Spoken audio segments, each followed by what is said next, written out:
Good morning, everybody. What do you mean late? What do you mean late? It literally took me 1 second to click that thing. Holy shit. Welcome to the stream, everybody. Welcome on this beautiful Thursday. Actually, looking like it's not as hot today where I am, which I'm very happy about. But yeah. Anyways, which is why I'm in a decently good mood. It's supposed to be significantly less hot the next couple of days, but it's also supposed to rain. Which is like, I guess, give and take, but I honestly, after the last couple days, I'll gladly take a couple days of rain if it's a little cooler. Yeah. Legend of Notch, think of it as 13 months. That's a very long time. Appreciate that. Review the Ruxin video. I have the Ruxin video open in the background, ready for the lunch break to fire off. Don't worry. Do not worry about it. It is ready. All right. In Italy it's like hell. Yeah, I can imagine. I can imagine if it's bad in Germany, it's probably a lot worse for everyone like down south. Uh yeah, I can imagine. I feel you. Davidson, thank you for the 3, and Obito Kun, thank you for the 3 as well. We're not gonna go over Vanadium today because today is mostly Master Duel, but I'll tell you about what we're doing. In a little bit, but we will definitely look at Vanadium at some point, probably next week, for sure. It's not something like I don't care about. I do care about Vanadium, and I'm probably gonna look at some of its combos and so on and so forth in next week's streams. All right. Why don't we quickly warm up, everybody? Why don't we quickly warm up? Yesterday we got 900 on card guessers. Let's see if we can improve that today. Let's see if we can improve on the 900 score from yesterday. Let's go.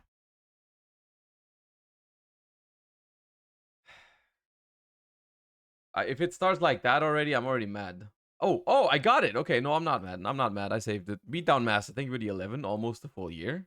Almost there. This is, I think, Keeper of Dragon Magic. Yes.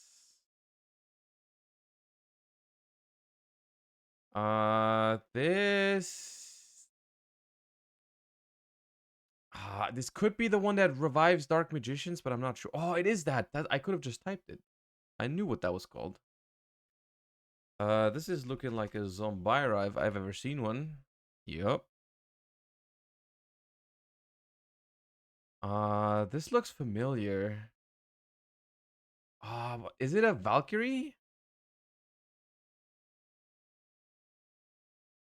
I think it is. Valkyrie 6.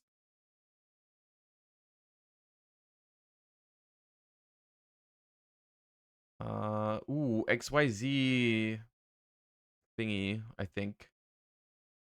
C69. C69.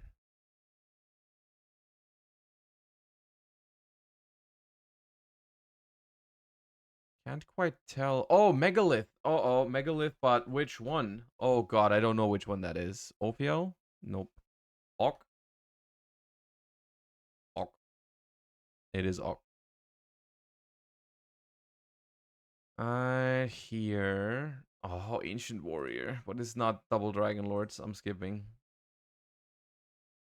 God.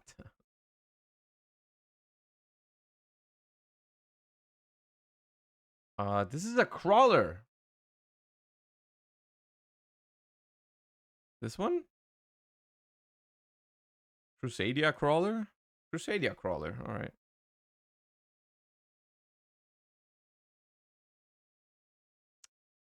Oh, this looks very familiar. Yeah, okay, yeah, because I still have nightmares about this card from time to time. Freaking Dark Strike Fighter.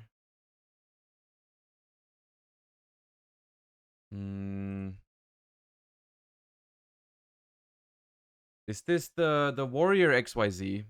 The Raiders Knight. Yeah. Oh, it's Power Frame again. Power Frame.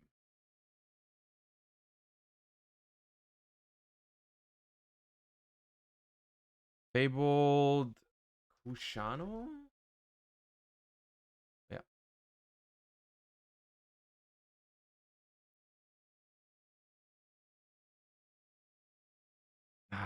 Token Feastival. Oh, come on. What is it? Sunday? Okay.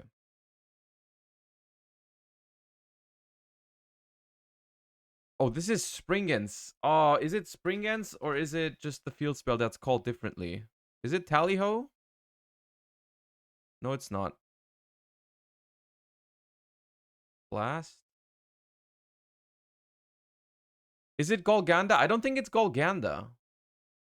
Oh, I'm skipping. It's I know exactly it's a Springan card. Oh, it's High Spirits. Oh, it's High Spirits. Dark World. Dark World. Is it Lucent? It is Lucent.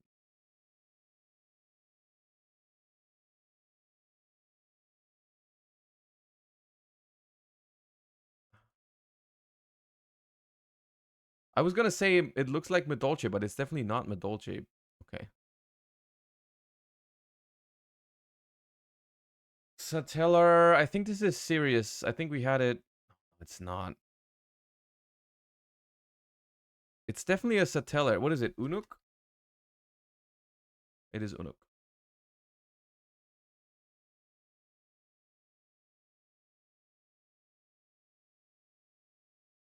Oh, it's Proxy Dragon, no?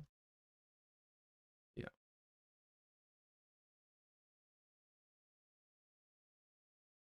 Do not unlock it. Do not unlock it, chat. Do not. Stone excavation. Stone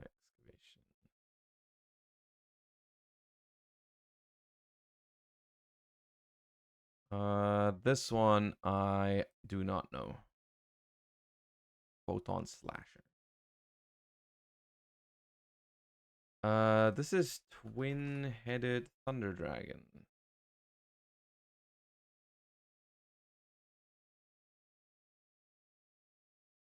This I do not know. I don't think. It looks like Red Eyes, but I don't know which one it would be. Retro Dragon. Okay.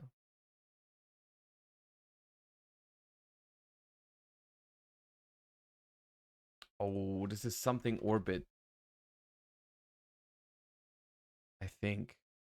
Orbital. This one? Yeah.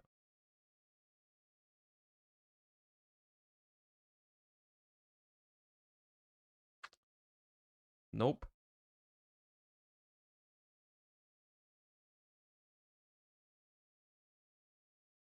Oh, the the crab ritual. Crab turtle.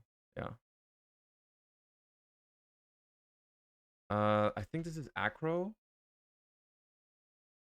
Yeah. This is a fabled. Oh, this is a fabled, and I don't know which one. Oh God, someone help me out. Which fabled is that? Is it a bunk? Oh, it's a bunk. Okay.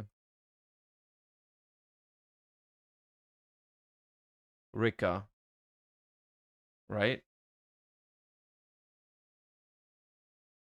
Erika.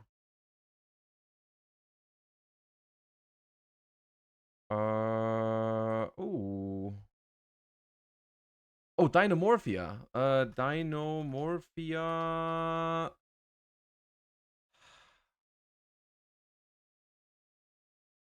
Oh no, wait, no, it's not Dynamorphia, it's Dynamist. Howling. Yeah. Yeah. Aqua Actress, I think.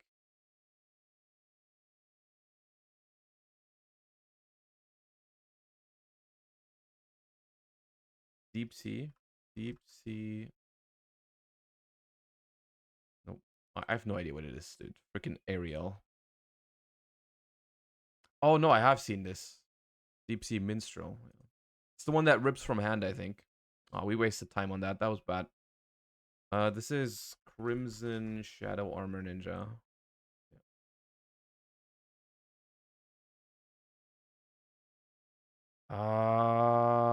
What is this? Oh, it's unexpected die.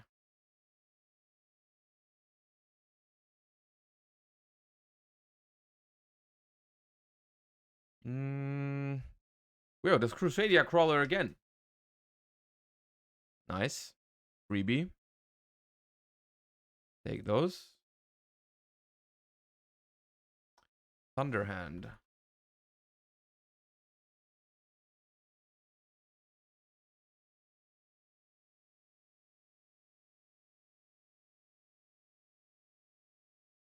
I'm not sure what that is. Starbonder. Red Eyes Wyvern.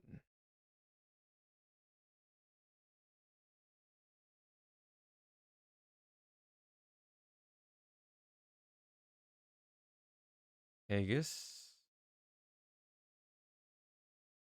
Hamstrat. I don't even know why I know Hamstrat specifically. It wasn't even that good ever. This looks like Trap Tricks. However, I am not entirely sure which one. Is it Sarah? No. Mantis? Trap Tricks. Nepenthes? Nepenthes.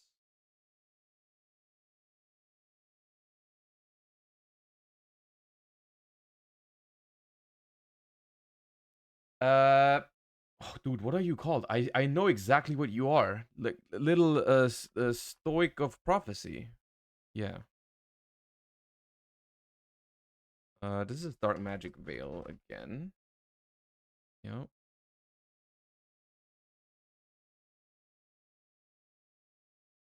Is this Fogblade? Please be Fogblade. Oh, nice.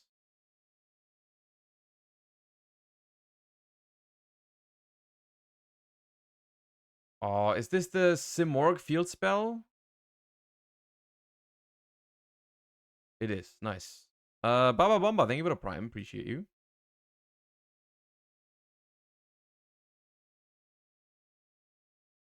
What is that? Oh, God. Oh, no. Uh-oh. We do not talk about that.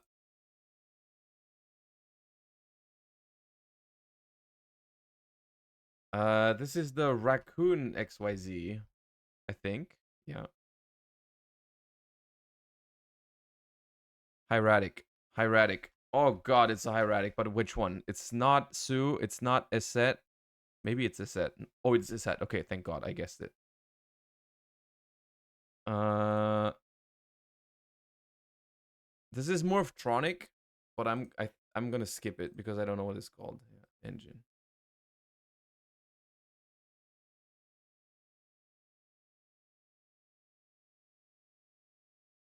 This is some Batlin Boxer counterpunch. Yeah.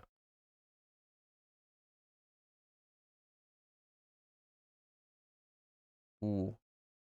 I have 100% seen this card, but I do not know what it's called. Hannibal Necromancer.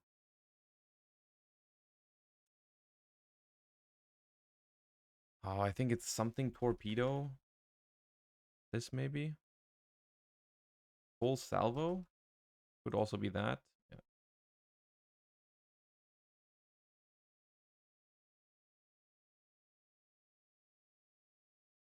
Nice. I was not 100% sure it was that. But... Okay, Megamorph.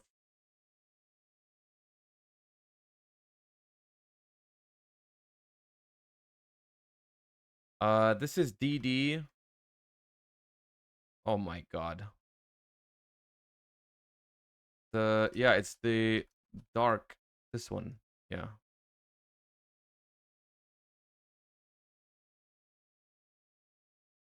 This one I'm not sure about. It's some ritual spell. I'm probably gonna feel bad about it. Yeah. I think it's the one that can summon any dark ritual.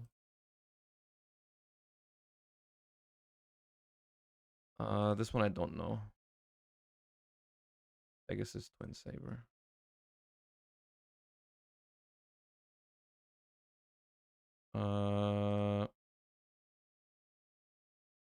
Oh, this is prediction Princess Terra Tray? No. Which one is it then? I thought it was. Oh, Tarot. There's two. Okay, I just picked the wrong one. Unfortunate. This is Shiba Warrior Tarot. Foggers. Infernity Archfiend.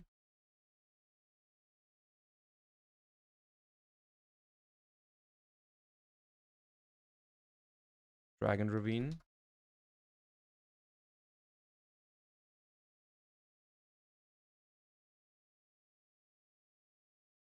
My Body as a Shield. Or we are so close. We are so close. Oh, I know this one, but I'm going to skip it because I don't know exactly what it's called. I've seen it 1000%. Tore apart. Rare fish. No? Oh, what is it called? Oh, it's Marine Beast. Poggers! 1000. I think this is this one? No. It's like the Vampire XYZ Dragulas then? Yeah.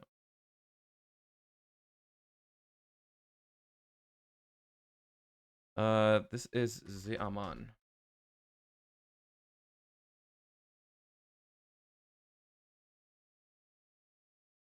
Oh, this is... Whoa, did we just get 2 punks in a row? That's funny.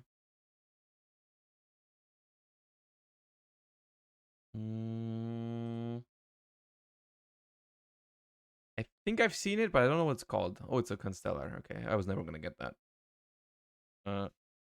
Shield and sword.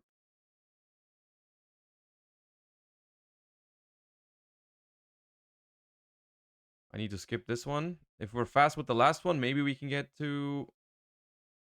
No, we can't. Okay. Hey, not washed anymore. No one can call me washed. No one can call me washed. 1083. Very good one. Very good round, if I may say so myself. Very nice. Very nice. It's okay. Kraken47, thank you for the 11 months. Almost a full year. Next month, it's going to be a full year.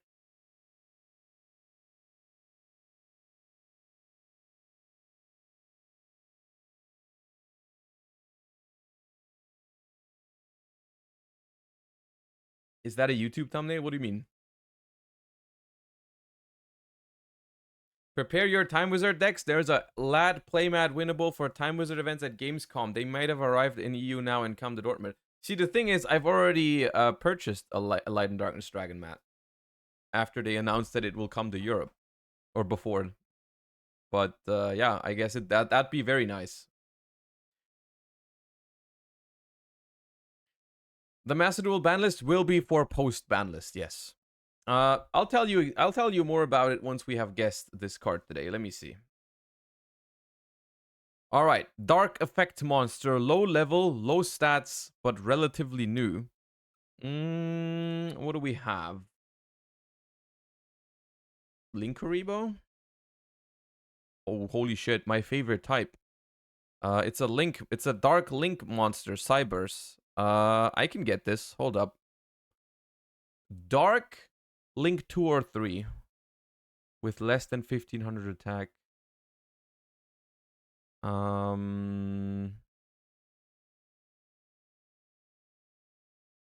Less than 1500 attack for a link. It's probably a link 2 then, because link 3s usually have more attack. It has to be a Cybers though. The one card I was thinking of was Beat Cop, but that's not a Cybers. Oh, it could be IP.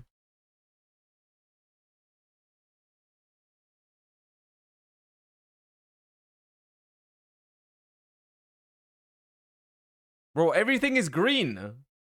Everything is green. Which one is the same? Which one is the exact same card as IP, but not IP? From the same year, even. Cybers Wicked? Oh, it's probably that. It's probably that. Yeah. Okay. Yeah. Cyber's Wicked. I didn't know Cyber's Wicked was a dark at first. I thought it was a. I thought it was wind or some shit. I don't know what I thought, but I didn't know it was dark. That's not fair, dude. We got there by the third guess, and then it was just not correct. Anyways,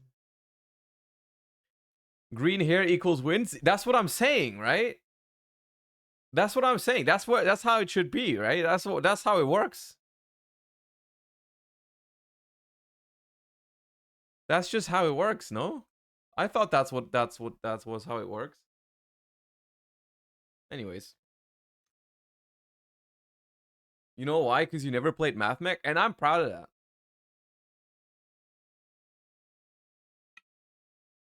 IP is 4 years old. Yeah, it really went by that quick, huh?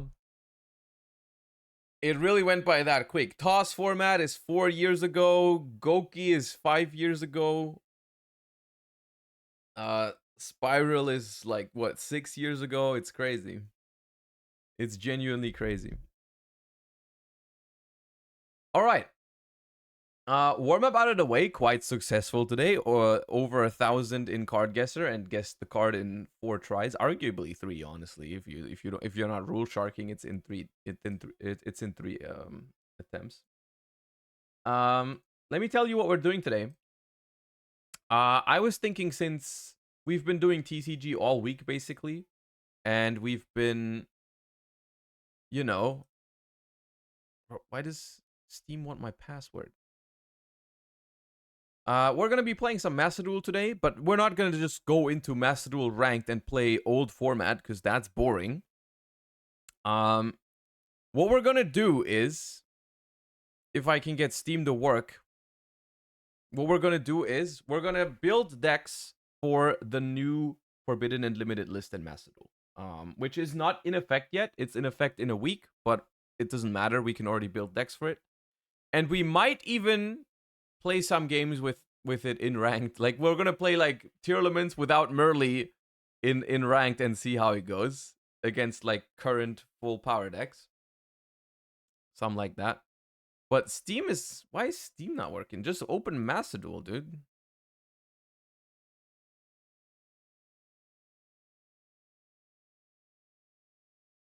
Why can't I open Master Duel? Hold, give me a second. Steam.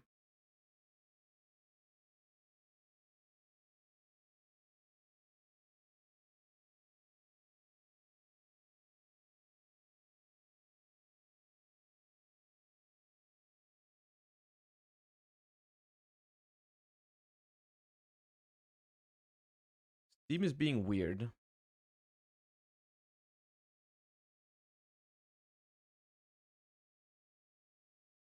Okay. Now I think it works.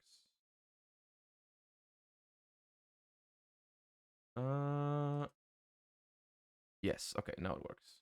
Perfect. I just had to close it with Task Manager because it was running in the background but not properly or some shit.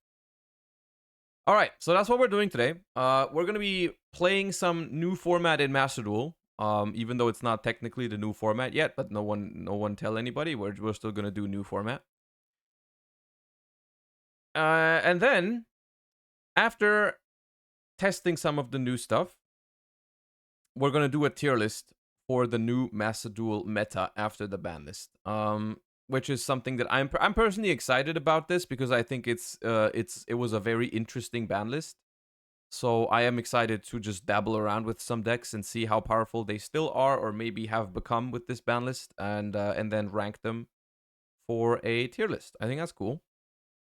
Jesse said tier still tier 1. That's one thing I want to find out, right? Because I've prepared the tier list already, and I was thinking about it as I was doing it, and I was like, where would I really rate Tearlaments? And I think it's hard to say. I think it's hard to say because it's a version of Tearlament that is really unprecedented, right? It's never been like this. It's never been like this in Master Duel, OCG, or TCG, where you just have Tearlaments, you have Kid Kalos, but you just don't have Merrli, right? It's such a weird situation. But that's what we're gonna find out today. Don't forget, we still don't have Tearlaments Kashtira. I do expect the deck to get, of course, a significant boost from Tearlaments Kashtira, right? But as of now, this is the list, of course, that Quantal used when we won the World Championship, right? And going from this list, let me quickly copy it.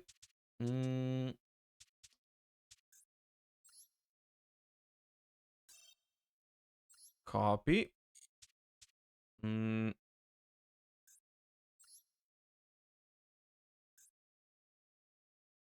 Here, post ban list, right?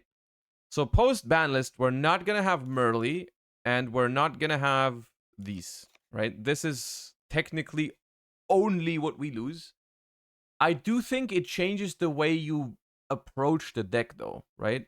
And then, I mean, I guess these two also just don't really make sense, right? And maybe also Dark Knot, because Dark honestly was only really good because of that. One thing I was thinking about this morning is something I've already mentioned in the ban list discussion that I uploaded on YouTube. In case you haven't seen that, you might want to check out the YouTube channel, yada yada. I think it's weird that when you go Rhino Heart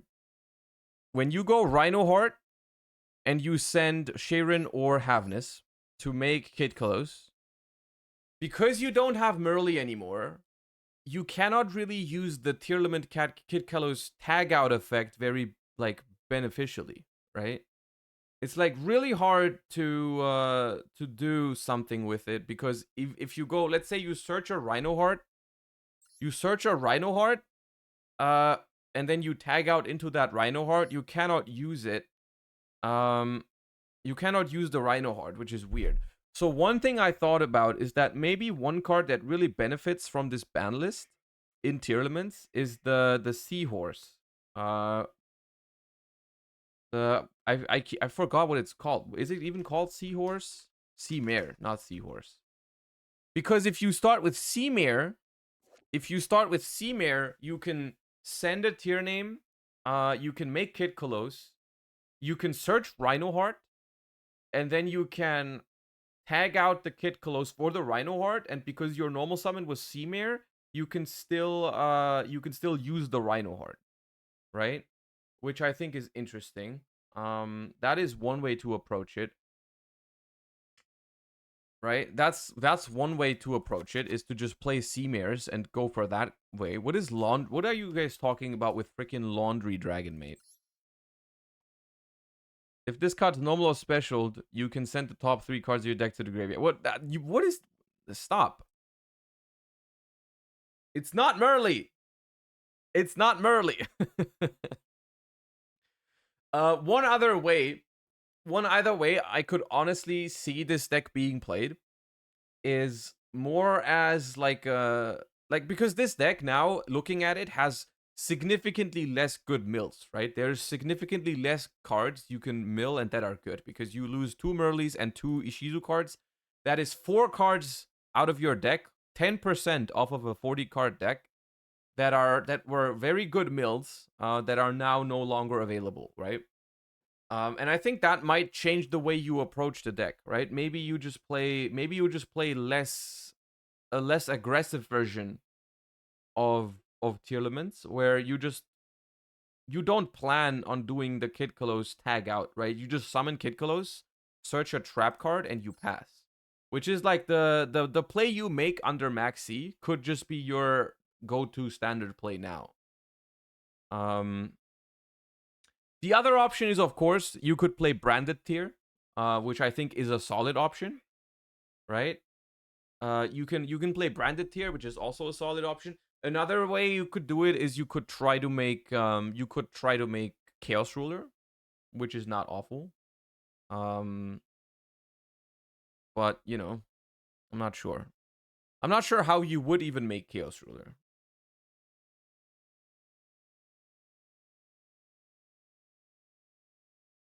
Punk Tier? Yeah, Punk Tier. It could be Punk Tier.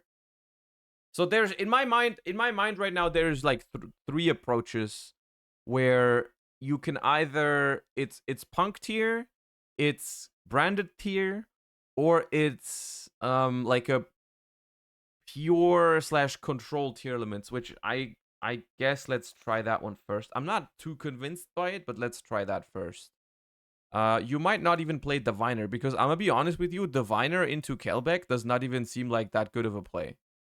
Because what are you gonna mill? You can't, like, you cannot hit any more mill 5. You can't hit, you only have 4 Tearlament names that you can really hit. I think milling 5 on average in this deck isn't even that strong anymore.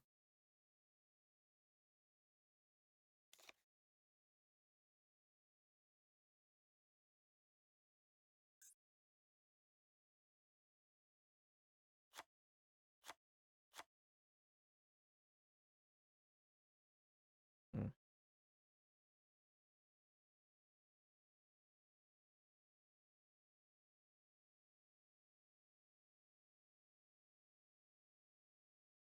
Thoughts on this list? Hold on, give me a second.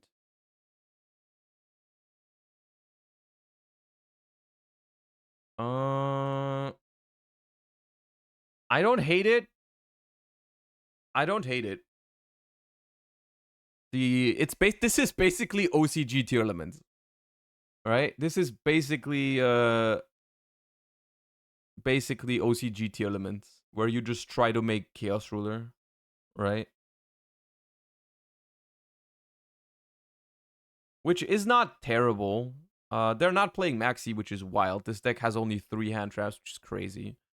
Um, the one thing that is holding me back on versions like this one, is like, one thing I always appreciated the most about Tearlaments is how the deck was relatively immune to Maxi, right? Because under Maxi, you would simply go make Kid Kalos, search a trap card, and pass. And I think that was a very good thing about it.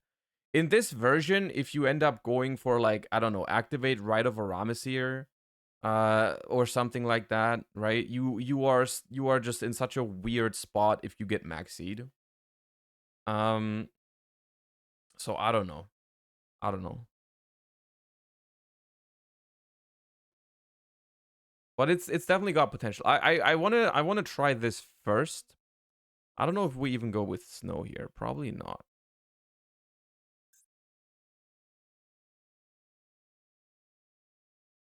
Hold up.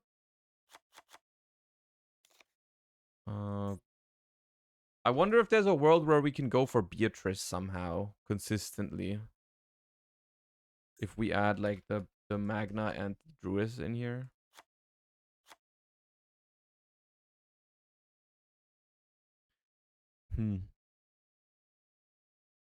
Dangerous with Mali. I mean, you could do that.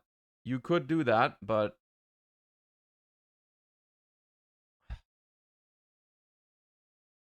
the thing is, with Dangerous, like, you only have 2 fusions per turn, and then using one of those fusions on Dangerous seems weird. I don't like that. Zonda the Dusk? Zonda.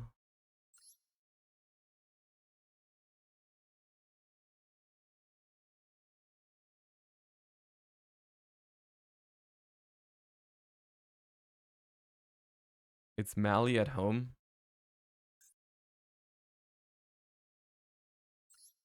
And how do you really make Borea Storm consistently?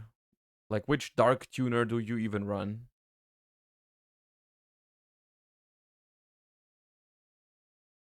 Assault Synchron? I'm not opposed to Assault Synchron in general, but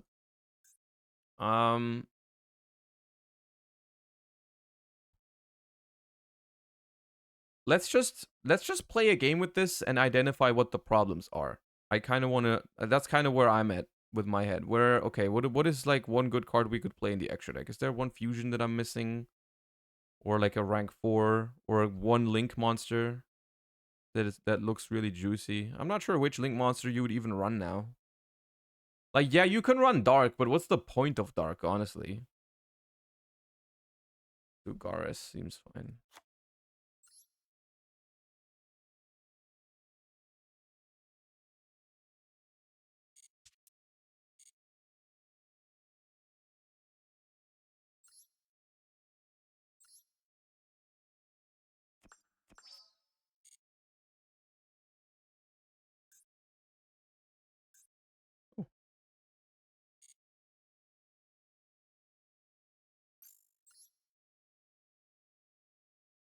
How do you go into the Zodiac extra deck?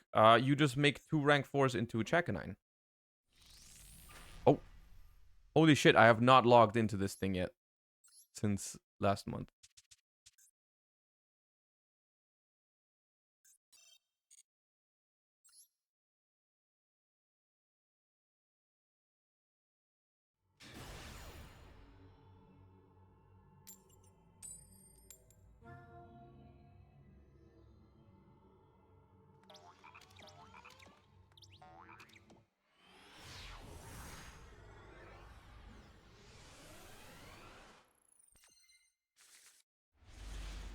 Alright, I hope it's Tearlaments.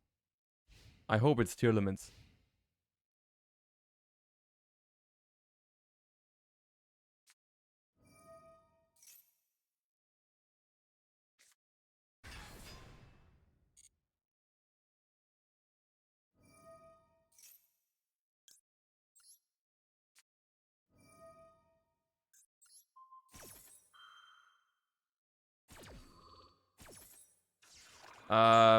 I don't even think we have an out to this. Ah. Okay. Nice. Thank you. Cool.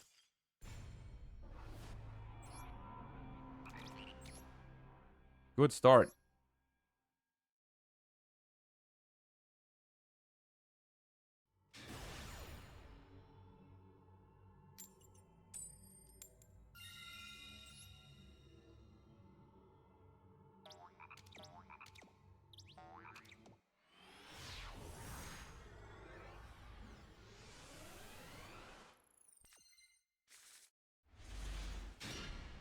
Ooh. That's a good hand. Alright. We're gonna go with the Sea Mare.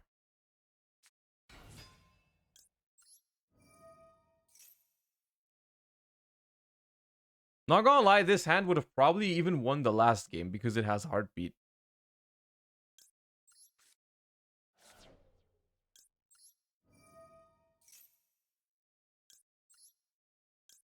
Alright, Kick Kalos with the Sea Mare.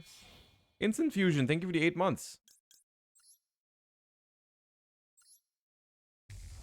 The cool thing about when you open Sea Mare plus Rhino Heart, it doesn't really conflict because now I just don't have to search Rhino Heart from Kick Kalos. Or I just get Ashed and it's actually perfect. I would have just been able to search a trap card, you know?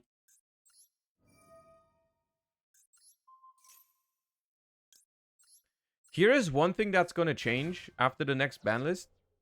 Previously, you would usually go chainlink 1 Rhino, chainlink 2 Kid Kalos, because you would mill and then send the name that you didn't hit.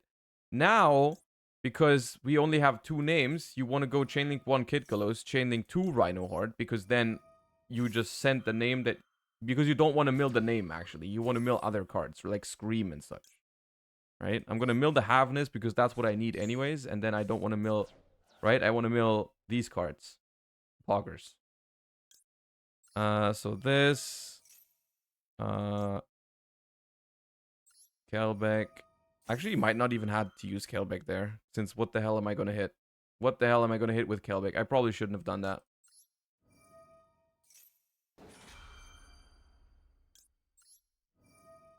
We will only have Meta Noise, though, because we hit both traps.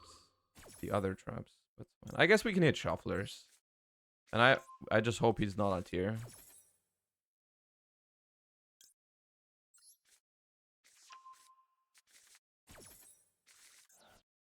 It's not tier. It's Kashtira again. What's going on?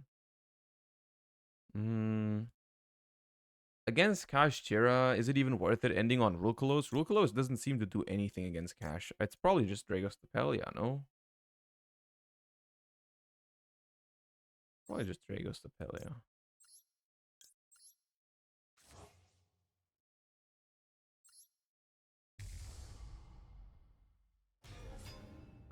We can actually add back a trap from the graveyard, which is what I'm gonna do. We can Sharon discard Rhino, bring back Rhino, discard Heartbeat. The problem with that is Heartbeat. I'm kind of scared of a Di-Fi.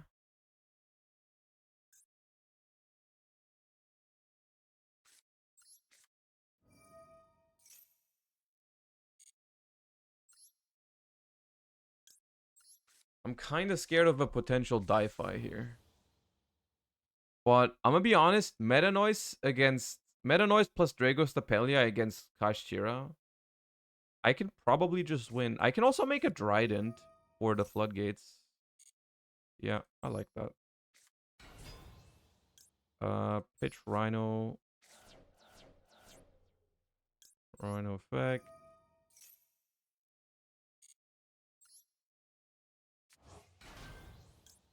Pitch Heartbeat.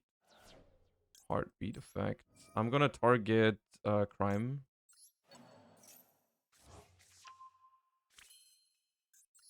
And then it's either Redoer or Trident. Both are good because even against the Dimensional Fissure, I can resolve Redoer, Detach, Sharon. It will go to the graveyard. So I think it might just be Redoer.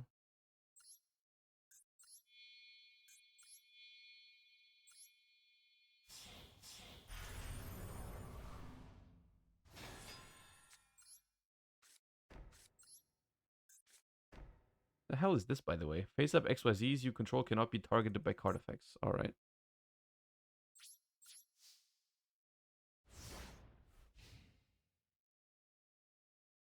I did not keep Snow. Maybe I should have kept it, but...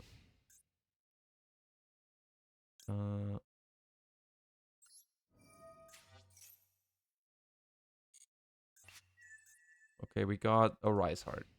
Fog.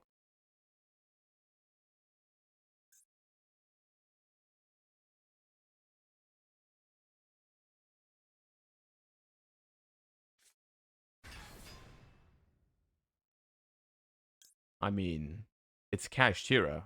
Surely we just meta noise this. I'll just meta noise it.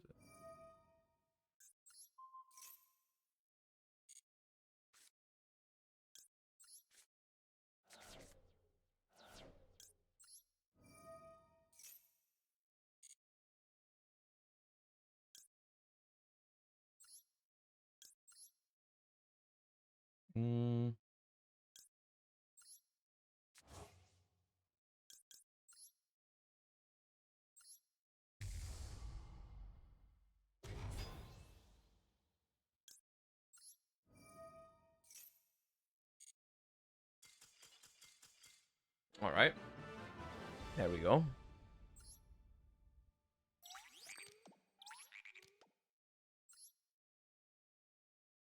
That's the weird thing about Kashtira in its current state, because it doesn't have a Rise Art. It doesn't have an in-engine floodgate against Tearlaments. So it's like I think it only really beats Tier if it opens Dimensional Fissure or something like that. Like the Kashtira engine probably does not beat Tearlaments. I mean, Unicorn is strong against one Kid Kalos. That is true.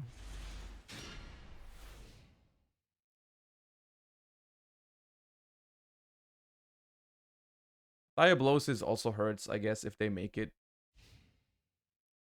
going first, right? Yeah. Okay.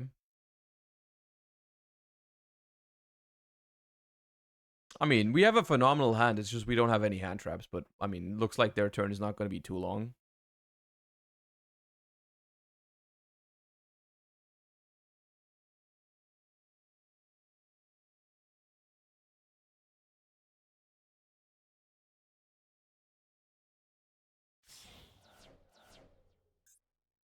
They draw... They fuse 2 from hand! Brother in Christ, what are you doing?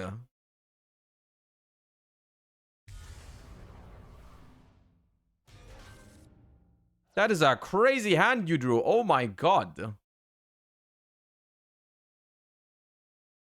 Dasher, Mally, Fusion Destiny. Oh my god. Little bro, I'm sorry.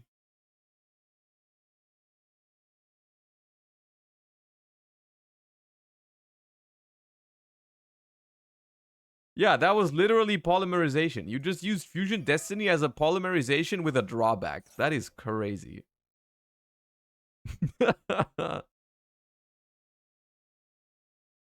Oh, man. Last card in hand, driver, yeah. Okay, what's the point of summoning this Merrli? If after all this I lose to a mass change, I'm gonna be so pissed. If that's why they summoned Merrli is because they have a mass change too, or mass change, I'm gonna be so angry. No, Magna is too late. Magna is good still.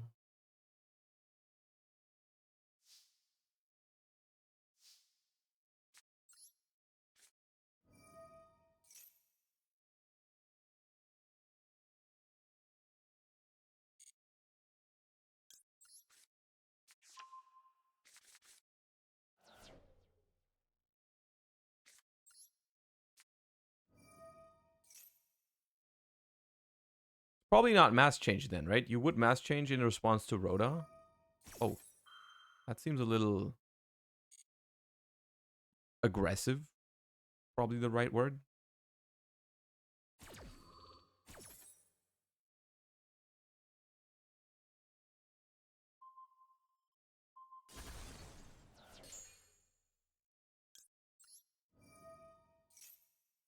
It was thank God it was not Scythe. No, it was not Scythe. Oh my God.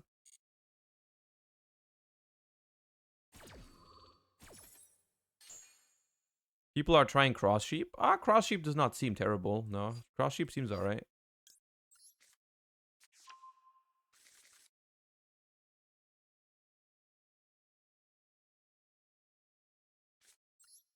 Yep.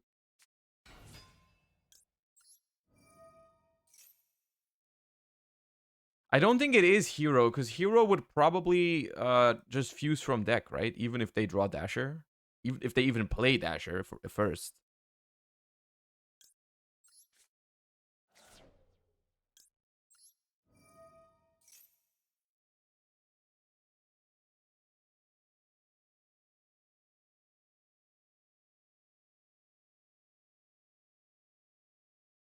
So I think it's just another deck that uses DPE. I just don't know which one it would be. The set is weird too, because it wasn't Imperm. What is it then?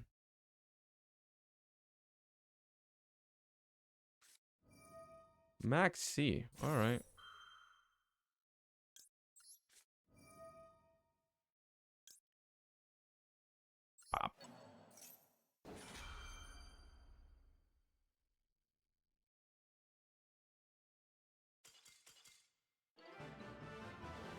What deck was it?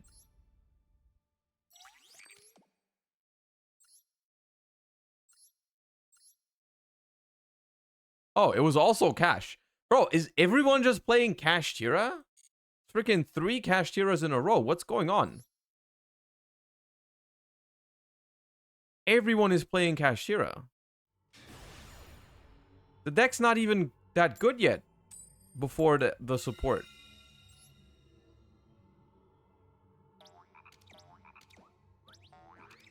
New Toy Syndrome? Yeah, I guess.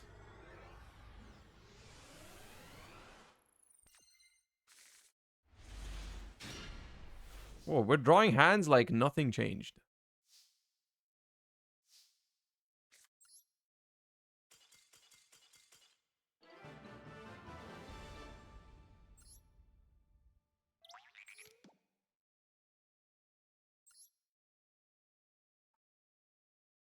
Probably an Adamancipator duelist. Because that's what they do when they lose the coin flip. Polka Joshinator, thank you for the 11 months. Almost a full year. Thank you.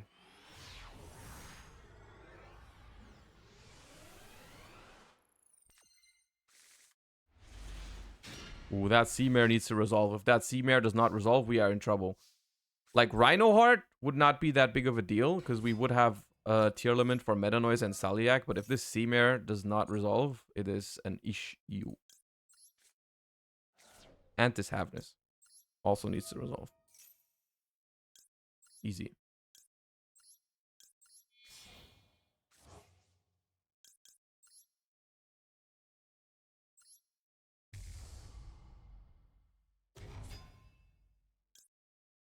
Now is the question, do we just add... Honestly, I was thinking about, for a second, just adding the third trap card and just being like a freaking trap deck. But I think because we started with the Sea Mare, we can do the Rhino hard play. Add Rhino to hand.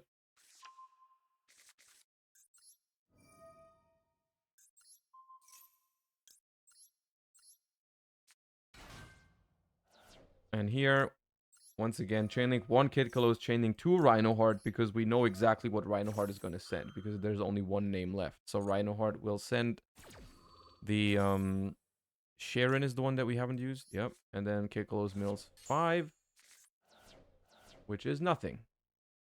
Well, it is a Rhino Heart. Which I could use.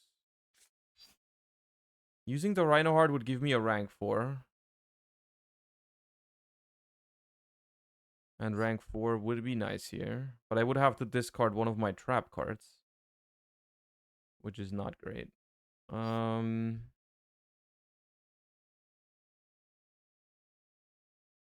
probably use it.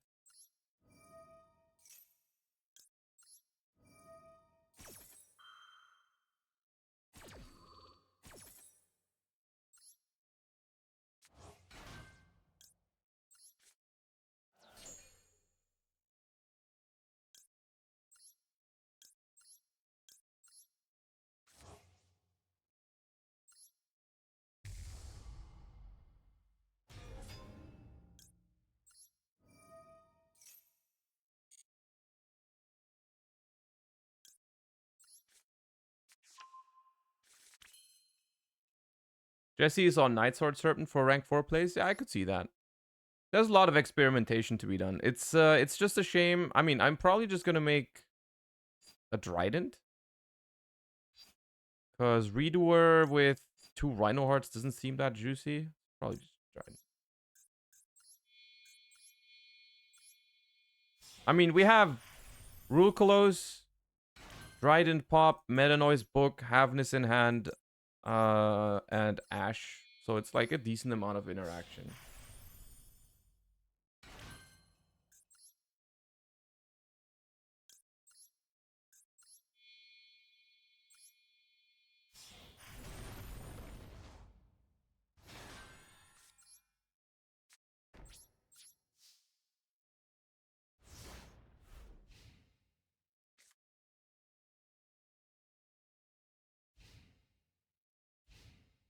It's not a bad board.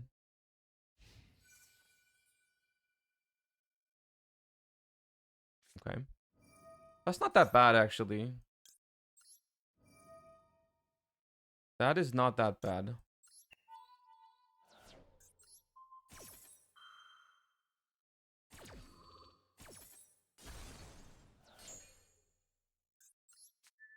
That basically just baited the Trident.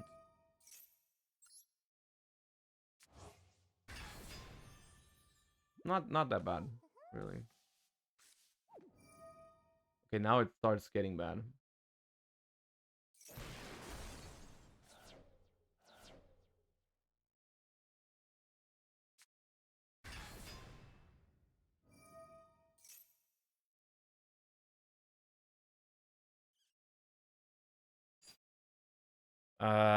If I interact with this, I lose my...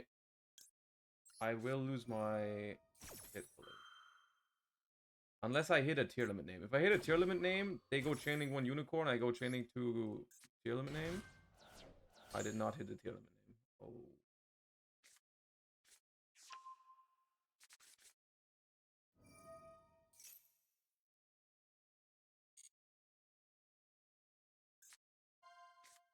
There goes my kit close.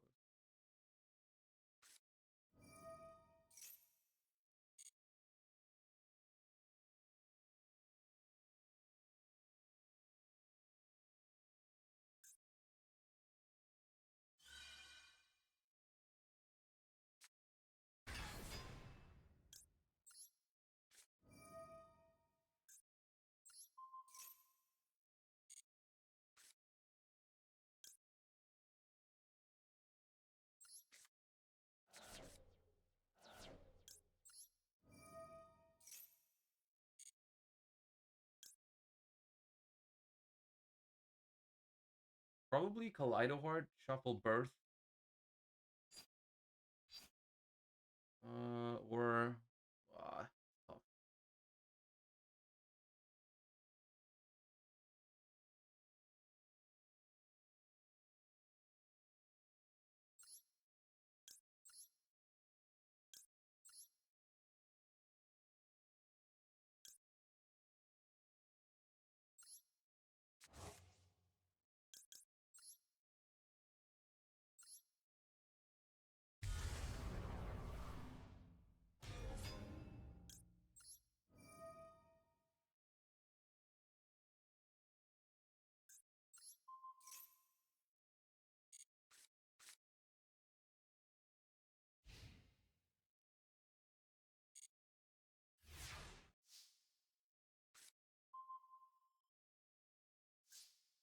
Yeah, we have no link monsters. This is an issue.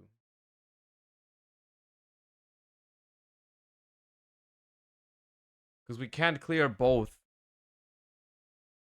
We cannot clear both Kashiras.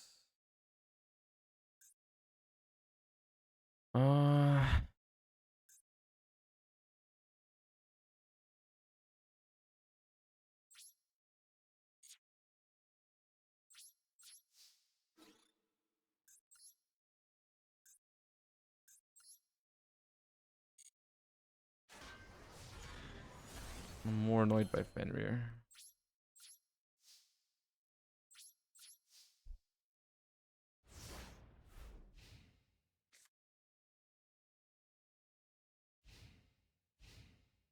Hawkeyes, thank you for the 3 months.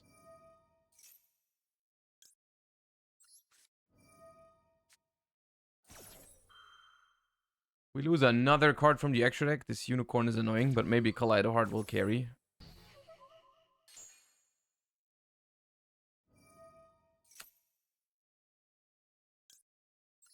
Havness, save me. Mil Sharon, your only other sister that's left. Please. Yes! Okay.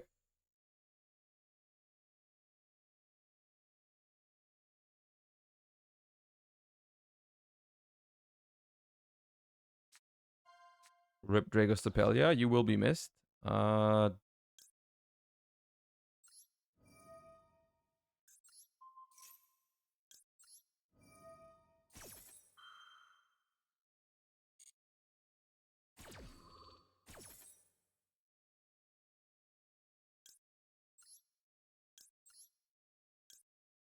Not even that good. It just gives us a Garura. But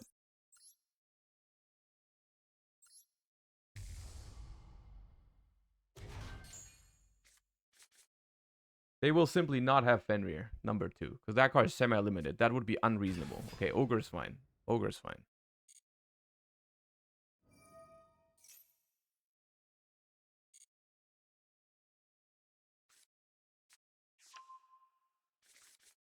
Banished or hand. Fine.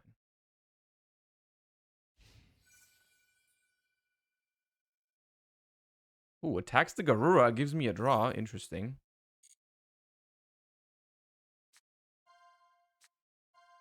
Don't banish my Pearl Rhino! Oh, there's a couple of banishes in there that will hurt.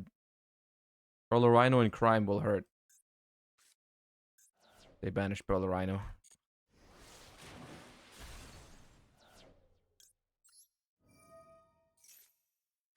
Kick back.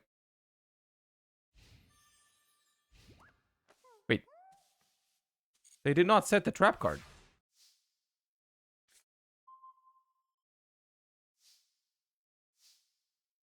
They did not set the trap card. I am slightly confused by that.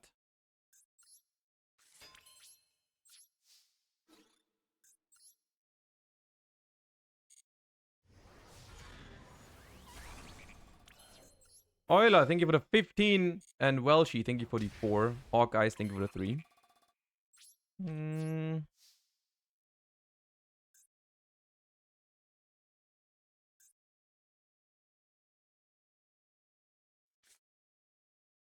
You know what's annoying me the most is if I standby face max see them, They're on 6200. Next turn, I normal summon Kelbeck. That is 6100 damage, which is very annoying. Which means that if I max see them and they just don't play, yeah, I don't have a game. I have a couple draws that'll give me game, so I'm thinking about still doing it just in case. Yeah, I'll do it. You probably should have some amount of links, is what I'm thinking about. There probably should be some amount of links in here.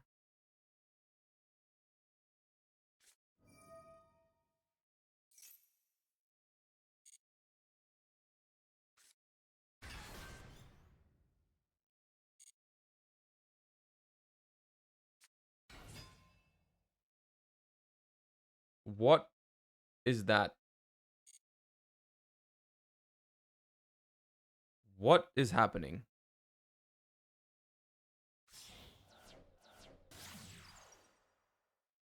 Auroradon? I know you're not about to Auroradon me. I know you're not. I know you're not Auroradoning me right now. That is not something you're doing right now. Are you? Bro.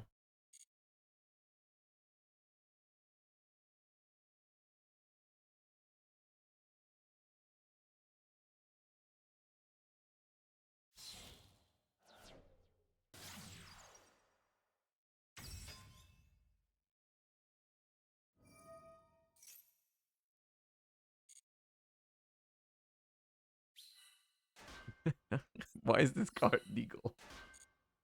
Why is this card legal? Whoops, think about it 2 months and Prenzelbecker, think about it 4. Bro, they play more than one O-line, too. No. Absolutely not.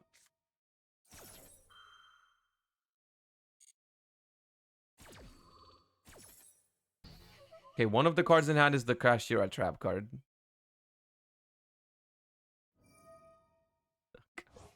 Bro! I should have maybe shuffled that in. But now they're locked into worms.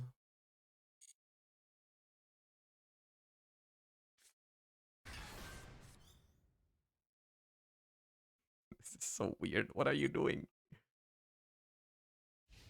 End phase. Okay, that's what you're doing. I see.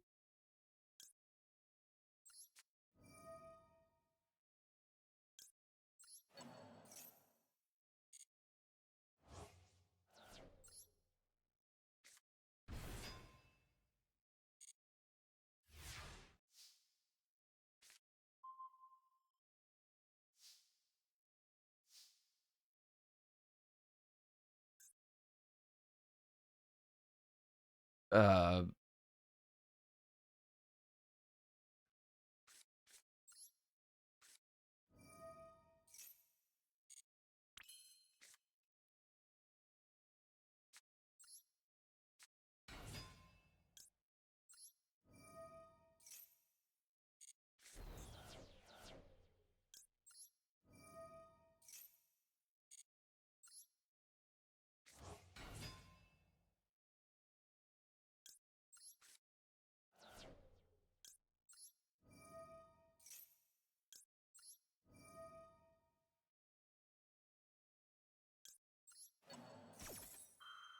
all right, we should be fine. We should be fine.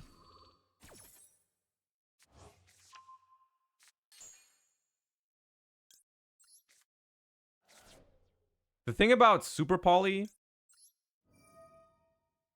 is that if we use it, like, we only have, the only fusion we have left is Mud Dragon.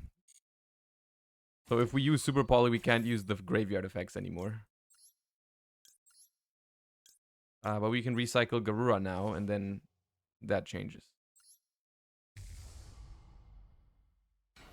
Well, I mean, it's game anyways now.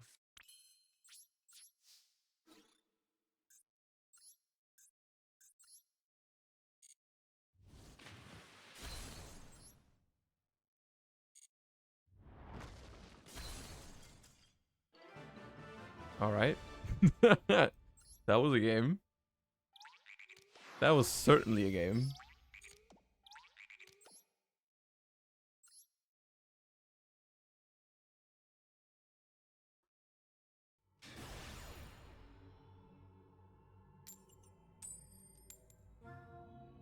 Literally only cash tiras. I think that was 5 cash tiras in a row. And there's not even a Rise Heart yet. That is crazy. Did world competitors not get a special base? Oh yeah, I just didn't bother putting the stuff on. Uh-oh. That's never a good sign. When that happens, it's never a good sign.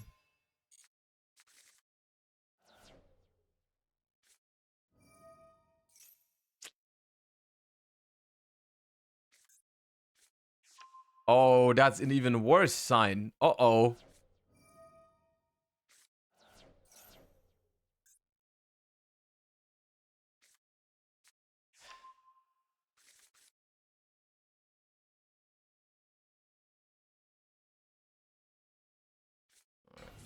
Need to put the chair in recliner mode.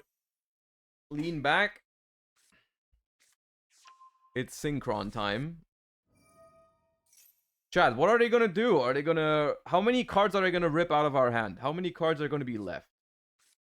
What do you think? What do you think? How many cards are gonna be left?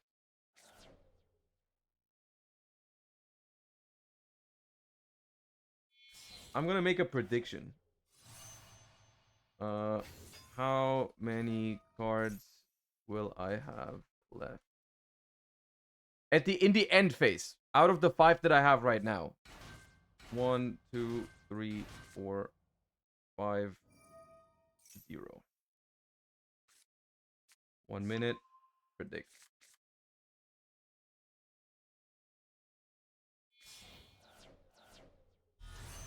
Prediction is running. You can predict how many cards I will have left at the end of the turn. Maybe they don't hand loop at all.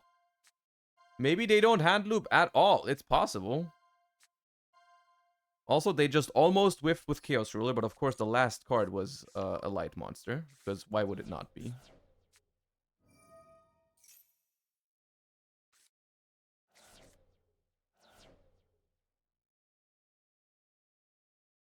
The thing is, if I have all my cards left, if they actually don't go for like a hand rip play, I could win this with Super Poly, depending on what kind of monsters they summon. I don't actually know, but like Super Poly Talents? Maybe?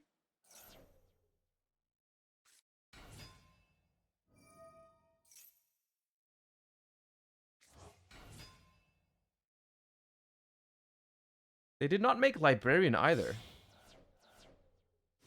What? Oh, there goes one! Don't be Super Poly, please.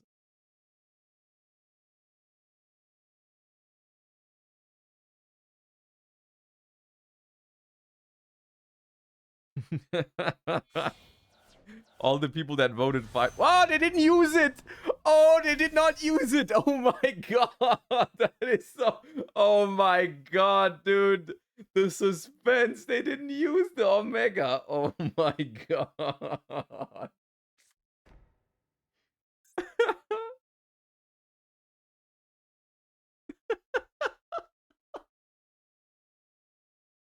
Bro, they went full combo and they ended on this? What the hell?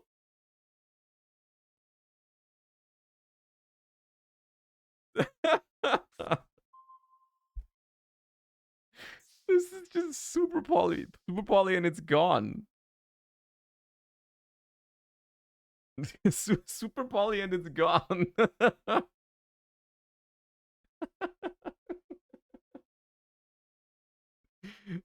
How is this your end board? Oh my god. Bob.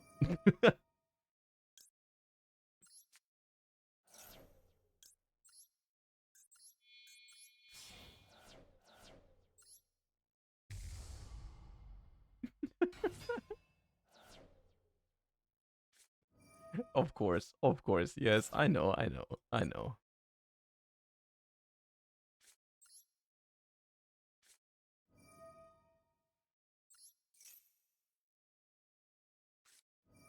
Bro, I pressed draw 2. You don't have to. Okay.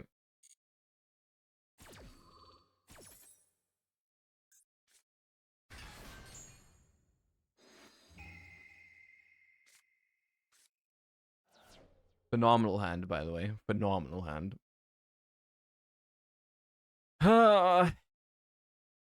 Can I deck them out?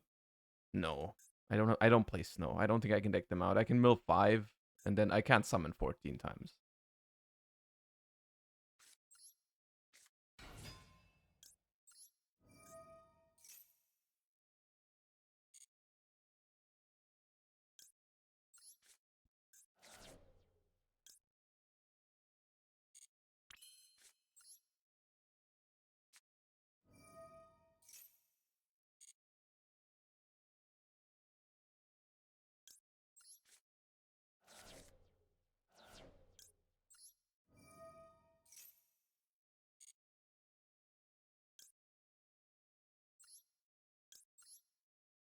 Oh, I should have chained Mud Dragon to play around Imperm. Did not pay enough attention. That it's also very likely that it's Imperm. Like that was pretty bad. Yeah, it's Imperm. Yeah.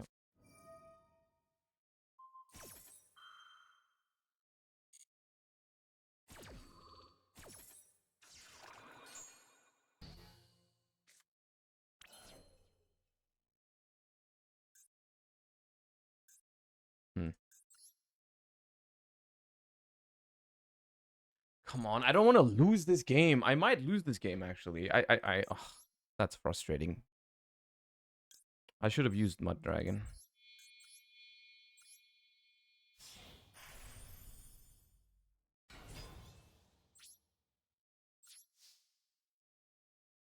I think I need to Dweller because they have a lot of stuff in the graveyard.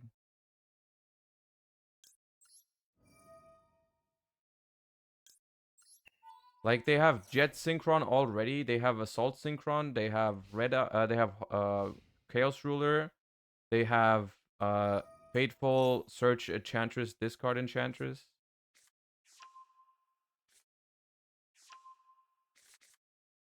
Bro, it's the hell?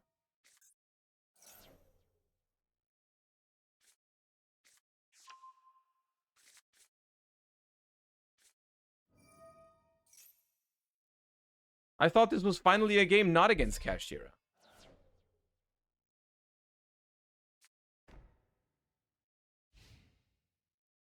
Nice.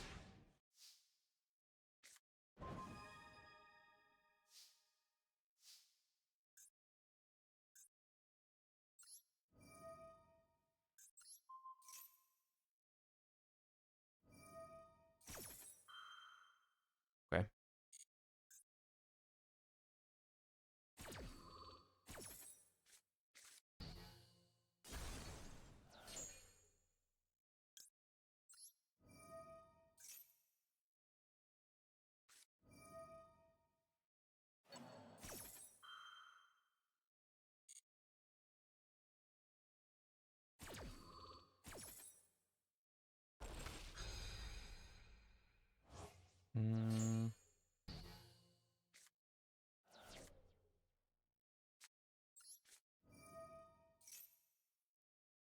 Oh, come on.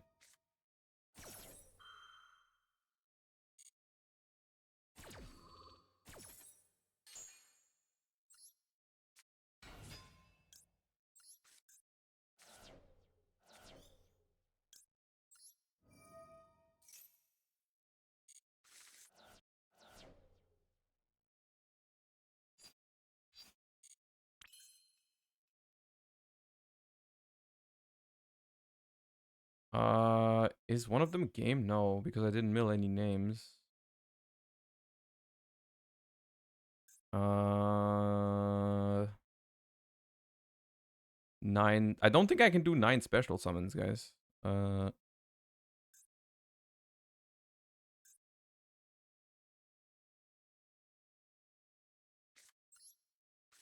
It is game though. I can make Kaleido. I forgot that I can make Kaleido with the one in my hand, the Sea Mare.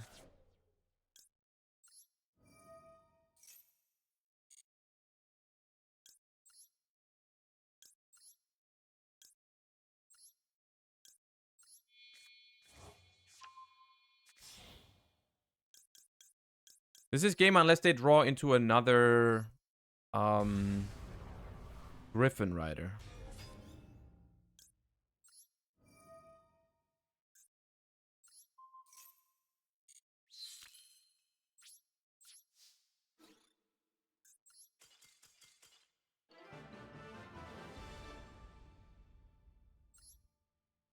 He's in the grave.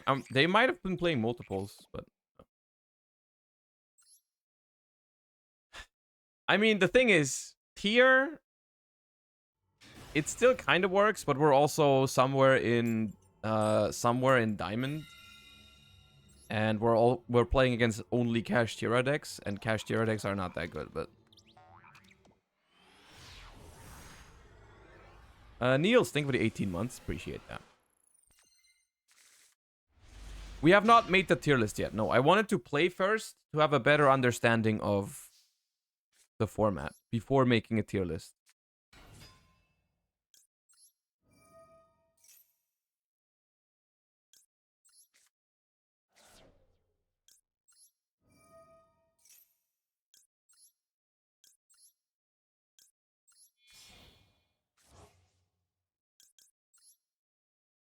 You can't do testing until Master Diamond end of season instead. You can still, I think you can still test, but you should rather just evaluate your own hands and how they would play out instead of taking your opponent into consideration. Your win rate does not necessarily mean much, but how the deck is drawing and stuff like that, you can play against anyone to see how that works out.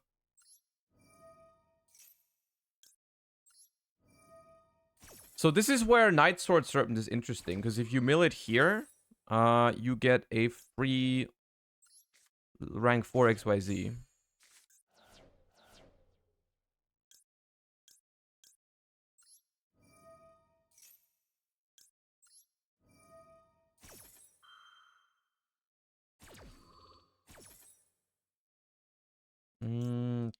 This.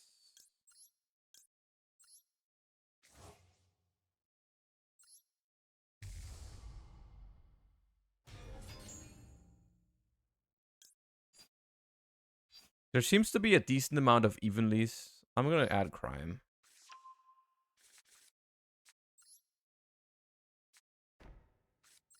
I can't imagine skipping snow at this point. The thing about snow is that you don't mill as much, right? Like, even in this spot, right? Even if I mill a snow, I only have 5 cards in the graveyard, right? And with only 1 Kelbeck in the entire deck after the ban list, no Agitos, like, how are you going to get enough cards into the graveyard? Oh, is that Flu Wanderees? Did I make a rule, Kalos, against Flu Wanderees? Really?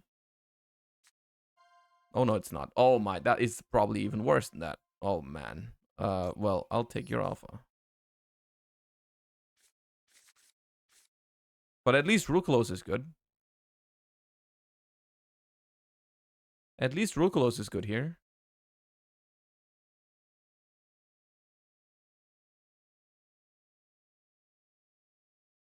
I have no shufflers now. I milled 2 Scream, another Sheeran, Ash, and Maxi.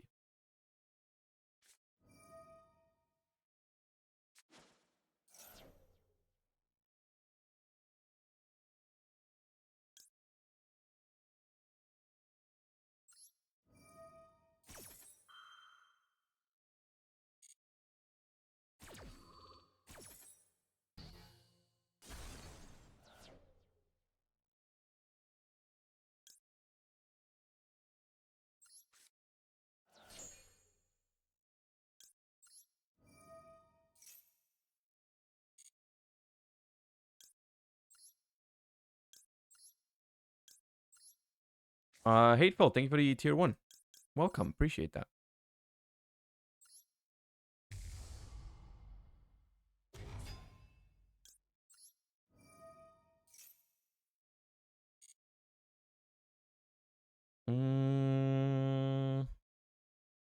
Could grab a Rhino Heart for follow-up. Could also grab a Sheeran. Nah, it's not Sheeran. It's not Sheeran. I could grab another Havness.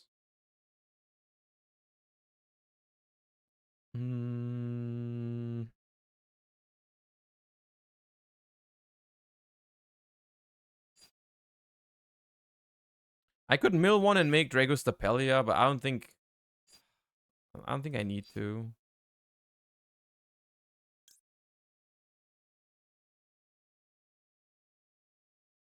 I mean, I have Super Polycrime Imperm. I don't think they're playing through anyways. I think I'll just get this. Just a prank. Thank you for the 6 months. Welcome back.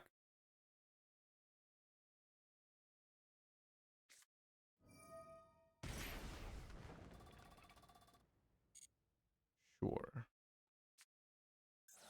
And this. What is that? Pop a random back row?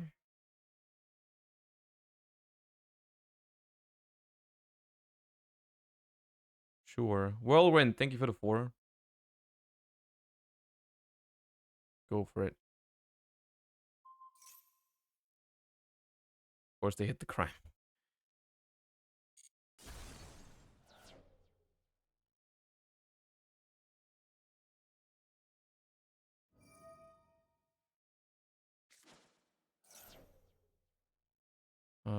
This is the one that you reveal and then draw.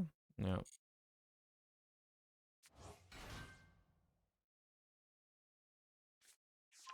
They have the spell already. I'm not bouncing that. I just hope they don't have alpha already. That'd be annoying. Ava. Banish 2 other light fairies. They have... Oh, that's also a light fairy. Oh, God. Oh. Okay.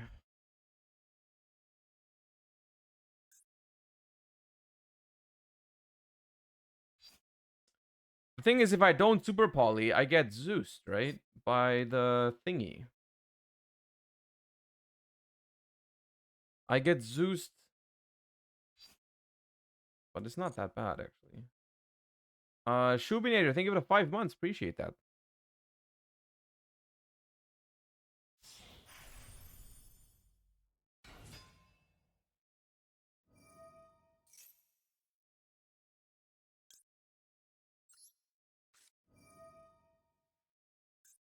I could have let them do it and then Kelbeck the thing. Maybe that was a nice play. That might have been nice. I realized that just a second too late. But they do get alpha if I let it go through. They can Zeus, but Zeus is not that bad right now because everything can come back. Right? Kikolos will trigger, Rukolos will trigger. Also, if they make Downerd first, Downerd is a dark, right? Yeah, I can super poly the Downerd.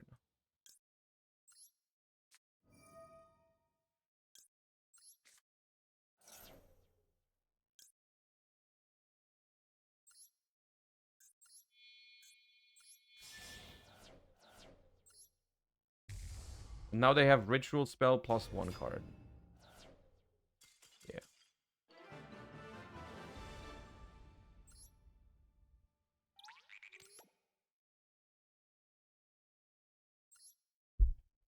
Yeah. Let's play just a couple more games before maybe building a different version of tier. Or even just other decks in general. Like Spright also is in an interesting spot after the ban list, because pure Spright I believe is not very good anymore, but I need to double check.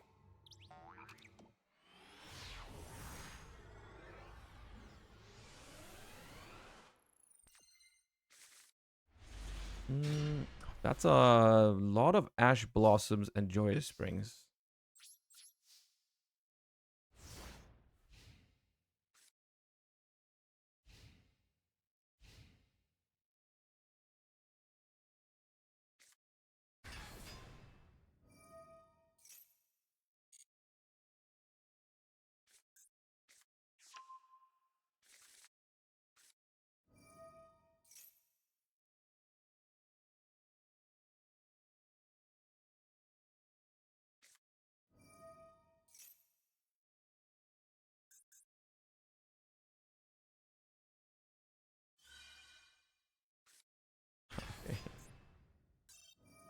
All right.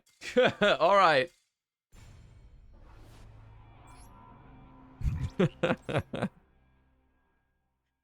Okay. I don't even understand why so many people are playing Kashtira. I don't think it's that good.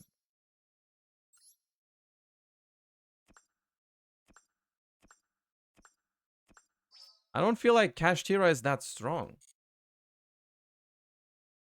Like, what do you even have?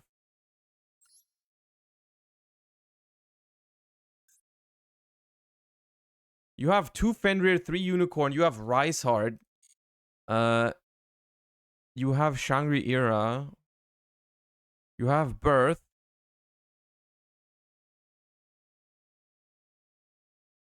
And Ogre, right? It's just not great.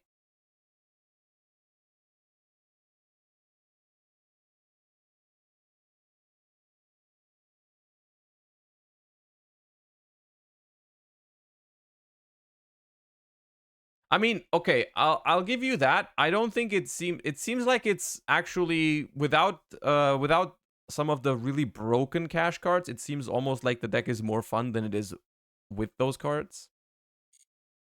I can kind of see that. One other thing we could try is my beloved Spright. Pure Spright post Banlist.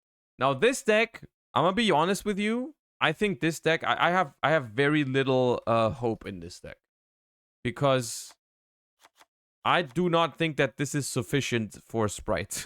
I just don't think that's enough.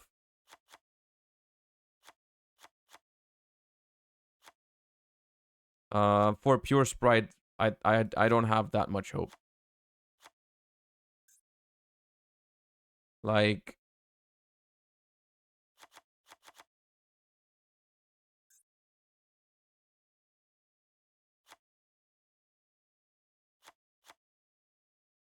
it looks so bad.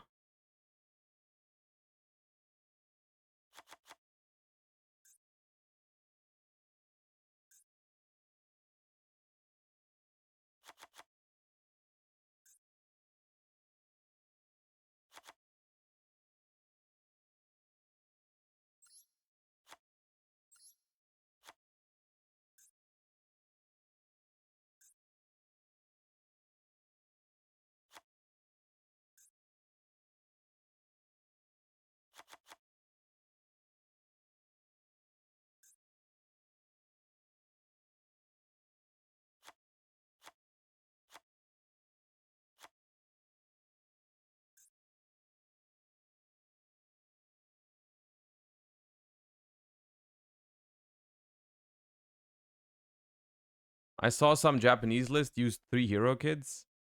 I'm gonna be honest with you. I you could actually do that before you run, like, because the honestly the swap prog duprog Ronin Toden package is also like 2 bad draws and 1 okay draw.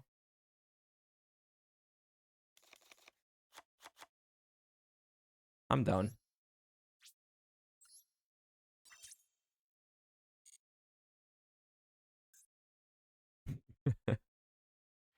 um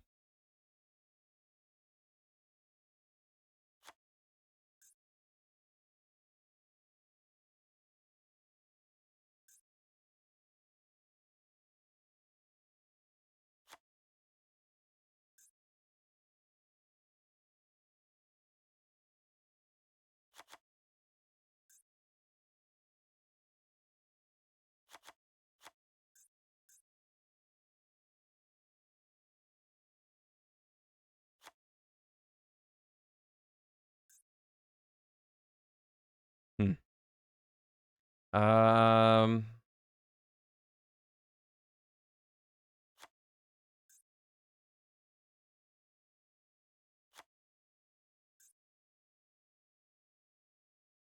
oop.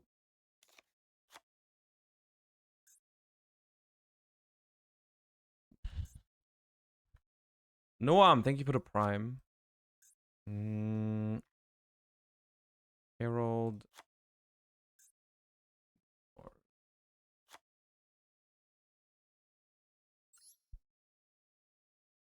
It's looking dire, but let me try it. Oh, I forgot sprint. Holy shit, I almost forgot sprint.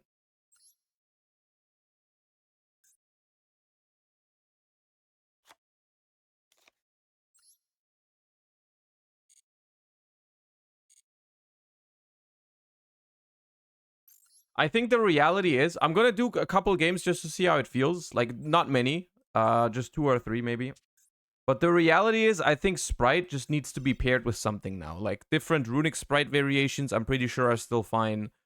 Maybe like Life Twin or Tri Brigade Sprite could be fine. I just don't think that pure Sprite is gonna be a thing anymore.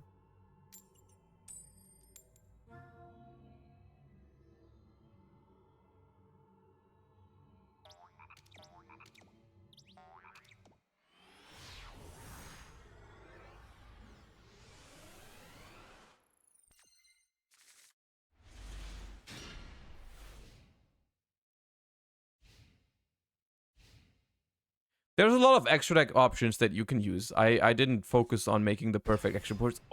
It's everywhere. At least they didn't open Unicorn for once, but there it is. They probably opened Fenrir Birth. Oh no, they didn't. Okay, nice.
That's fine.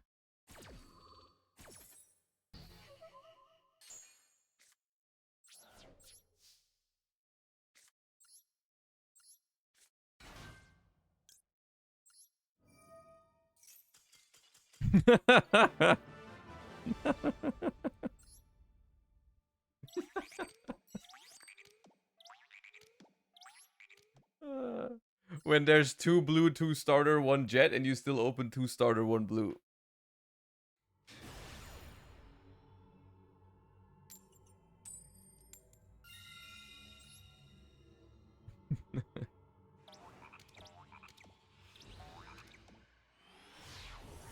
Thank you, Tika Hero. There's no Pearly yet in Master Duel.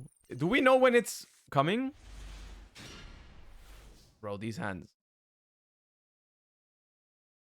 60 cards. Oh, Lord.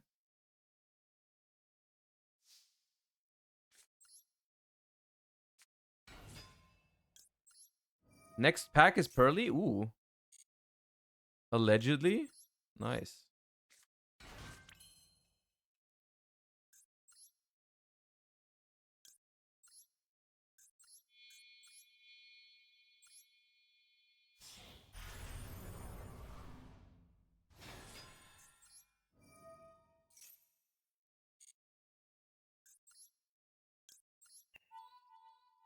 So...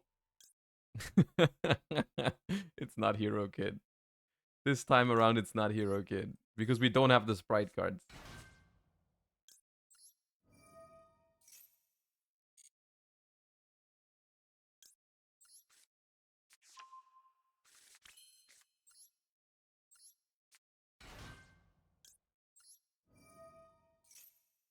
It's not a coward move.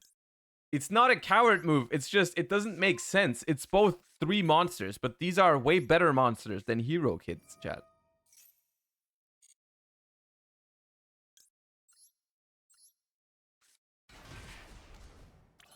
I'm not a coward.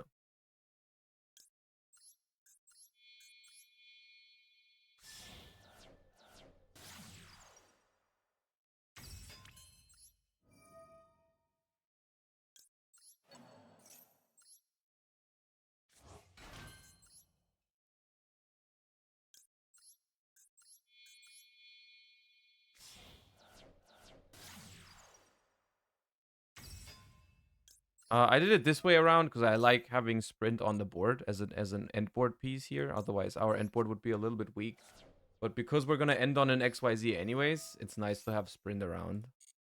Also, it's just nice to have the elf in the upper monster, in the extra monster zone to stop stuff from being targeted.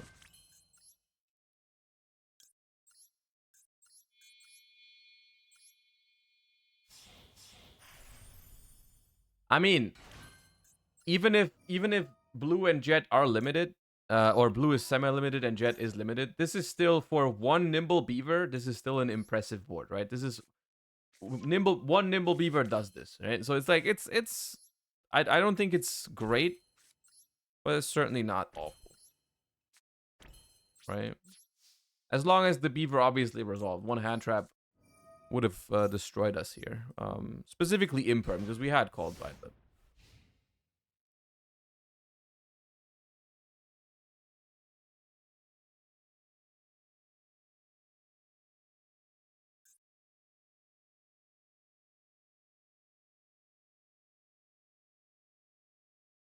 All right, show me what you got.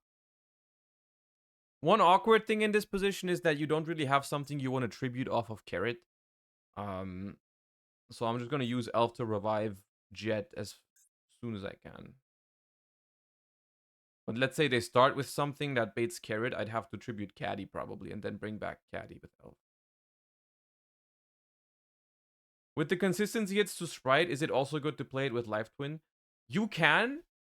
You can play it with Life Twins. My issue with that is that Life Twin Sprite has always been very notorious for they needed to draw a Life Twin and a Sprite monster, right, in order to do it to get to its full potential. I feel like if you play Life Twin Sprite with only 2 blue, 1 jet, 2 starter, way too often you're just gonna have Life Twins but no Sprite cards. Or the other way around. It's very hard to find a consistent way to build Life Twin Sprite, I think, with only 5 Sprite extenders. Oh. Santa Claus. That's not a problem. Is it? It's not really a problem. Do I use Caddy already? No. Merry Christmas. Merry Chrysler.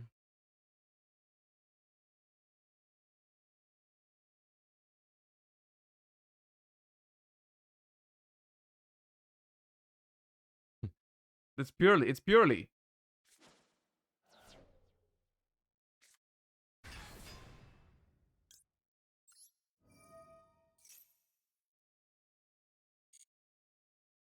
Okay, now I'm a little bit afraid. Now I'm making Herald to stop evenly. Or like anything else.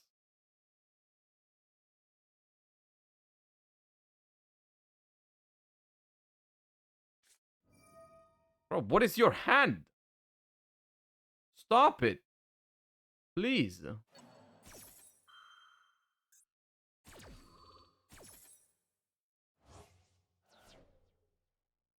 What is this deck even?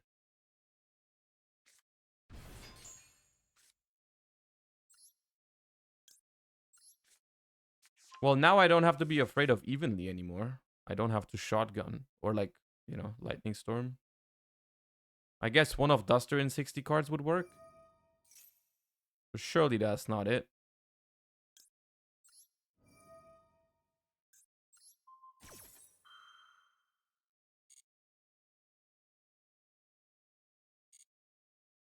He cannot crash the Bestial because the Melfi negates the Bestial and stops it from attacking.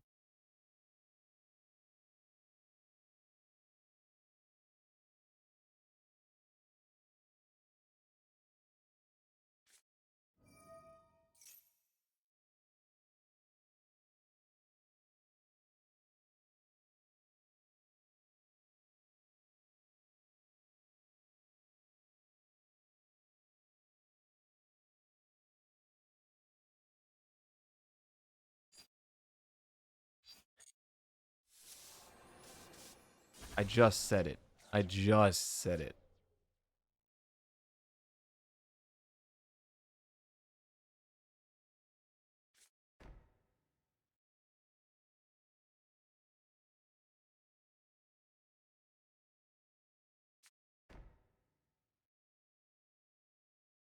What the hell? What kind of what kind of board do I even have right now?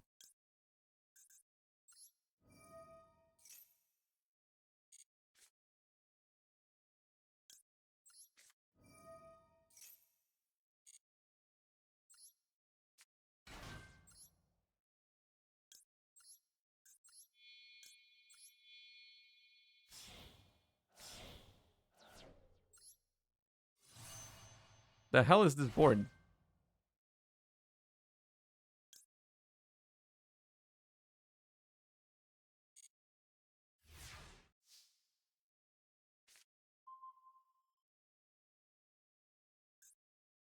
What did Magna banish? Blue.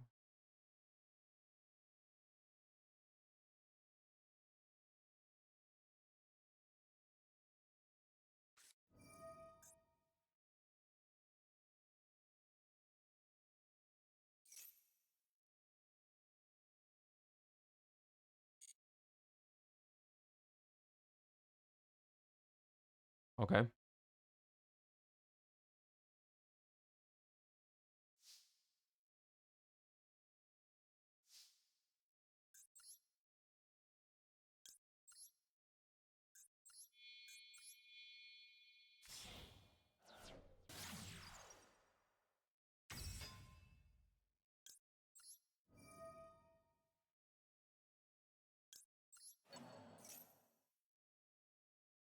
We're going to do something very cool. We're going to activate a gigantic sprite without material.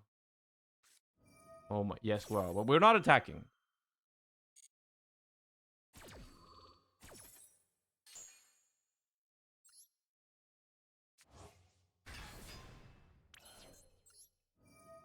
How can you activate gigantic sprite? It's got no materials. That's crazy. That's wild. Oh, now I could summon Hero Kid, but I don't have targets for it.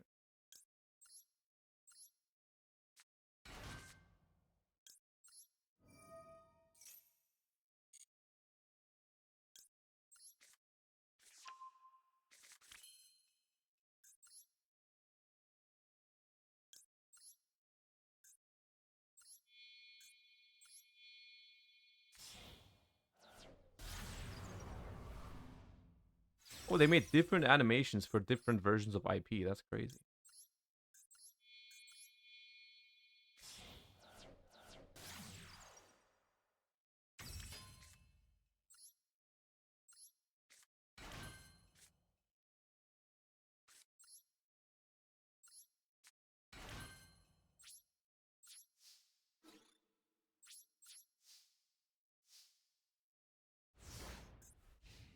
Chat down bad right now. Yeah, I don't know what's wrong with you guys.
All right, we have defeated the whatever that was. You consider playing Pit Knight early in this deck? You can, I think. I do think that card is not bad. It's just this deck is really, really, you know, really, really tight extra deck wise.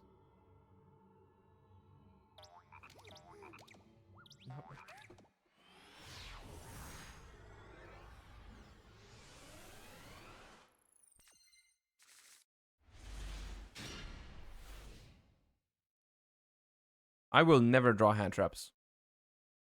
I will simply never draw hand traps.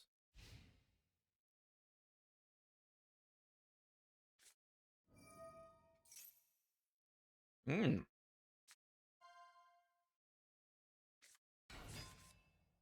Oh, it's branded tier, but it's, I mean, they're still playing old Banlist, so it's not fair. Yo, that card is banned. I will report you. That is not a legal card to put in your deck. What are you doing?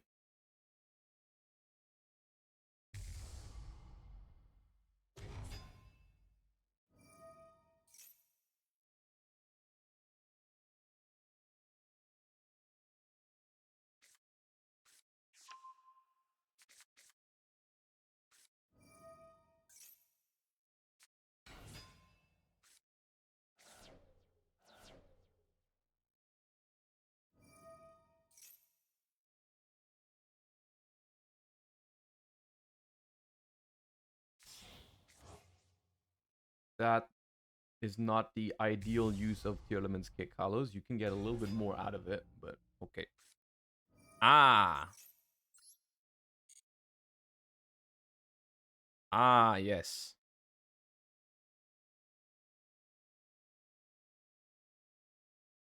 I see how it is. I see how you get.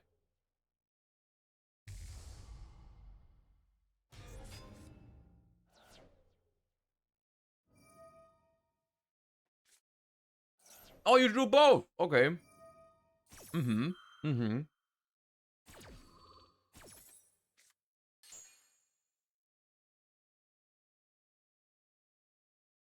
That is also not legal, by the way. You can only have one branded fusion.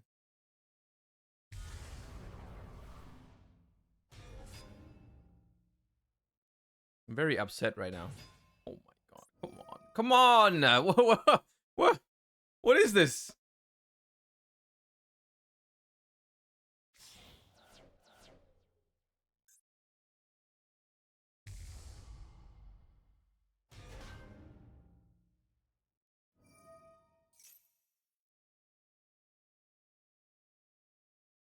Average branded hand.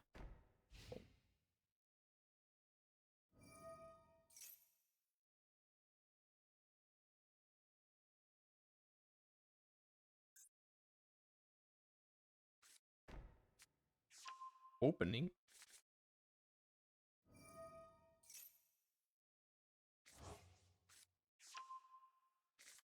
Give me Sprite Blue. Please. Or Nimble Beaver.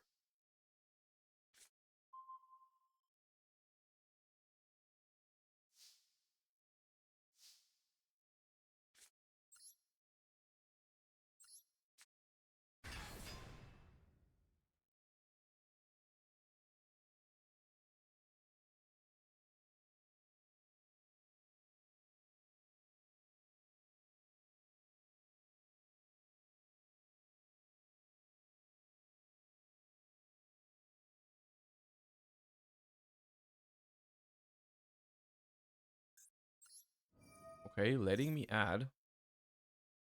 Interesting.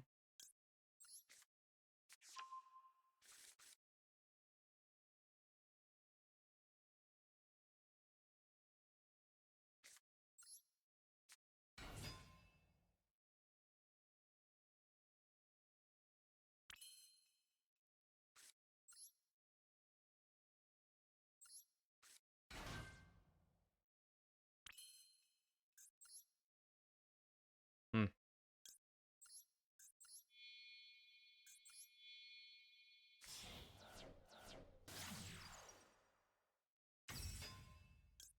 What they're doing is questionable. I still don't think we can win.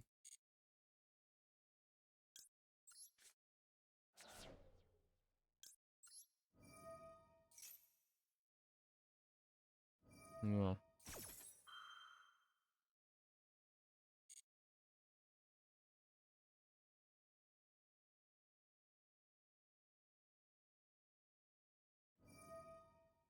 Okay.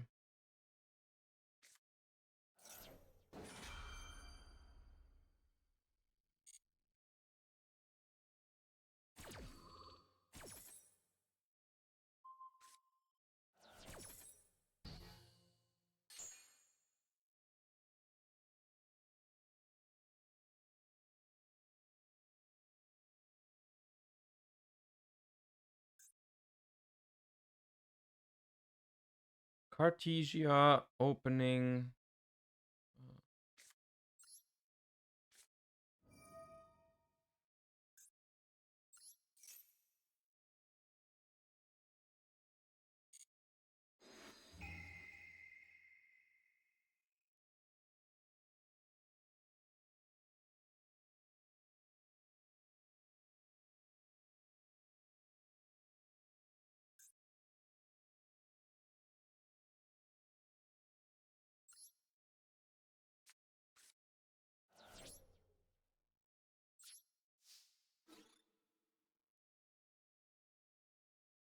Crash Sprint back here. Then I can summon Fenrir.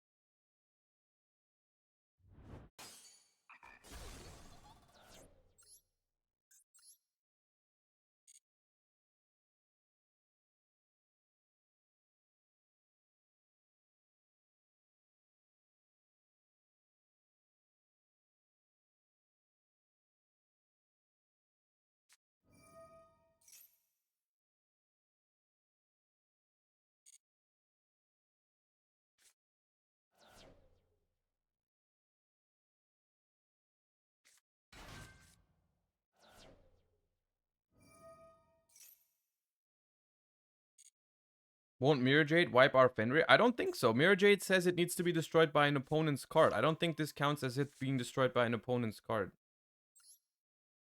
I'm not sure, though. If it does, then this is a mistake. But I don't think this... Yeah, I don't think it can.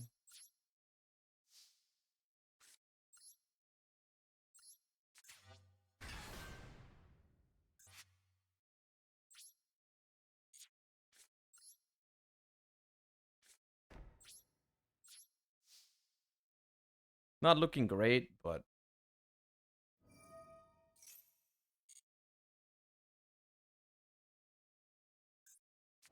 Could have actually been one if we had a Sprite Blue. Or Jet. Or Starter, you know? But that's typically how it goes. You simply don't have... You simply don't have enough of those currently.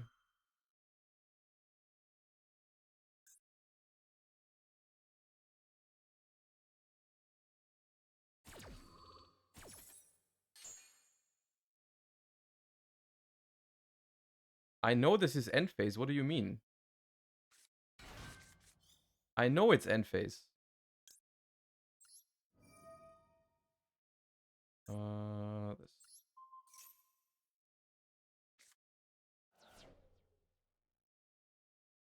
Could draw 2 from talents. There's like no way drawing 2 from talents gets me there.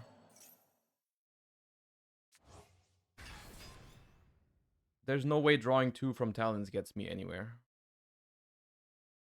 Like, it's only starter, but even with starter, I'm never breaking this board of Mirror Jade, Rule Kalos, and stuff. There's no way.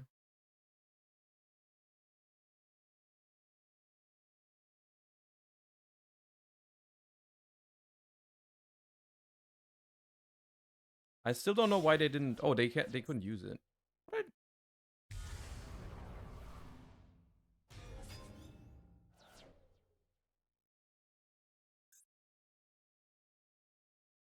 We still die after they have probably played this the worst way humanly possible. They just sent a Mirror Jade for a Mirror Jade. There was like no world in which they could have played this worse, I think. And we still lost.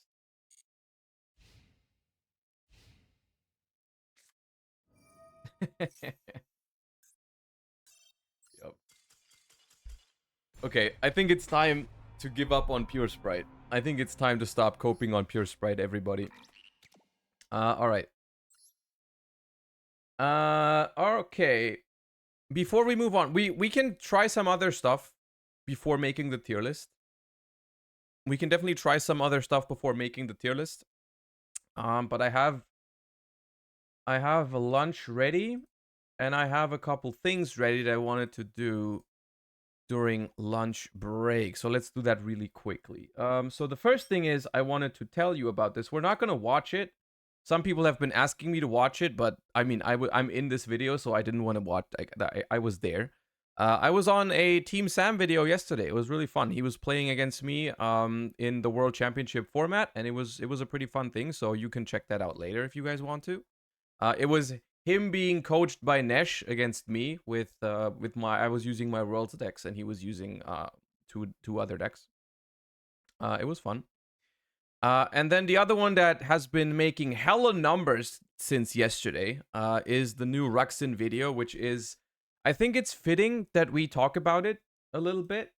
I think it's very fitting because we've talked about this literally yesterday before this video came out. We've touched on this topic during the Legendary Duelist opening that we did, of like, a lot of people have, a lot of vendors specifically have been complaining about how bad product has been for them recently. And Ruxin has had a has a take on that. So let's just watch that really quick and talk about it. Yu-Gi-Oh has a major problem. Monka S. And no, I'm not, this isn't like just clickbait, because obviously, you know, there's a little bit of going on with the thumbnail and everything, but I think this is pretty serious. What is this major problem, you ask? I got my glasses on today because this is a studious type of video. There's going to be some numbers in here. There's going to be some thinking in here. It's not just opening and getting hyped, so I had to put the glasses on. Are people quitting the game? Are collectors tired of collecting high rarity cards and putting together binders? Maybe people have finally gotten tired of opening packs? No, it's none of those things. The problem is Konami is printing too many Yu-Gi-Oh cards. How is that possible? You can never have too many Yu-Gi-Oh cards. No. I think I agree with this. I think I agree with this. I've been noticing that too recently, of like literally every single week or two we're talking about new cards, new sets coming out, like opening stuff up on stream. It's like it's a very frequent thing that just new sets gets released, and I can imagine that being a problem from a couple different perspectives, like from a beginner perspective, or like people that don't play as frequently as I do, for example, because I mean, I'm in contact with this stuff every single day. For me, it's not a problem if they release a lot of cards, because I have the time, because it's literally my job. I have the time to look into those cards, to get used to them, to test with them, to read them, all that stuff. But I can imagine a lot of other people that don't have that time, right? That don't have the time to just keep up with what's happening, right? And I think we have probably at least one new product every month, if not even more than that, right? So yeah, you can. Konami has always put out a ton of new sets, but I think we're actually reaching a tipping point. I started thinking about this problem after the release of the most recent set, Legendary Duelist Soul Burning Volcano. I, as a Yu-Gi-Oh content creator, barely realized when this set was releasing. It snuck up on me like the end of a streaming service free trial. Bam! You owe 20 bucks and you didn't even finish that show you were watching. Crap. I went on about opening this set just like I do any new release, posting 3 videos, and I was going to do the usual live stream opening like I normally do, looking for that rarest card. But I immediately noticed a significant disinterest in the set. No one was watching the first opening I posted, which are usually some of the best on the channel. Secondly, a lot of the comments talking about the set were either negative or disinterested. Not particularly excited for this one, but appreciate the love for older archetypes. I'd like to see future Legendary Duelists that feature a Ghost, Obelisk, or Slifer. Maybe one day we'll get that. Winged Dragon Raw, you're the only Ghost rare for some reason. I hate this set. I've never in my life opened 20 packs and pulled one super rare. Literally was the worst opening I've ever done. I'm not gonna lie, the Legendary Duelist sets don't excite me too much, but instead of getting a box, I'll get a few packs at the store and I mean, those are valid concerns. I've been getting the same sentiment about this particular set pretty much from almost anywhere. See what happens. Way to support your locals, man. Seeing all of this, I decided to check the price of the box. Like, what's the going rate for this thing? And I had a bad feeling because Legendary Duelists usually do not do too well in terms of price, which we're going to get to. Currently, it sits at about $35 per box, a ridiculously low amount. That is this set's problem more than a Yu-Gi-Oh product issue. I've been seeing that at least happening a bunch of times, right? I don't think this is the only set this year that people have been complaining about, right? People are complaining about Duelist Nexus. At least when I say people, I mean vendors, right? When I mean vendors are complaining about these sets, and you might think, oh, does that really matter? Because I mean, 99.9% of the community are not vendors, and everyone else really likes it when a set like Duelist Nexus comes out. And a lot of the cards in the set are really, really cheap because, you know, the set is not as good, or the value in the set is just not really there. So if you're looking to pick up just a couple cards from Duelist Nexus, you don't have to spend much if you're the kind of person to buy the cards, like buy the single cards, right? If you're the type of person to go on Card Market or TCG Player, if you're from NA, and you just buy the new cards you want from the set as singles, you're probably pretty happy about stuff like Duelist Nexus or even the Legendary Duelist set, you know? Like, you don't have to care that the set is not really that much value when you open it because you're not opening it, right? But the problem with that is that if a set is not like worth to open, right? If a set is too bad to be worthwhile opening, the singles are not really going to get in circulation, right? The only reason why we can purchase singles on release date is because there is a lot of vendors out there that rip open cases and cases of new sets, right? And put the singles up on Card Market, on TCG Player. That's the only reason why on the date of a release of a set, you can go there and buy whatever card you want, right? And if that process of vendors opening up the set is not worth it in the long term, it's going to be a problem because people are not going to do it, right? People are not going to open up sets if it's not worth it. For a brand new set that released less than a month ago. But this isn't unique for the Legendary Duelist sets. In 2021, Konami released Legendary Duelist Synchro Storm. This set had a similar trajectory in price, currently sitting at about $39 per box. Oh, but Legendary Duelist Duels from the Deep released in 2022 must have been better, right? How about way worse? This box is a whopping $25 per box. An entire box of 36 packs for $25. That is insane. But is this just a Legendary Duelist set issue? Is the composition of those sets messed up and wrong and that's just making them bad?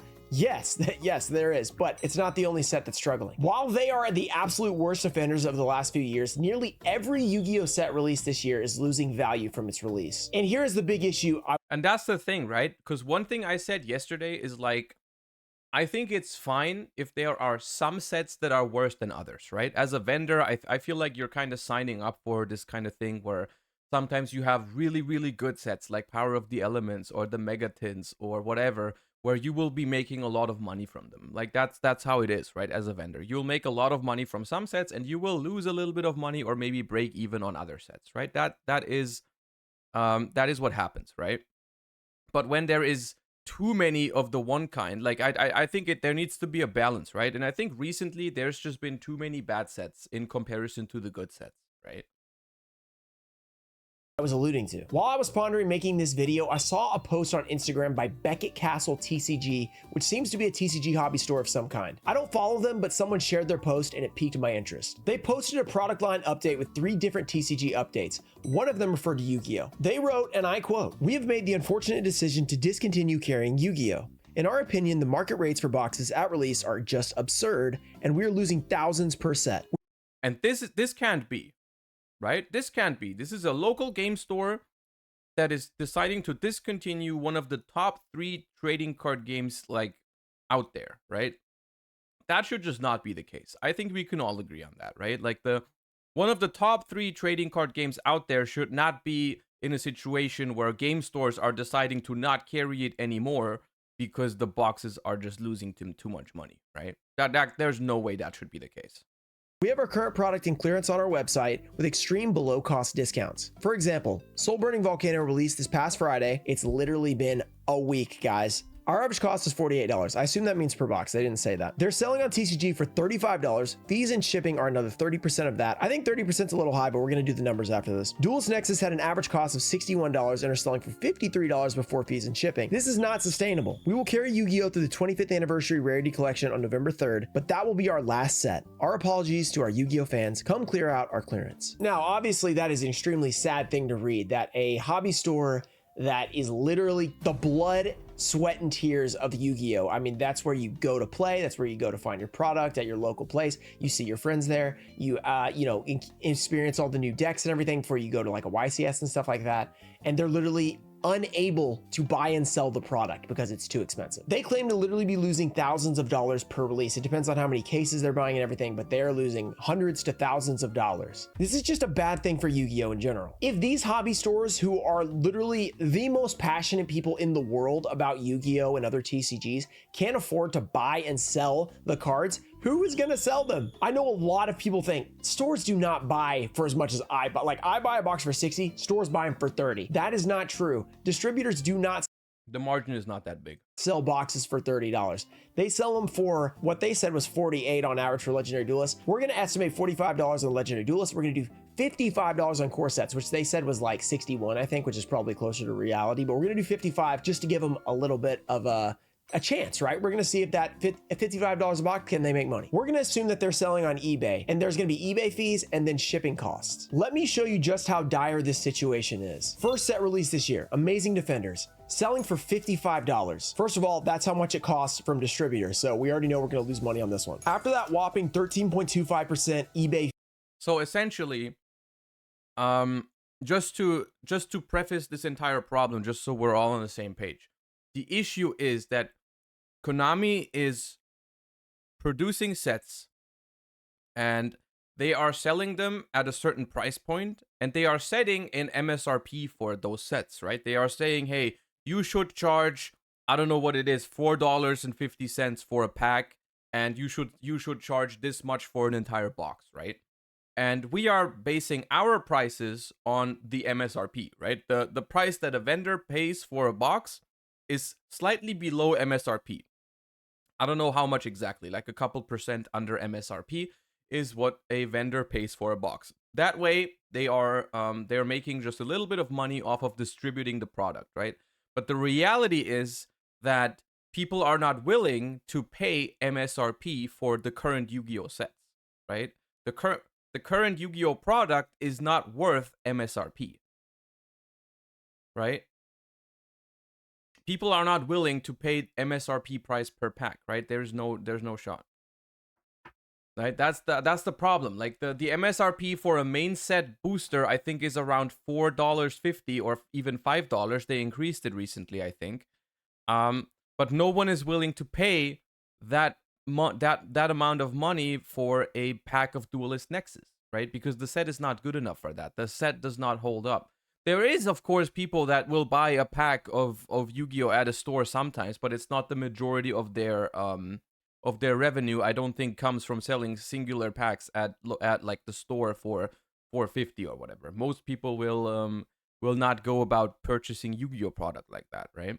And that is a significant problem, right? Because if the set is not worth what they are charging, right? Konami is charging a price based on a value that they have set, right? They're saying like, hey, our product is worth this much. Just pay us like, I don't know, 10% less and you can resell it and that's cool. But if no one is worth like, if no one is willing to pay that price, then the vendors are kind of screwed because they have to still pay what Konami is telling them to pay, right? And if that doesn't work out, then we have a problem because then no one's going to buy the product in the quantities that we would need for all the cards to be in rotation. Fee plus 30 cents, you got to add in that 30 cents, and a $5 per box shipping, they're making $42.42. So each box is losing about $12.50. Multiply that by 12 boxes, you end up losing about $150 for a case. And a local store is probably going to be buying at least 10 cases, maybe even more. That's a $1,500 average loss. The second set, one of the best sets of the year, Photon Hypernova. That's got to be making money, right? These are selling for just under $60, a little bit better than Amazing Defenders. With the $8.25 eBay fees plus the $5 shipping, they're netting about $46.75. That's not $55. They're now losing about $8 per box, which is $96 a case, and about $1,000 per 10 cases. Maze of Memories. This set. So, okay, I'm not sure if using this method is the best one for it, though, because, like, obviously selling on eBay with those kind of fees is very hard to make a profit from, right? I think if that's the case, then the simple answer is just don't go to eBay to sell your boxes, right? Don't purchase product when your plan is to sell them on eBay, right? This is not that realistic. Like, I think I guess we can check on like card market where the fees are substantially lower, I think. Like the card market fees, I think, are 5%.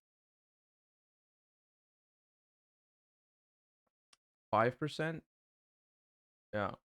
So they're selling for like $50 on card market. Photon Hypernova, $50.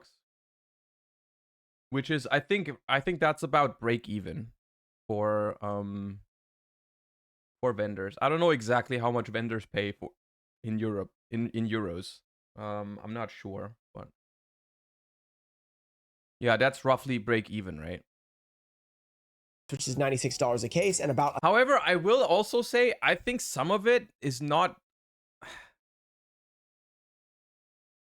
I would rather them go at it in a slightly different way if they want to criticize the product itself. Is also you should probably calculate the estimated value of the cards you pull from it, because that's what a lot of vendors also do, is they will open up product to sell the singles, right? And that's usually a better way to do it. So it would probably be better to go ahead and calculate the average value of a box if you open it, right? And then go about it that way. $1,000 per 10 cases. Maze of Memories. This set surprised me. It's $61 a box. It's actually doing better than Photon Hypernova. Still at a $48 net though, losing $7 per box, $84. Not every store sells singles. That is true. That is true. Yeah. Per case and $840 per 10. It's no matter which way you look at it, it's not looking super great, right? It's like it doesn't. It's what I'm doing right now is nitpicking. I just realized that it's nitpicking, right? Because a set that is worthwhile opening will sell for more money anyway. So like if the average cost of opening up, if the average pulls of opening up a box are really good, then the set is also going to sell for more. It's kind of the two things are related anyways. Cases. Cyberstorm Access. Now we're really looking poor. $51 a box, $39 net after all the fees and the shipping and everything, losing $16 per box, $192 per case, and nearly $2,000 per 10 cases. Wild Survivors, they're at $50 a box, $38 net, losing about $17 per box, $204 per case, $2K per 10 cases. I think collector rare sets may be cheaper. I'm not totally sure because I don't have a distributor, but I think you might be able to get those at a little bit less, so maybe the losses aren't quite as bad there because they might be like 50 a box, but even then they're still losing money there. Battles of Legend Monsters Revenge, always a banger set. Battles of Legend is a hard carry for stores, $61 per box, so it's the same thing as we saw earlier, about $840 on a 10 case. You're losing about 80.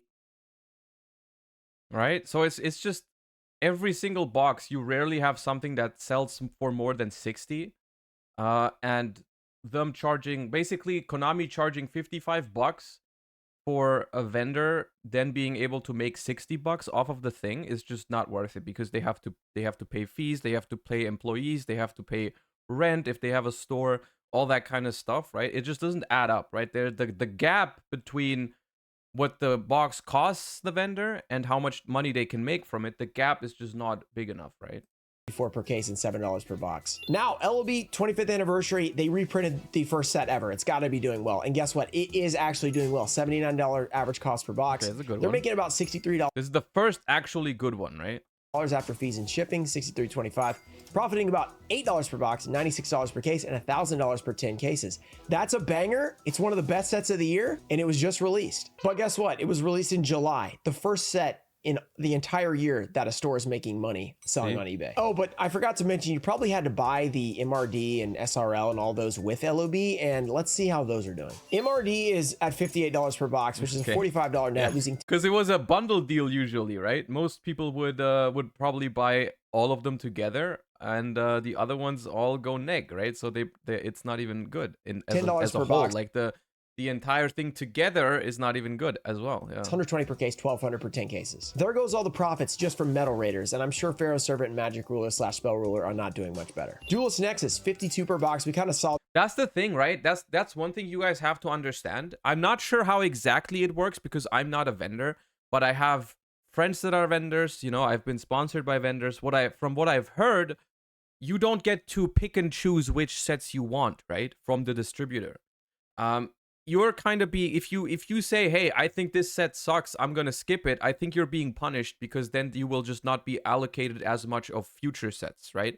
It's kind of like the distributors like working with stores that always take a decent amount of product, It's not like you can say, hey, this legendary duelist stuff that you're doing every year, we don't like that. We just never need that, right?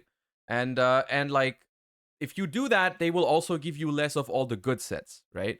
And also, the other thing is, you need to pre-order this stuff a long time in advance before we even know all the cards that are in there, before we know their rarity distribution, all that kind of stuff, right? They don't know that when they have to order, so it's even worse. Like, you can't even predict if a set is going to be good or not. You just have to say, hey, I'm ordering this much of it. This one earlier, they said 53 per box, so they went up a little bit more generously for the price. Don't spoil the whole video. Oh, is that going to be mentioned? $40 per box okay, after fees. Losing 15 a box, 180 per case, 1,800 per 10 cases. And finally, the stinker of them all, the one that really inspired this video, Legendary Duelist Soul Burning Volcano. They only have to pay $45 a box instead of 55 here, so you think that would help. They're 35 per box right now. After fees, it's 25 a box. They're losing $20 per box, $240 per case, and $2,400 per 10 cases. $2,400. That is insane. After seeing that, you might want to say, well, they get to avoid all the shipping fees and everything and the eBay fees because they have a store. They can sell them in store, right? That's true. They can do that, but they're not going to sell nearly the volume most likely. And even if they do, only Photon, Hypernova, Maze of Memories, Battles of Legend, Metal Raiders, and LOB are selling for more than $55. So all those other ones are still losing money even if they have zero fees. And don't forget credit card fees and stuff like that they have to do when people swipe their card in their store. And all those sets besides LOB that are actually profiting are only making $3 to $6 per box. Is that going to cover those credit card fees? Is it going to cover their overhead, like their rent, their employees? No, definitely not. Now, some of you might be thinking, wait, Ruxin, why don't the stores just skip the sets that suck? Like, okay, I see that LOB is going to be a great set. I'm going to buy a bunch of LOB. And that's it. I'm not going to buy anything else. Here's why. First of all, they have customers. They have people in their store that want to buy the new set. So that's an obvious first thing that you probably thought of already. Here's something you might not know. Distributors give an allocation of boxes for each set. So if you want to buy a lot of LOB and you want to buy like 100 cases because you know it's going to be awesome, they might only allocate you 5 cases. And so you only get to buy 5. Man, that sucks. And you know what else sucks is you might be able to buy a lot more for the bad sets because not as many people are buying them. But if you happen to say skip that set, they're not going to allocate you as much on the next good set. So let's say before LOB, you didn't want to buy whatever was before that, like Cyberstorm Access or something, and you bought 0 of that one because you're like, that's a stinker. I don't want that. When they get to LOB and you go for 100 cases, they might give you 2 cases instead of 5 or 10 or whatever it would have been. So stores feel pressure to like follow through with each new set to buy stuff so that they can get the good ones when they show up. Now, I say all of this we've been talking about not to just like say, let's go to our local store, let's get them a tip jar, let's put our entire paycheck in there so that they make some money. That's not what I'm saying this. I just want to bring up the point. No, I mean, the issue is absolutely not on the customers, right? Of like, you know, if the set is bad, why would people want to pay more than they are currently doing? Why would people spend more money on Soul Burning Volcano? I feel like the issue is with Konami releasing sets at a price that they're just simply not worth it. That Konami is printing too many sets and they're reprinting too many cards. There are just too many sets to keep up with. Look at this release schedule from the last few months. Wild Survivors, June 2nd release. Battles of Legend, Monsters Revenge, June 23rd release. 5 Legacy box reprints at once. July 14th release. Duelist Nexus, 2 weeks later. July 28th release. Legendary Duelist Soul Burning Volcano, August 11th release. That was back to back to back every 2 weeks. And that first one had 5 releases at once, so just throw that in there. I didn't even mention the OTS release. Okay, I will say I don't think this is super related to the amount of sets that they're making, right? Because this would even be a problem if they only released 1 set per year, right? If they only released 1 set per year and it sucks ass and vendors are losing money on it, then that's also bad, right? It doesn't matter. If they release a new set every month, but it's always a banger, vendors are not going to complain, right? It doesn't really have anything to do with the volume of sets that they're creating. It's just that too many sets recently have just been not great, right? Too many sets is a problem in other ways, you know, because you will have customers fed up with they don't want to buy, they don't want to spend as much money every single month. They're not willing to spend as much money. It is also an issue from that perspective. So I'm not saying it's a non-issue. I'm just saying it would be less of an issue if the sets would at least be better on average, right? on July 19th. So, I mean, that's a forgotten thing. There's an OTS set too with more reprints, which honestly, that's probably a good thing because that just gives people access to, you know, higher rarity for playing in tournaments. So that's probably not something we need to be concerned about, but it's just another thing that's happening. There's so many things coming out in quick succession that players barely have time to like catch up with their decks, play in the meta. I mean, you got to be buying and selling as even a player just to pay for your deck if you don't have like a crazy income because you don't want to pay $2,000 for your deck to play in the next YCS tournament. And collectors like myself barely have time to even attempt to pull the newest Starlights or 25th anniversary cards before a new set drops 25 more of them. Yeah, collecting seems very weird these days because there's just so much stuff, and I feel like the only way to collect a new set is to just open up a lot or just go out there and buy all the singles like right when it releases, and then you just, I don't know, it feels weird calling that even collecting because all you're doing is just spending a bunch of money every time the set drops just to have it all. Literally open product for a living, and I can't pull half of these 25th anniversary cards before there's 25 more of them. And don't get me wrong, I love that there's a lot of high rarity cards. I think it's awesome, but if you're just a regular guy buying like one box and you're trying to collect all the cards, pulling them, there's just absolutely no way. And if you're like buying them, that's 25 times like an average cost of $2,500, like that is insane. And having so many of them out there kind of like lessens the awesomeness of some of them. Like we're getting to the point where like X-Tox Hydra is a 25th anniversary card. Like, does that need to be a 25th anniversary? Can we just, I don't even know what card. What card is that? Just have like 10 bangers or 5 bangers and, you know, call it a day. I personally think Konami needs to scale back the releases and give each set some room to breathe. This will allow cards to find their current place in the meta, whether they're good, they're bad, whether people want to invest in them and actually play the deck for like maybe a month or two instead of 2 weeks. It'll allow high rarity cards to be actually obtained for collectors, and it'll give time for the sets to actually sell for a reasonable price for the local stores. They won't have to be selling at a huge loss for every single set just to move their product, get the cash flow to buy the next product. If Konami were to carefully craft every new set, which I'm sure they are carefully crafting them. I know people at Konami are working hard on these sets. They're trying to make them as good as possible, but if they yeah, I mean, if anything, like you'd have to cut at least some amount of slack for Konami US or Konami EU, because they just get thrown all these cards at them from the OCG, right? Like Konami EU and NA are not directly responsible for the amount of cards that they need to print each year because a lot of them is designed in the OCG, I think. But like, of course, they still have a lot of stuff to do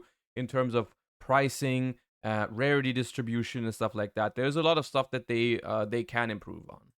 Had an extra like month or let's say instead of every like you know 3 sets a month or 2 sets a month, we did 1 set a month. They'd have twice as long to work on it, perfect each card that needs to be high rarity, that needs to be low rarity, that needs to be playable, that needs to be like a nice common that actually might be valuable in a couple of months when they release a new set. They just have time to balance everything even better. I think this would help keep local stores alive, which in turn would keep Yu-Gi-Oh alive, which obviously we all want to see for years to come. I hate saying this because I actually do love new releases, and they're great for me because I get to make tons of content out of new releases and some of the best performing content on my channel. But I am afraid that all this awesomeness right now might slowly choke out Yu-Gi-Oh in the long run. Let me know what you think about this problem in the comments. It's a little bit of a different video, but it was something I've been thinking about for the last few days, and I want to know your opinion. Thank you guys for watching, and I will see you guys in the next one.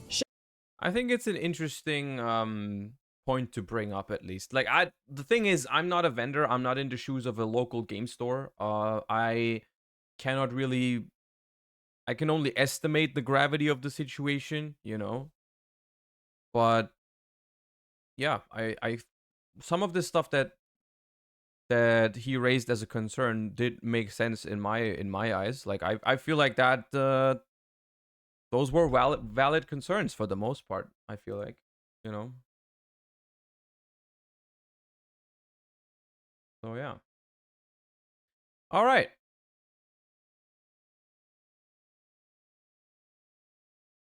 Get back the music in here. To be fair, bad sets are also important. We don't want a power creep going insane. I mean, you could argue that, but at that point, why don't you just release less cards, right? Why don't you just skip a set? Like, I don't mean to be rude or anything, but I think no one would really have been super sad, and it wouldn't have been super tragic if a set like the recent Legendary Duelist just had not been printed, right?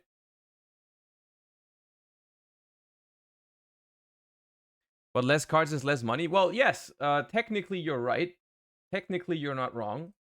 But what if a business practice that is making you money instantly will later down the line lose you money because people will stop buying your product because you're doing that, right?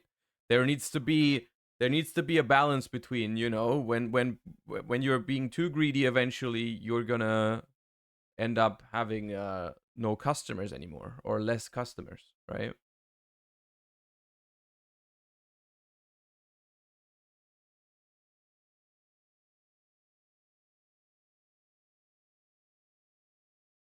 Anyways,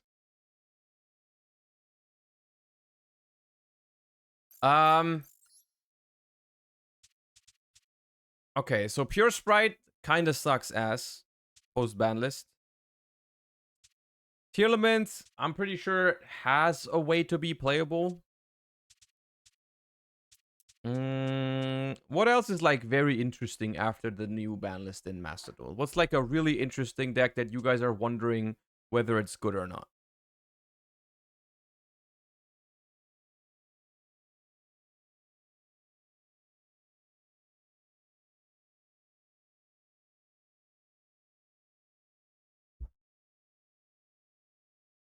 Thank you, Zach, for the 9 months. Welcome back. I am kind of back and forth on the salad stuff. I don't have that much hope for it in this current format. I'm kind of in the camp of I'm waiting for a ban list to give it a shot, depending on how that looks. It's kind of how I feel on it.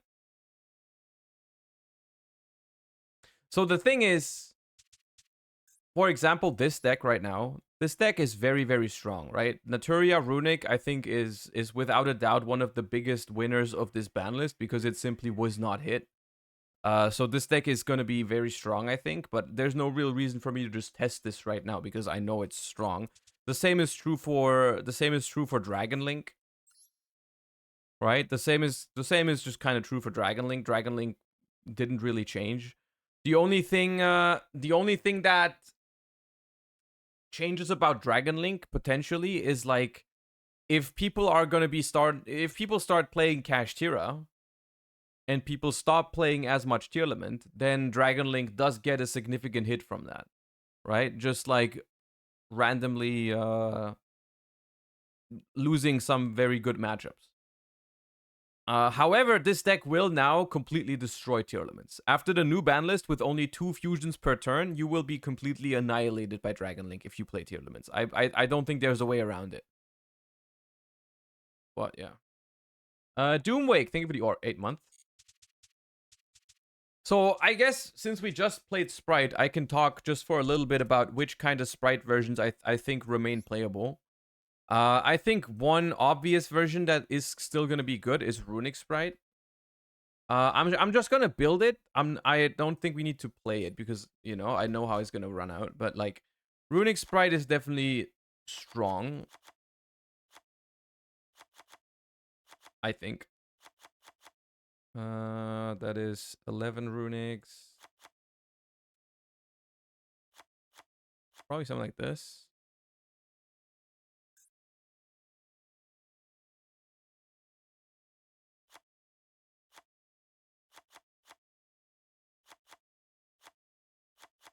One.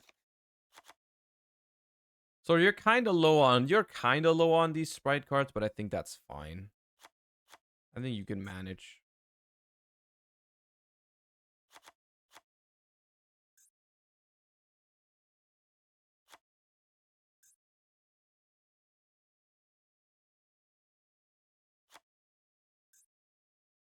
Bup, bup, bup.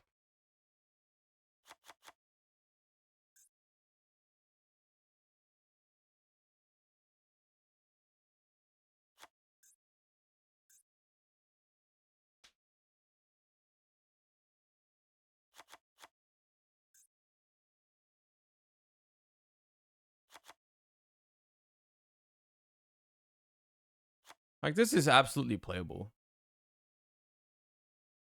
This deck's absolutely fine. Right? You could play Ashes somewhere. It depends on the format. Ashes, like, fine.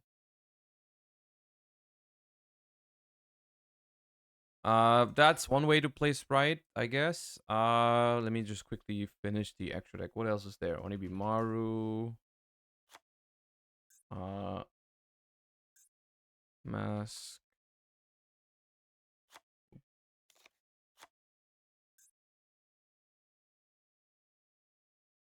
Unicorn. Dark.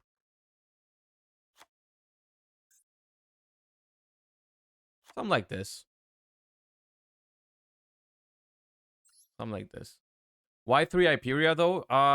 When you play Runick Spright, just normal summon Hyperia once and you'll know why. You'll understand why it feels so good to normal summon Hyperia in this deck. And then the other version you can do. No, you don't need sprint. What the hell are you gonna sprint? Runick for hire. That's the other one you can do with Sprite. The cool thing about this version is it doesn't actually care about starter and jet being like semi-limited / limited because you only play one anyways.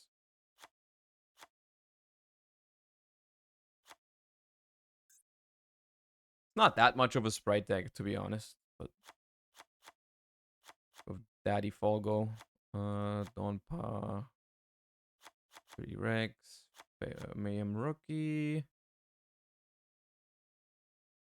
and then you have Fossil, Dig.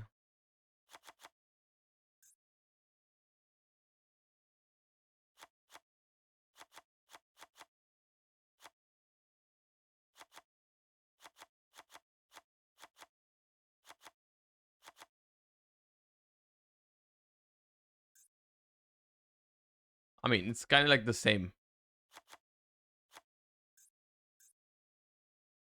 Kind of like the same story. But this deck's also still very strong. Also, I did not put Max C into this deck. That is not correct. Do I just not play evenly then? Probably.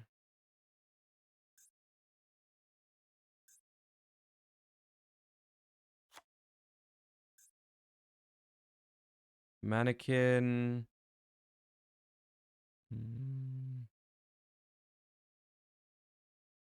This deck could use 2 Garys. You could use Munin.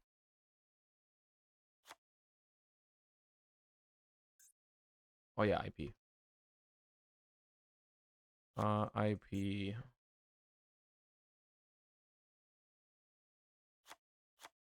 Something like this. This version is also still very, very strong. In Master Duel. Those are probably my shocker. Those are probably the 2 ways I prefer to play Sprite moving forward. Probably you can probably play around with some like Tri-Brigade Sprite maybe. It's probably playable, right? I think Tri-Brigade Sprite is viable. I don't like Life Twins. I don't like Life Twins because Life Twin Sprite, Life Twin Runick Spright could be fine. Life Twin Runick Spright could be okay, but I don't think it's better than Per Hire. I simply don't think it's better than the Per Hire version. And if you don't play Runics, like if you just play Life Twin Spright, I think that deck just does not function with 5 Sprite extenders. Right?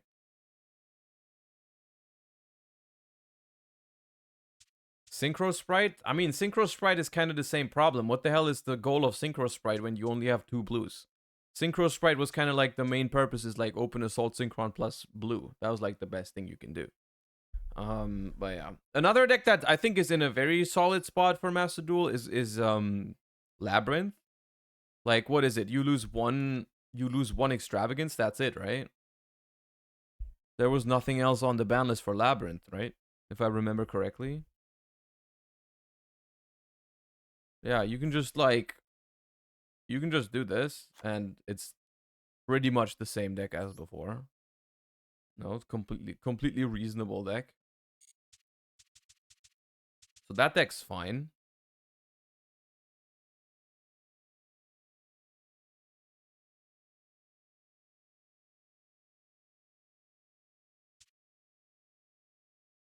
Oh yeah, you would play Chaos Angel, right? I don't have Chaos Angel. Which makes it even better, I guess. I have one Chaos Angel, but you would be playing probably 3 and just cut the gamma, because let's be real, drawing driver sucks too much. I would probably play it some... I don't know what I would replace those cards with, but this is the core, and then you get 6 more cards. You get 6 more cards. Lady, I am pretty convinced that you can just play one lady if there's not many mirror matches. Like lady, I think is genuinely only very good in the mirror match. In other matchups, it's not that great. I don't like it in most other matchups. Like the only reason we played 2 at Worlds, where's our World list? This was our Worlds list. And the only reason we played 2 lady was because we wanted to have it in the mirror match. What about Cash banishing it face down? Dude, then they'd banish it face down. You don't need it. It's not that important. This card is way more important. You literally do not care if they banish this card face down. It's completely fine if they do.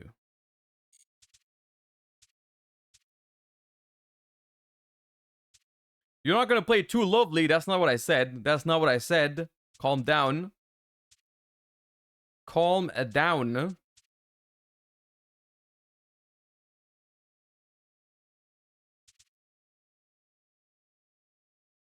Well, yeah. I mean, that's pretty much...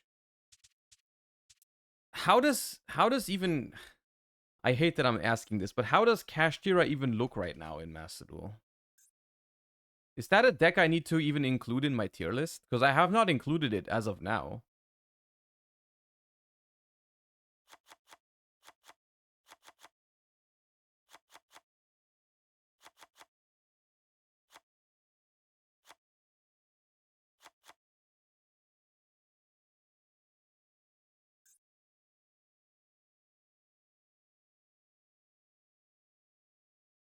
And now what?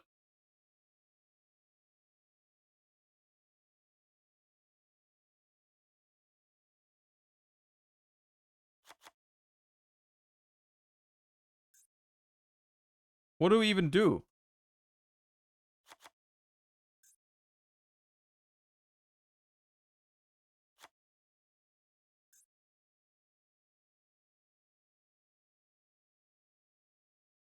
Is there cool Tomahawk lines? Can you do something cool with Tomahawk?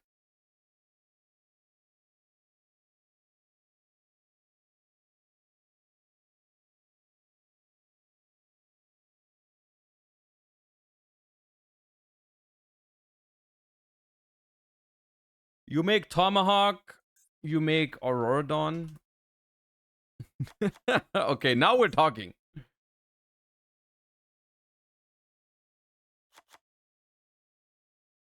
Now we're talking.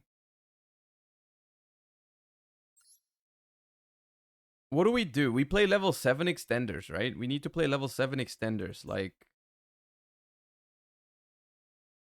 this.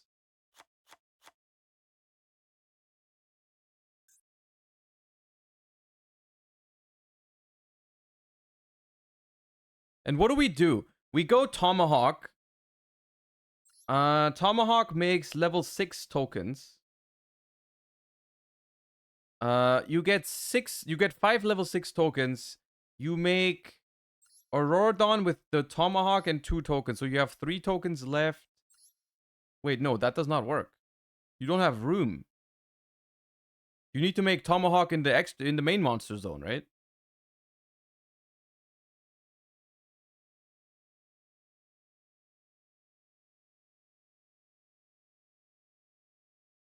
And then you get 4 tokens. You make this, get 3 tokens. Tribute to make this. Librarian. Surely it's librarian time.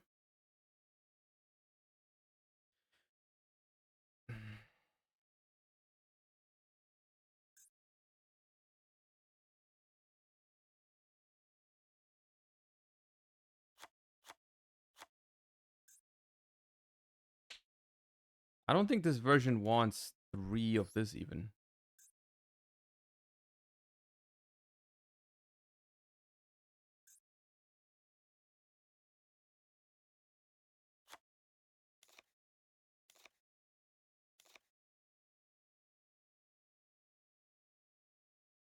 Cupid pitch? Why Cupid pitch? Well, how do I even make Cupid pitch?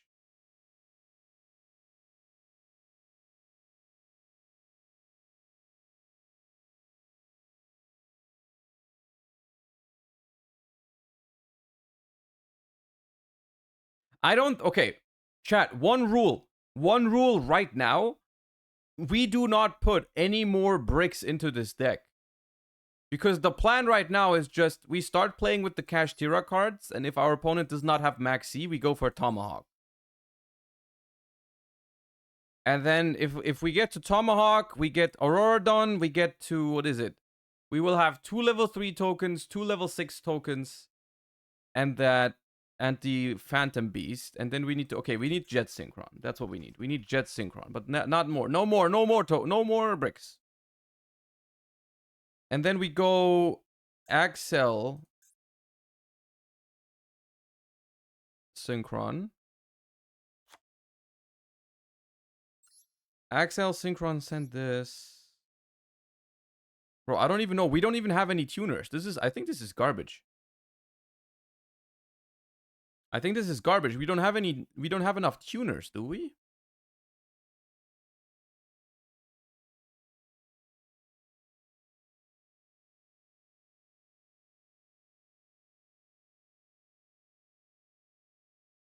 I'm not gonna put Cupid Pitch into this deck.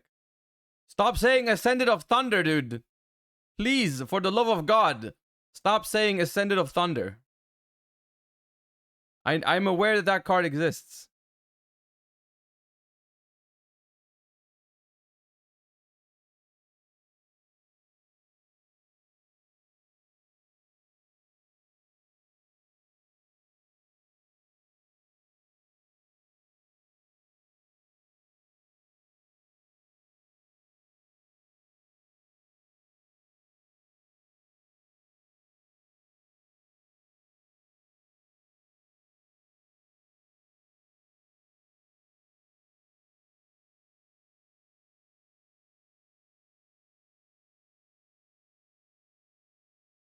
Hmm.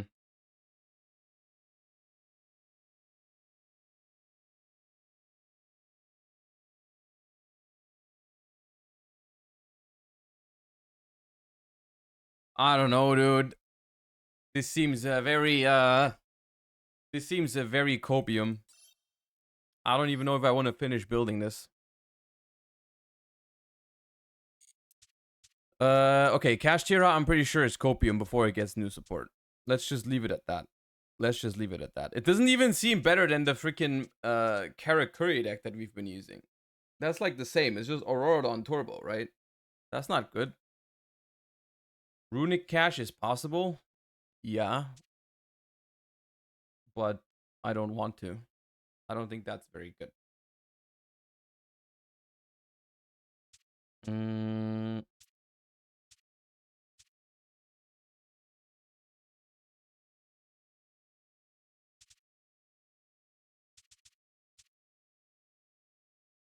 What's a fun deck we can try for this new format? I want to try one more deck before doing the tier list.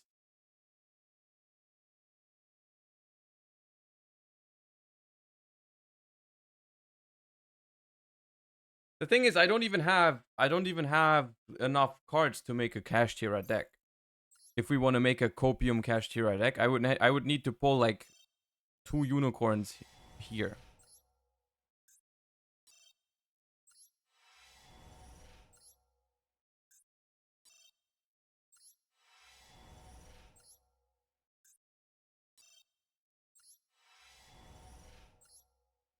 Oh, come on. That pack was even freaking yellow. Okay, no one saw that. Sometimes it works and then it gives us a good clip, right? And then we just never talk about the times where it doesn't work. It's simple.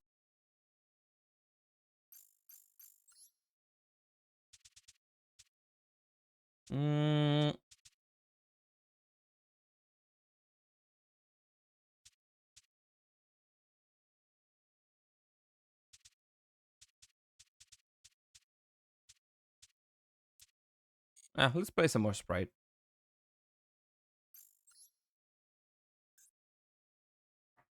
It's been a while since I have drawn 3 cards with Daddy Folgo. Let's do that. Let's do that right now.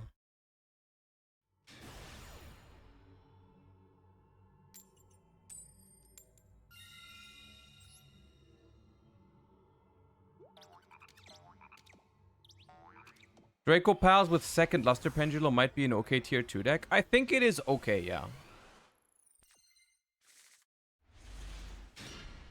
I have drawn no Runick card. It's phenomenally bad. Okay. Oh, it's fine.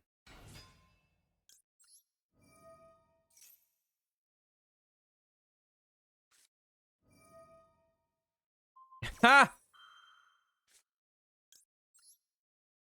That's funny.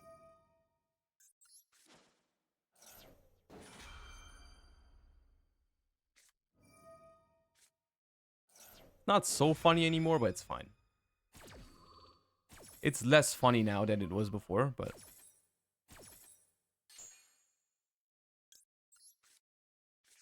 We just need to draw a Runick card.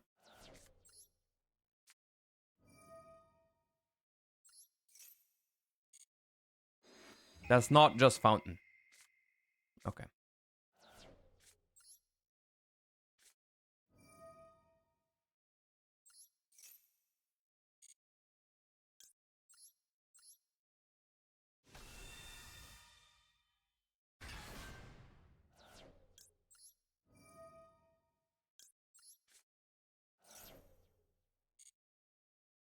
Trying to hand trap Runick Furhire, dude. Heck W.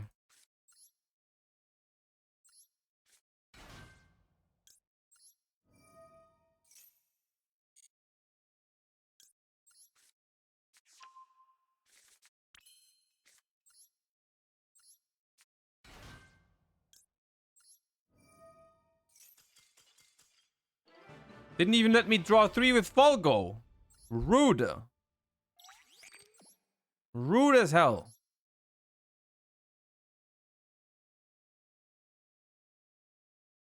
Naturia Runick's still good, dude. Yes, it's one of the best decks, I think. If people finally acknowledged it.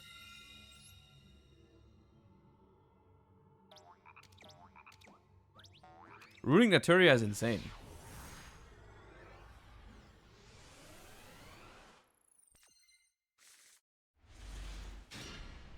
Ooh, it's a nice hand.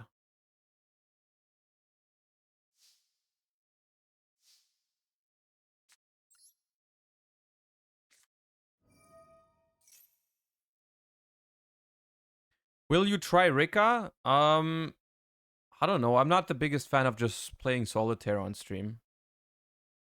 It's not a bad deck. I'm just not a fan of it.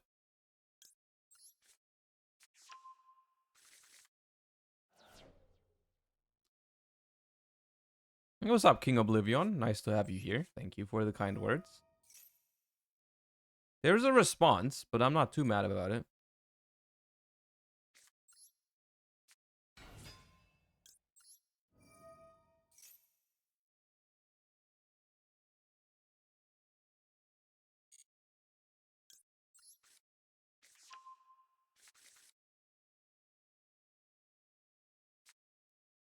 The way this has been going, I'm assuming we're getting Max Seed right here. But there's not really anything I can do about it. It shall happen.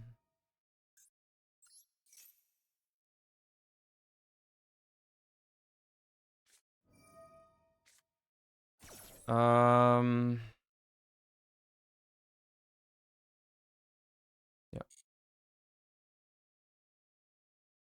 It is what it is.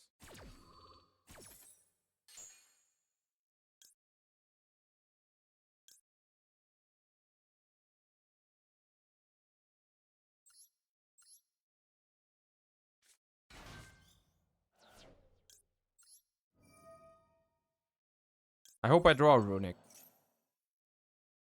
If I draw a Runick, I can just Talents to look at their hand. Or that also works. That's fine. That's fine. That's fine.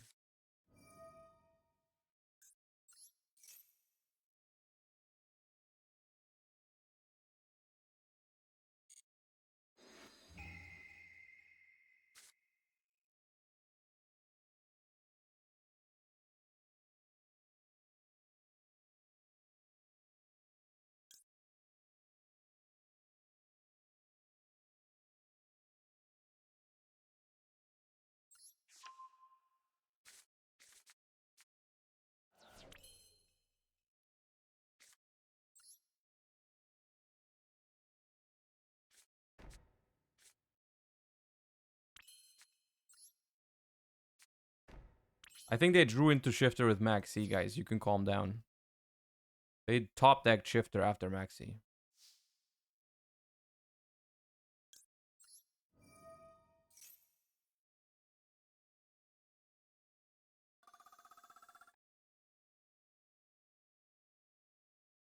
What was it? Maxi, Imperm, Shifter, and Griffin. Yeah.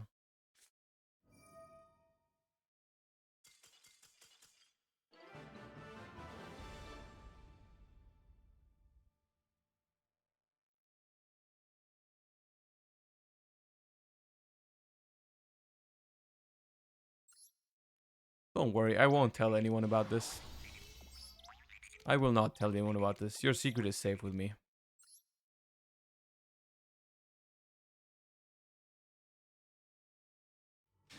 I should have probably done my my master climb sooner into the month, you know? I'm noticing that the quality in this Diamond 3 environment or Diamond 4 was not the highest today.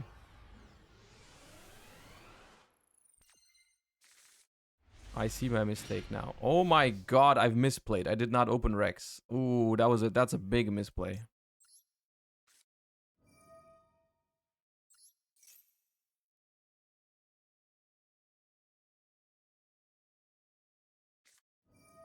Can you stop maxing me every single game? That'd be phenomenal.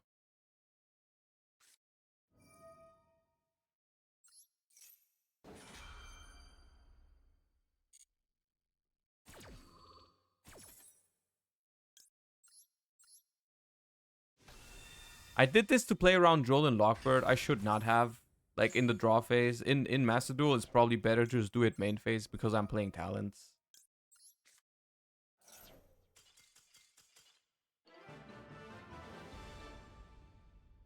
People really just hate Runick for no reason. They didn't even know I was a combo deck. I'm just playing a combo deck, getting max seed, and just they just leave. God, I hate when I max see a combo deck, dude. I hate when I max see a combo deck. It's so toxic when I do that. I'm just leaving.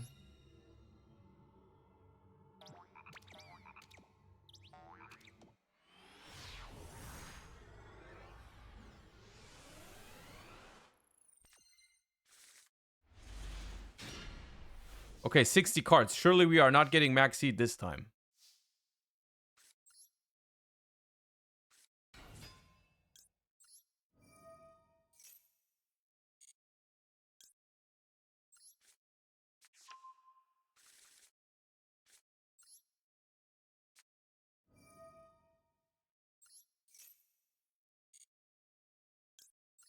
That's what I'm saying.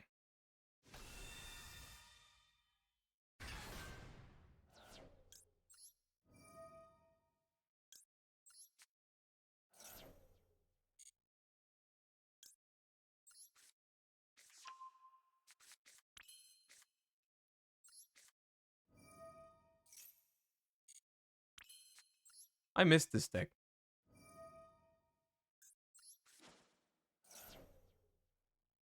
I would ban every Runick card, but no reason to hate Runick. Bro, Runick is the best archetype ever printed. The most healthy archetype for the game that they've ever made. Not even close.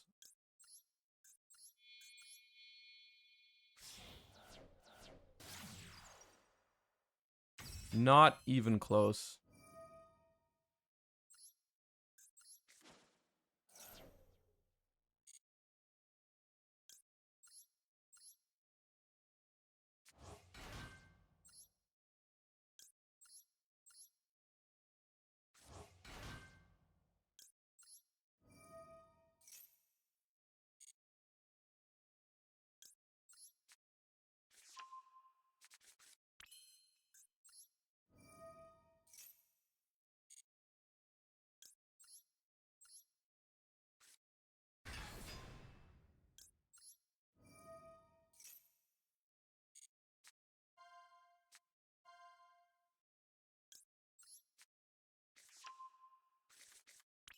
Chat's fuming right now. Yeah.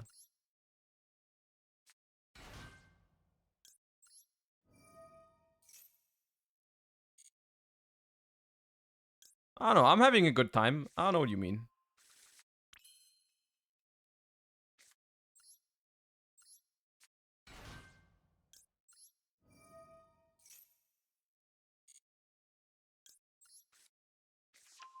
I don't really get the issue.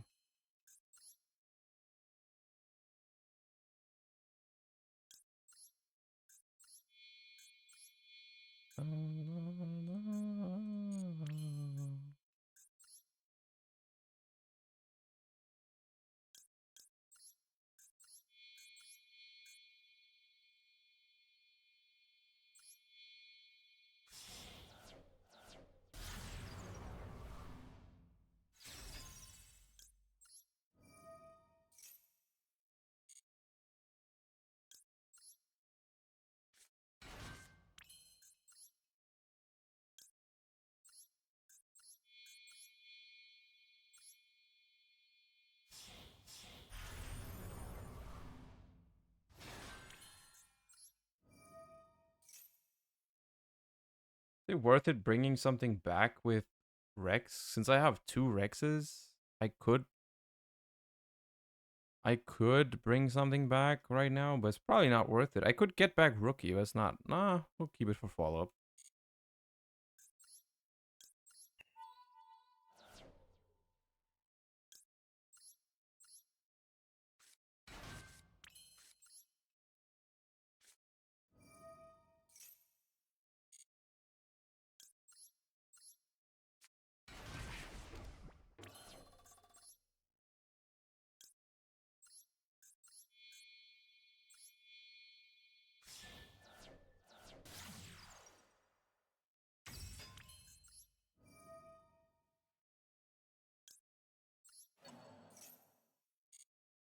This is fine. I think this is fine.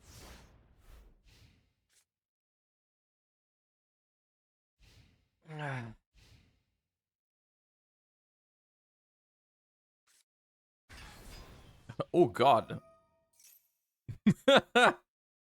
Okay.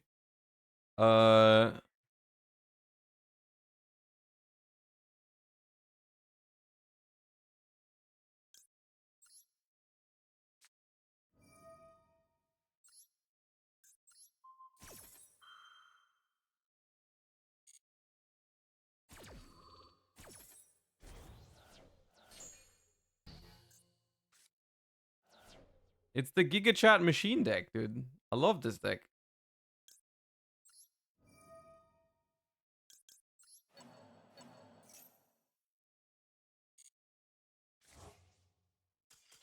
Oh, come on. No one's letting me draw 3 with Folgo. Come on, dude. Let me just draw 3 with Folgo.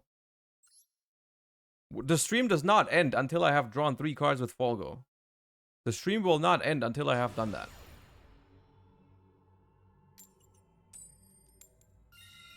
Have I gone second yet with this deck? I don't think I have. Goofy Hat Matt, thank you for the 3 months. Welcome back. Appreciate you a lot. Thank you. Don't say 24-hour stream, Pog. We will draw with Folgo. Where are my Runicks? That's awkward. I don't want to start with normal summon beat. Because then I get max seed and it's going to be painful. Oh.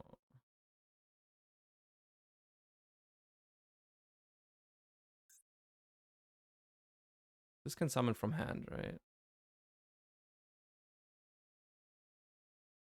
Yeah.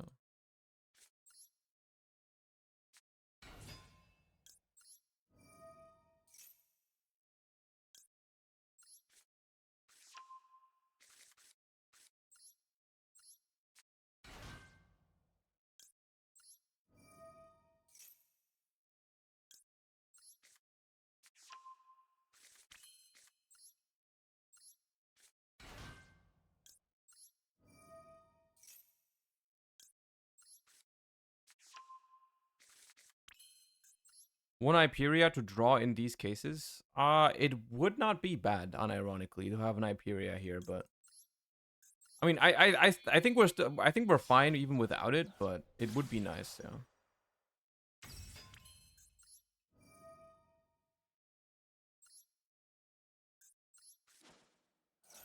We will simply reveal a Runick with the other daddy, Rafal. Daddy number 2.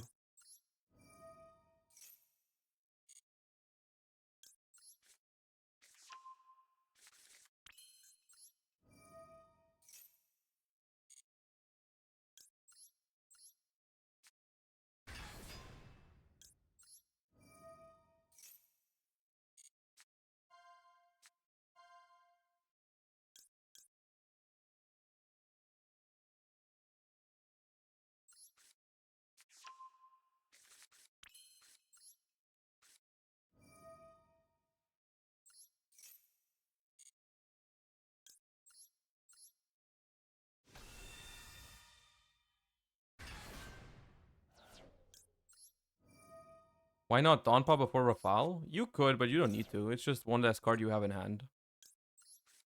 It's not really a point.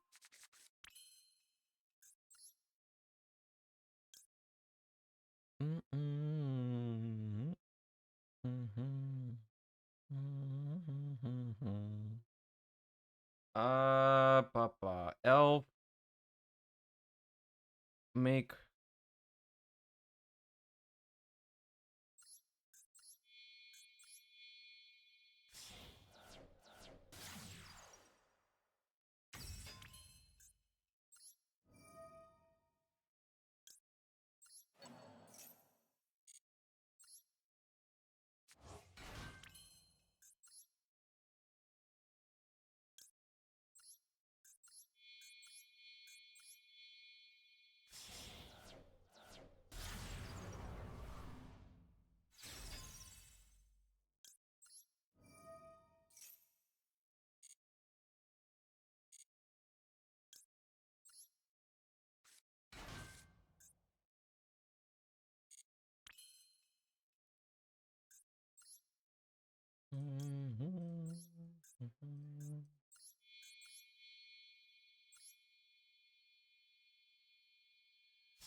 And now Rex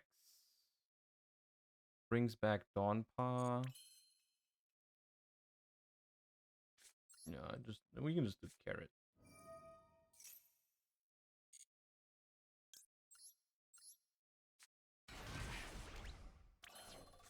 This.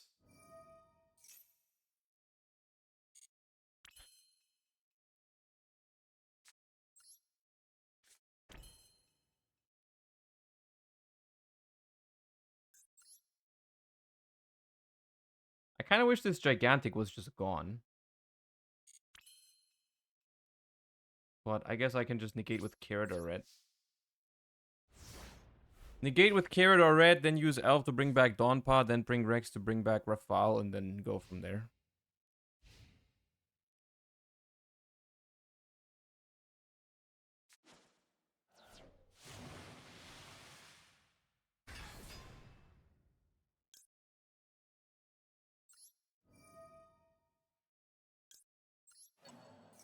Okay, I'm scared.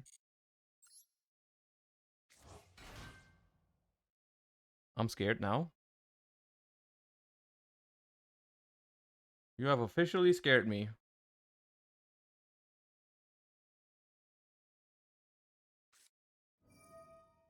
Hmm.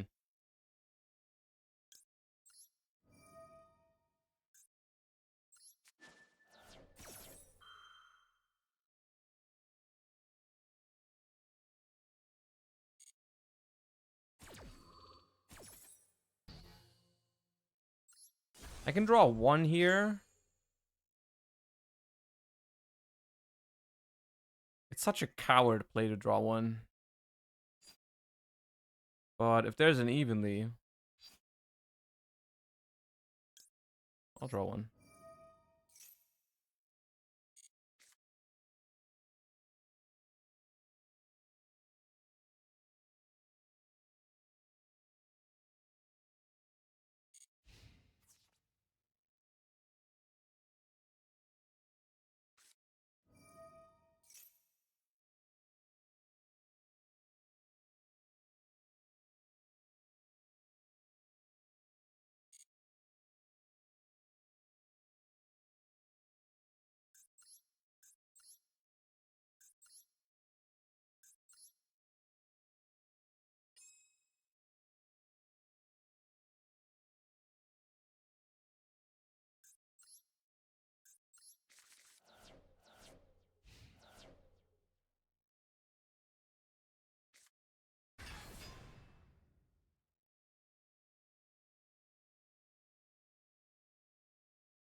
Thank God it's Cashed Era.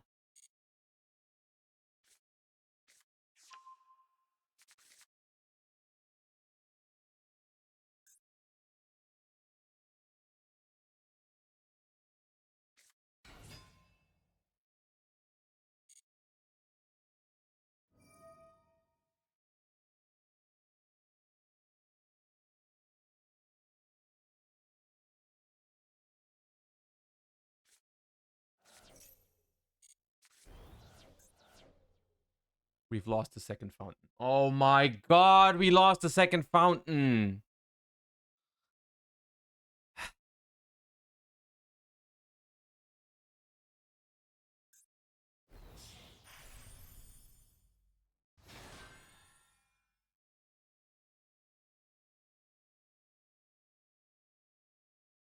And the third Rex. Oh my God, this is so bad.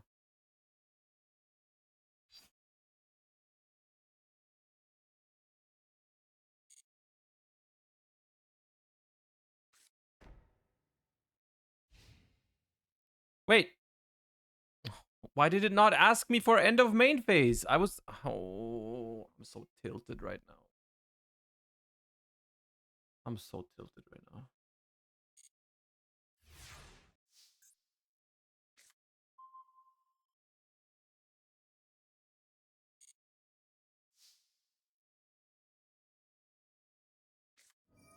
Why'd you keep Mayhem? Because I wanted to Mayhem back a Fur Hire and then Rex back another Fur Hire. Did they use the effect? Yeah.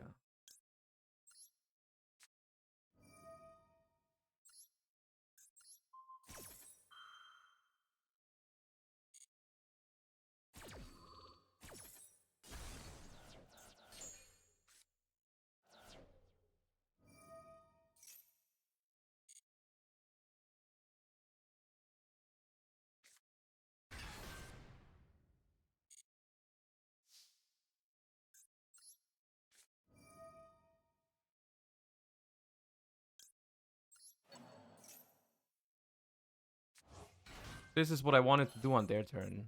Before they had the Fenrir, but...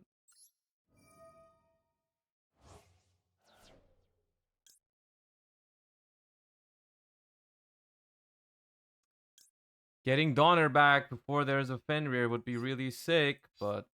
Now I have to do this.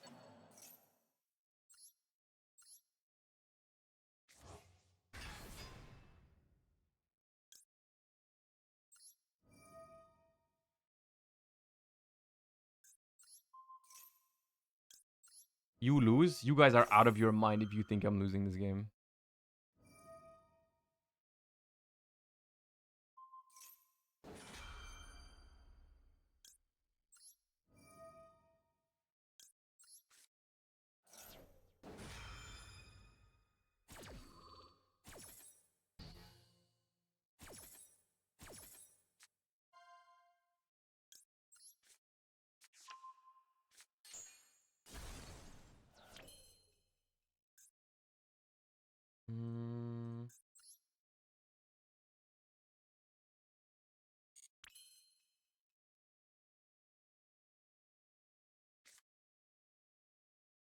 Talents is not live because we negated the Rafale.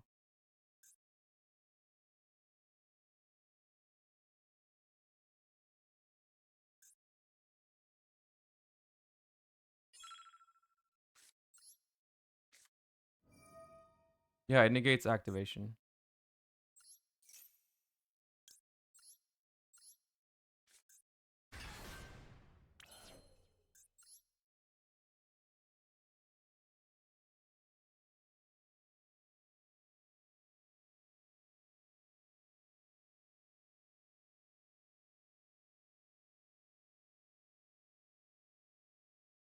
It's so cringe that they banished Rex plus Fountain, dude. If they didn't do exactly that. We don't even have a target for Falgo anymore. It's so bad.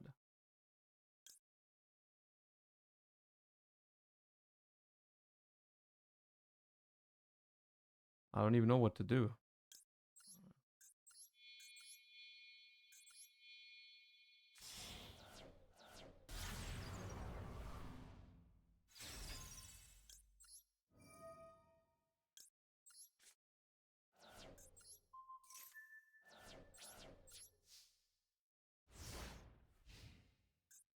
If we had one more Rex in the deck, it was game.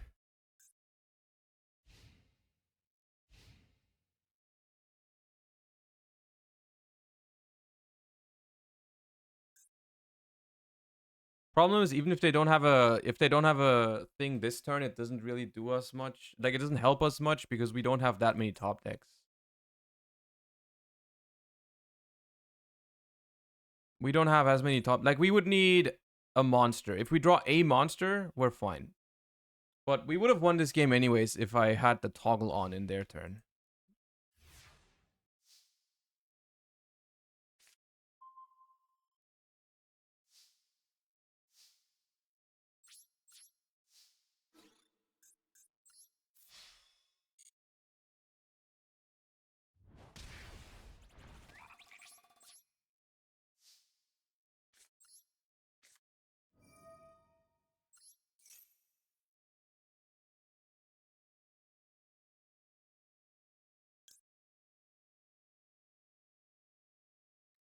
The question is, do they top deck Birth or do they top deck a monster?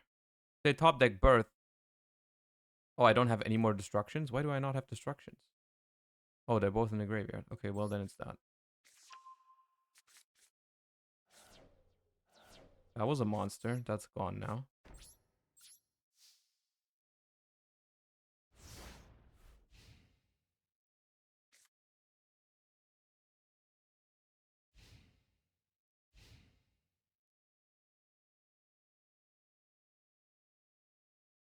Why do you need a monster to make Donner and revive? Make Donner and revive 2 for hires. That way I can also use Rex again.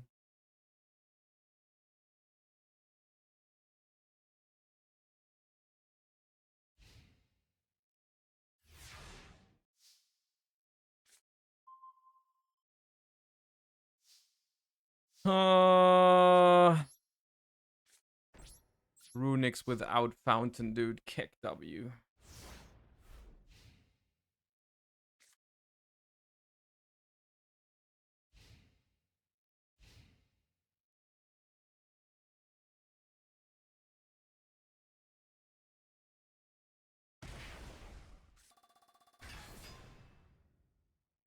Okay.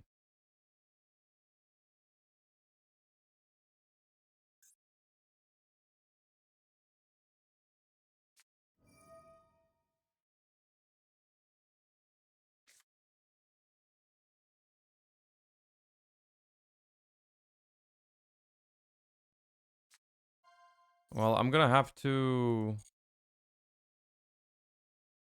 Flashing Fire.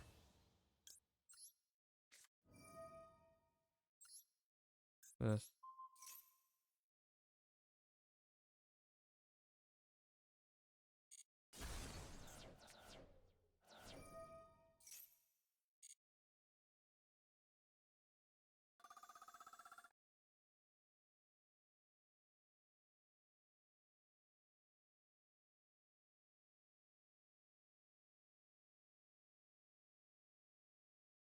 How many monsters do I have? I have 3 maxis and 3 maxis and 1 blue. So 3. 1 in 6 roughly.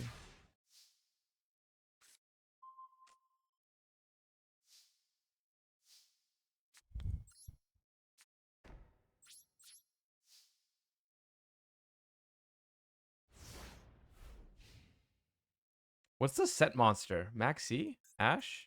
What did you set?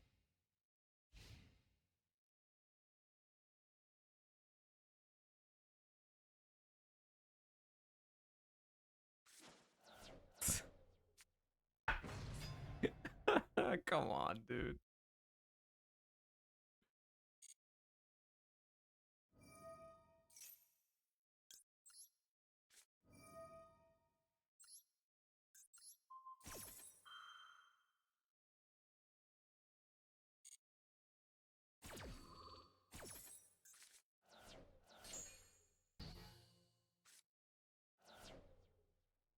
They have 17 cards left in deck now. There's no... The thing is, the one win con I have... Let's negate it anyways, bro. The one win con I have is just do this and draw a monster. I just need to draw a monster. 3 and 16.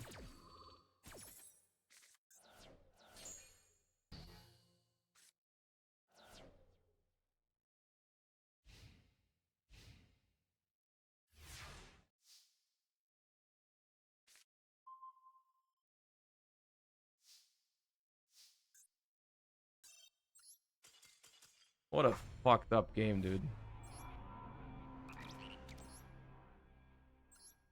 What a fucked up game. Kaiju, Duster evenly. And then I friggin' get screwed over by toggling. Frustrating game. I wasn't going to lose if I was gonna get the toggle. I would not have lost if I had the toggle on.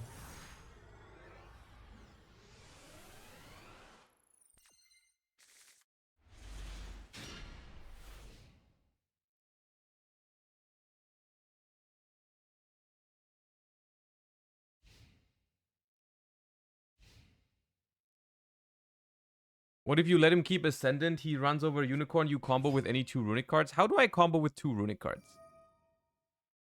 What kind of combo do I make with 2 Runick cards? Except for reading them and then realizing they don't combo.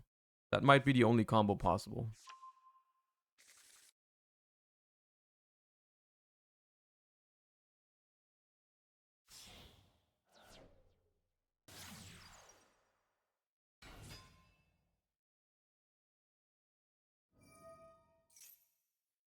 The Dragon Link matchup, I mean, their hand is pretty good. And we're gonna have to watch them for like 3 minutes at least, I think. Or 4. But the Dragon Link matchup, I think, is winnable even without hand traps. Potentially. It depends how well they play it, of course, and if they have Maxi and such. But so far, I mean, we know there's a baby dragon, we know there's a boot sector launch. So there might not be a Maxi. 2 unknowns at this point.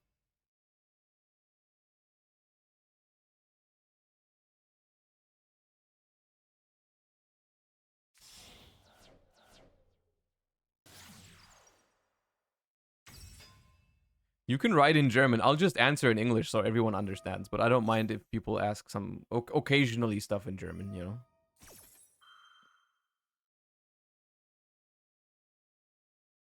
Can you deal with Borland? You can. You don't really have to, though. But we have, we just usually deck them out. Is the easy way. Thank you, Maeve. Appreciate that.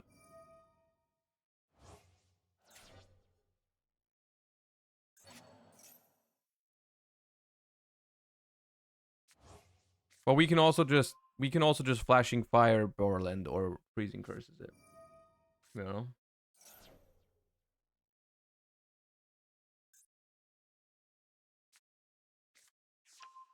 So far, they've been playing it optimally, I think.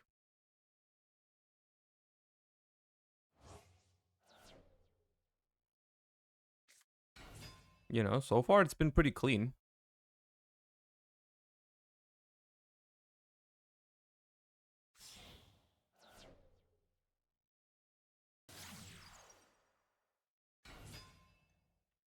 Oh, also, I just noticed I haven't updated the sub goal today. We fell under 1,000 yesterday. I don't know why, but it must have been 1 month ago that we had a bunch of subs on this day, so we lost a bunch, but the goal is now back. The goal is now to get back to 1,000. We're pretty close. I think we can get there. Baldrake from hand with Romulus. Okay, that's the first weird one, but I guess it might help you make Barone? Or not. Just when I say the nicest things about my opponent.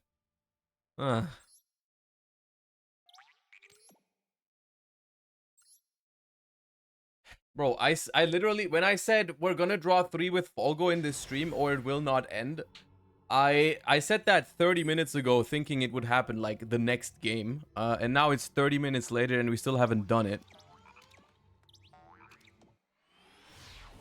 You know.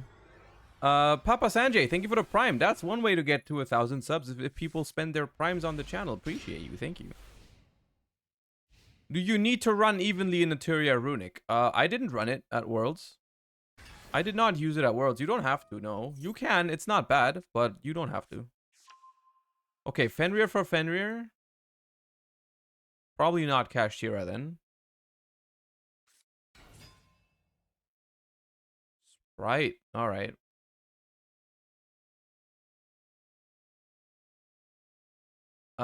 Spright as well. Technically winnable with a good hand, but what we have is not what I would consider a.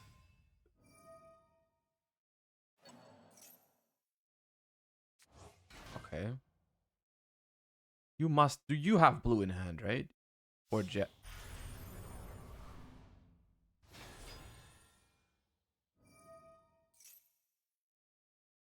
Maybe both anglers in hand, or only playing one angler? I'm trying to find a reason for this weird line.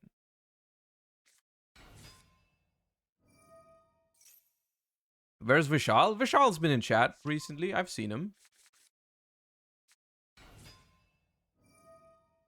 Has just made the more responsible decision to not drop 100 subs per stream. So that's fair, you know. But he's been here. Or they've been here.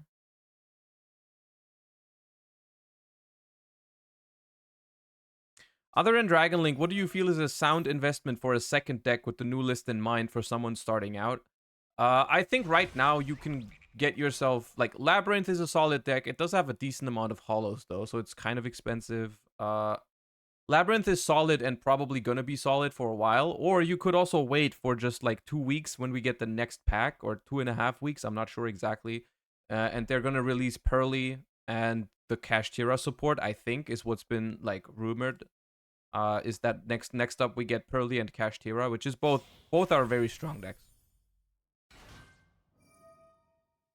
Exo Sister is not bad actually, which might surprise you, but like I've never been a huge fan of Exo Sister, but Exo Sister is all right.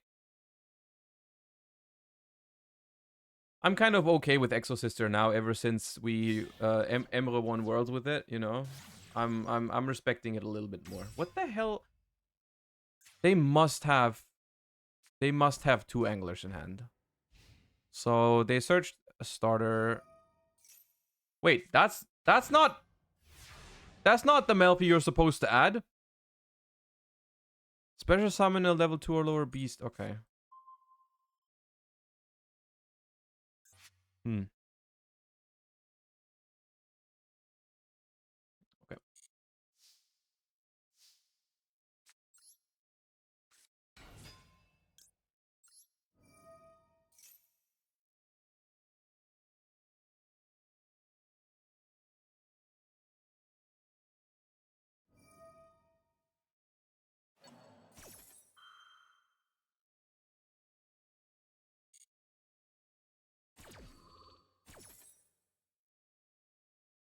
Okay.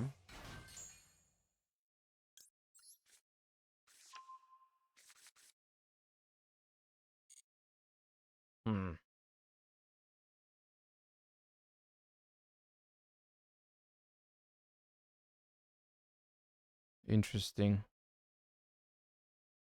Not sure what exactly I'm supposed to do right now. What's like the best? I could go Rookie for Hire to get beat out and then use Mayhem to trigger beat. I could go Tip for Fountain and then Flashing Fire the red. The problem is that play is a disaster. An absolute disaster against Smashers if they do play that. Which they might. But there's not that many people playing Smashers. I think that's fine.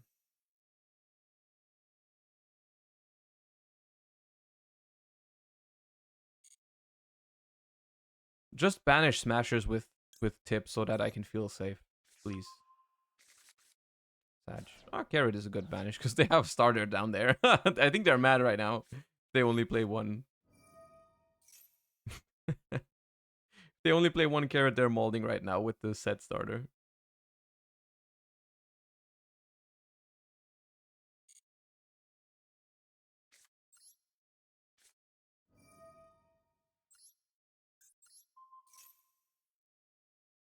Oh, they have Smashers. Come on, dude. I spoke it into existence. Ah.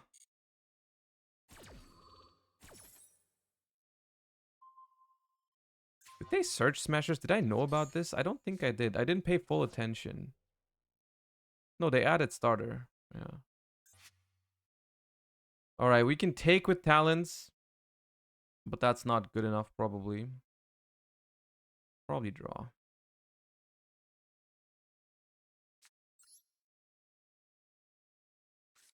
But it's probably smart to get the beat out of the deck because we really don't want to draw that.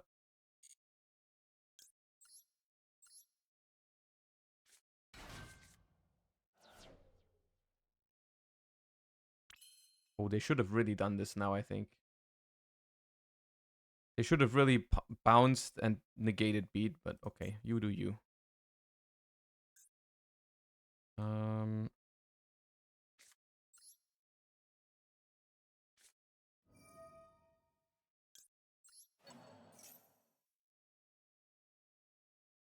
Not sure what they're waiting for with the Melfi stuff.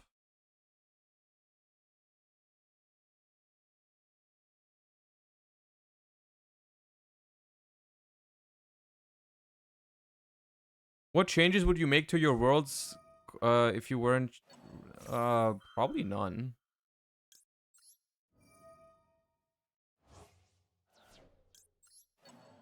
I like the deck the way it is.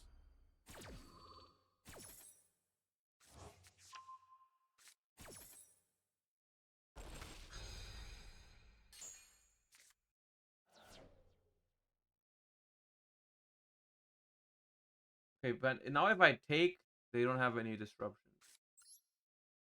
I have to take. Drawing is so greedy here. Taking is...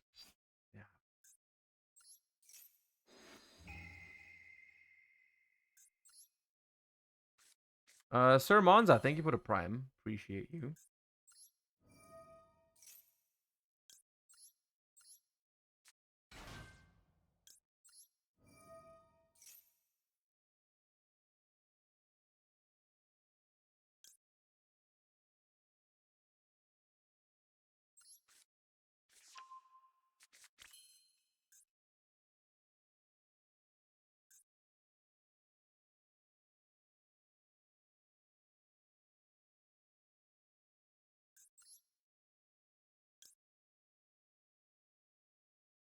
The problem right now is that Donpa is a beast.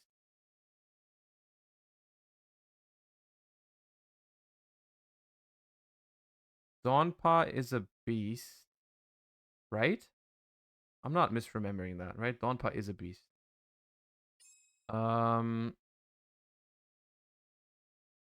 Which means I cannot summon it off of Folgo right now. If I could, I would have already like done that and won the game. But like, Mannequin Cat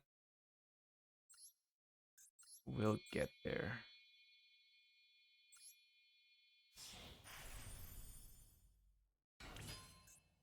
I think.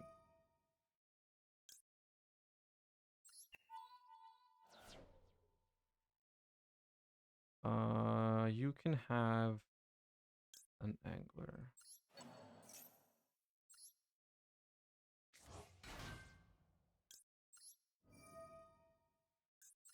Target elf.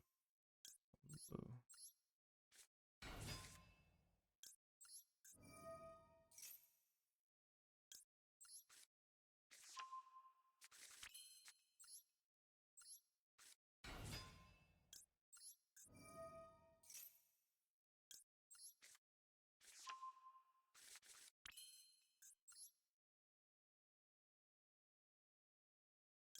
Elf with these two.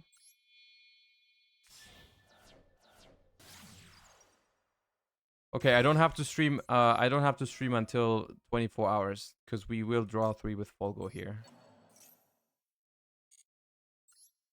Fog champion.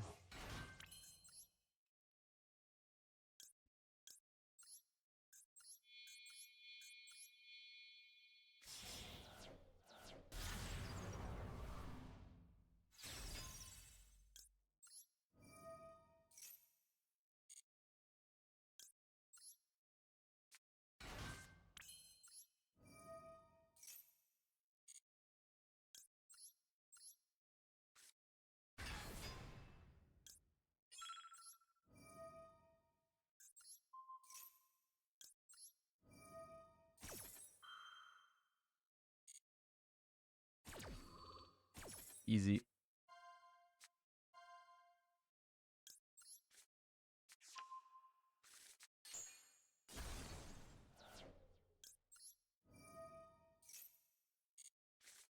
Oh, that feels... Oh my god.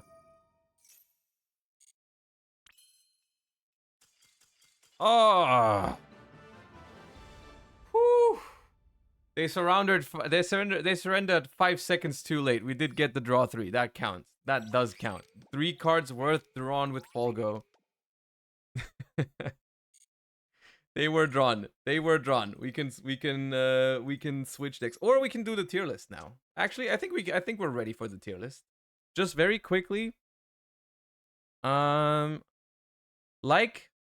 with the ban list discussion recently, I'm quickly gonna show you what I have for the tier list, and you guys tell me if there's any decks you really want to see in it that I haven't touched on. Give me a second. Just get it ready in the back.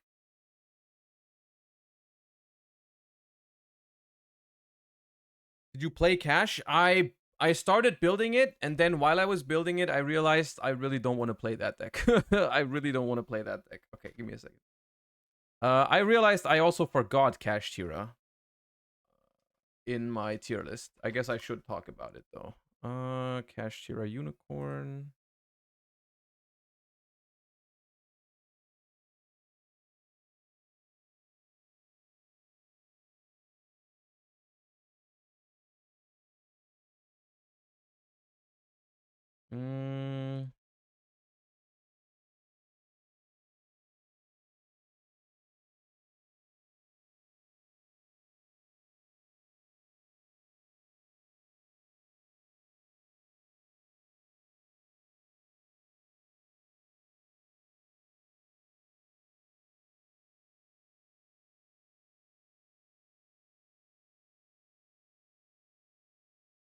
I just need to add Cash Tira to it, and then I think we're ready to go, unless I missed on another important deck. But I think I should have everything then.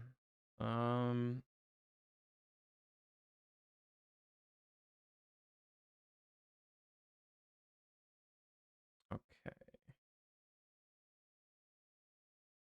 This is what I have right now. I have Grass Decks, Sky Striker, Rika, Adamancipator, Tearlaments, Drytron, Branded Tier, Draco Slayer, Dragon Link, Dark World, Exosister, Flu, Lab, Marincess, Mathmech, Naturia Runick, Runick Stun, Melfi Sprite, Runick Spright, Furhire Runick Spright, Sword Soul, Trap Tricks, Life Twin Runick Spright, Cash Tira, and Tri Brigade Sprite. Punk? I guess we can add punk. I don't mind. I don't mind talking about punk. I don't love punk, but I think that would be a fine deck to talk about.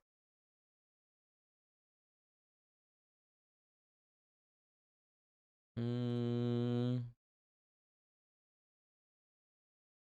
me get the image for punk.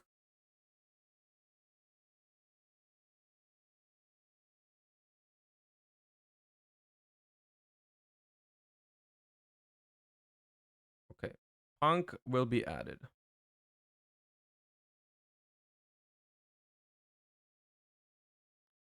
Is there any reason to consider the Runick Spright variants when we have Elf? Yeah, I think Runick for Hire does some stuff that pure Runick Spright does not do. Like, it's genuinely, like, it has a higher power level and better removal options. I'll just quickly add Punk to it, and I think then we're ready to go.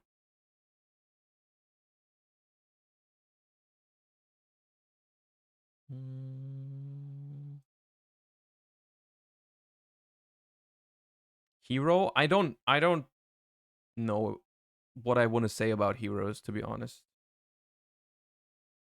I don't know what I would really add to the hero discussion.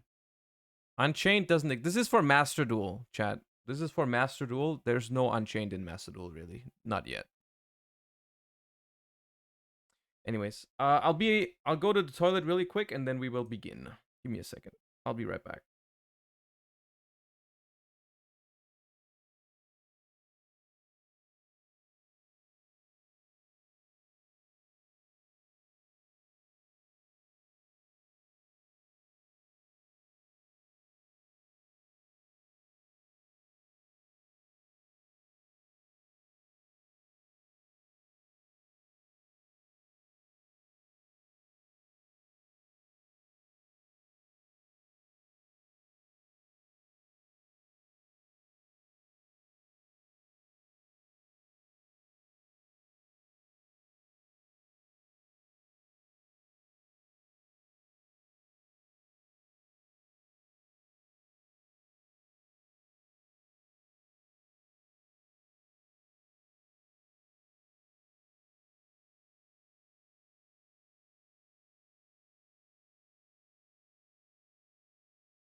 All right.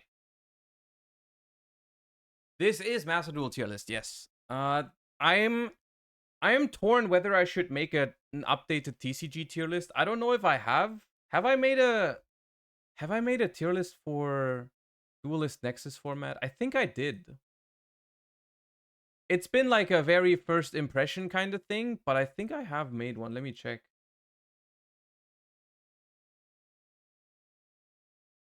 Yeah, I have. I have made one. But it's like the thing about TCG tier list right now is I don't feel great making one. It would probably do well at YouTube, but I kind of feel weird making one when honestly I'm expecting a ban list, right? I'm expecting a ban list for in the TCG soon. And so I don't want to make a tier list for a format that's probably not going to be super relevant for a long time, so, you know. Tin reveals are rumored, or like people have been saying that they are likely to be today, but we don't know for sure. We don't know for sure if there will be any tin reveals today. I'll probably be around until 5 p.m. to check though, but I don't know. Where are heroes? Well, nowhere. Where should heroes be? I don't really know. I don't understand the question. Anyways. All right. Let's get this lined up and then we begin.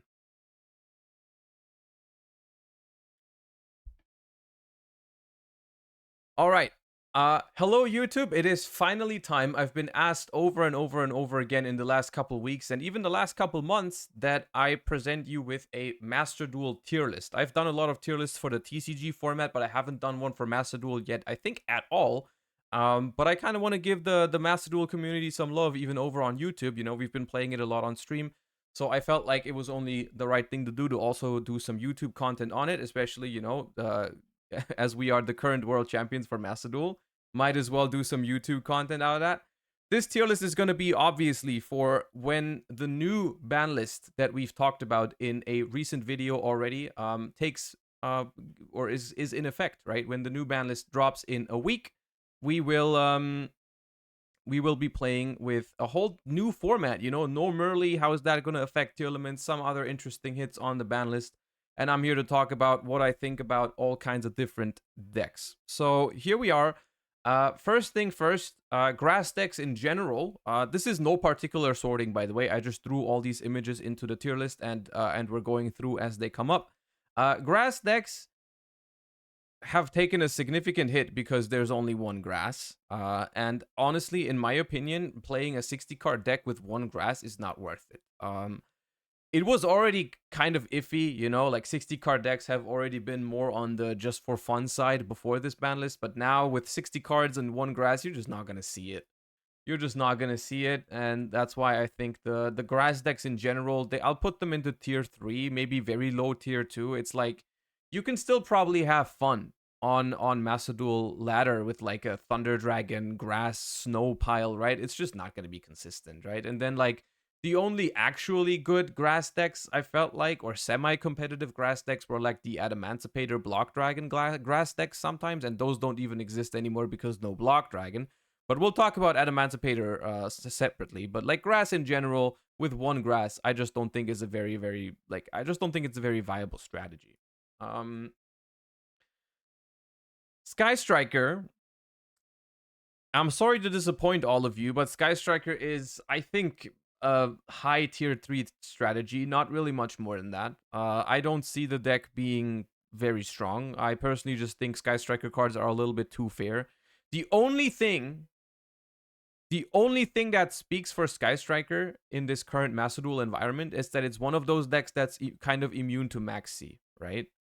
But Striker won Worlds. Okay, the reason why Strikers won Worlds is because we had it as a secondary deck to Tearlaments. Okay, you guys don't need to cope on Sky Striker only because we brought it to Worlds, because we had a very specific reason to bring Sky Striker to Worlds. That reason was we always wanted to play Tearlaments, and the only time we didn't want to play Tearlaments was when our opponents had a Necro Valley stun deck, and against that deck, Sky Striker is really good. So if you are always playing against Necro Valley stun on ladder, then sure, play Sky Striker. If you are playing against other decks, don't. Anyways, Rika or Rika Sun Avalon, I think is like a tier 2-ish strategy. The deck is really powerful, and it's also really powerful in the current TCG format. The difference is that in the current TCG format, there is no Maxi, and in Master Duel, there is. I think that alone will like throw Rika from a top tier contender to a mid deck. So Rika is like, I think like the bottom end of tier 2. You can play Rika if you really want to. I just don't really see a reason to. There's like better combo heavy mid-range decks that will have a better plan against Maxi, other than you just have to draw called by or you're screwed if they have Maxi, you know. It's a fine deck, but it's just not great. Adamancipator without Block Dragon is L plus ratio plus Maxi. Don't play this deck. It's like, I don't even want to say it's been fun, Adamancipator, because honestly it wasn't. I'm just glad that this deck is gone. I'm just glad that without Block Dragon, this deck is gone. Like, there's still the potential to go combo with Adamancipator, but like, you're just playing a very, very mediocre combo deck without Block Dragon. So there's that. Tearlaments. Tearlaments is like the big question on everyone's mind, right? The big question on everyone's mind is what's happening to Tearlament with this new ban list? Because the Merrli ban is something that we really have no precedence for. We have no precedence for Tearlaments in the current form. Like in both TCG and OCG, the way they handled it was ban Kitkalos. We still have Kitkalos, which is one of the hands down best fusion monsters ever printed. So I don't think the deck is dead by any means, but I have been playing it on stream a little bit today, and the deck it just didn't feel as good, it didn't feel as good. It's definitely not. I mean, before the ban list, I was just gonna throw it into tier 0. Now I think it's gonna find a home somewhere in tier 1 or maybe top of tier 2. I think it takes a little bit of experimentation for people to figure out how to use it now, because the deck is quite different and you're going to have to rethink it a little bit. But I think if people find a solid list for it and a solid way to still play out the turns with just 2 fusion monsters, I think it can still be a tier 1 deck, simply because Kitkalos is so strong. And the deck is also the deck is just nice against Max C, because whenever you activate a Tearlament effect, you get Max Seed and you only give your opponent 1 draw and just go to add a trap card and pass the turn. I think that's very nice.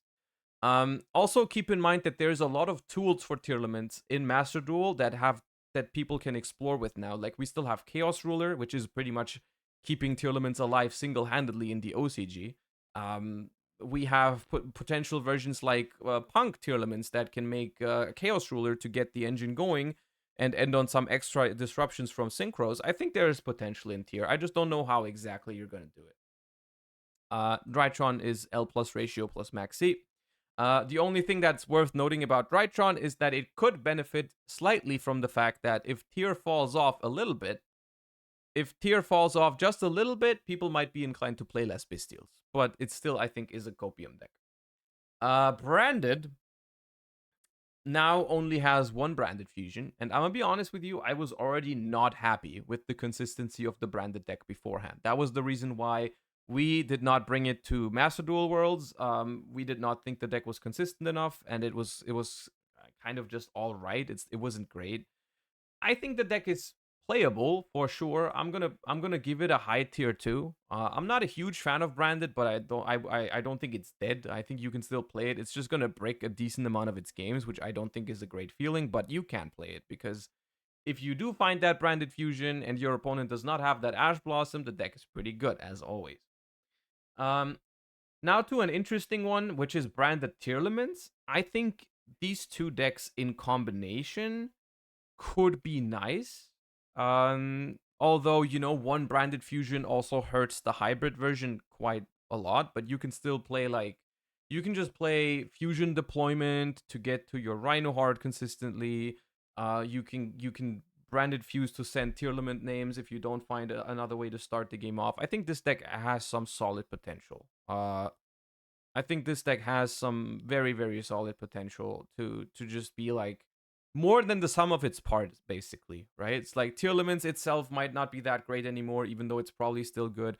Branded is not that great anymore, even though it's still good. Maybe the sum of its part can even be better than the individual decks. It's something that remains to be seen. But like, Patchwork Engine to make Guardian Chimera is still pretty nice. And that's just one way I can see people still being able to play branded and Tearlaments, right? Because you don't even have to play it as a 60 card version with only 1 grass, right? You probably are better off just playing it in 40, because in 40 your mills are going to be better. You're going to see the one of branded fusion more often with the couple Alubers and couple branded openings. I think you're better off trying to keep it closer to 40. Draco Slayer Pendulum is a deck that finally got its new support cards, and the deck does have Electromite in Master Duel, right? The deck has been, I don't want to say good in the TCG, but the deck has been like respectable in the TCG for a short while after the Draco Slayer cards came out.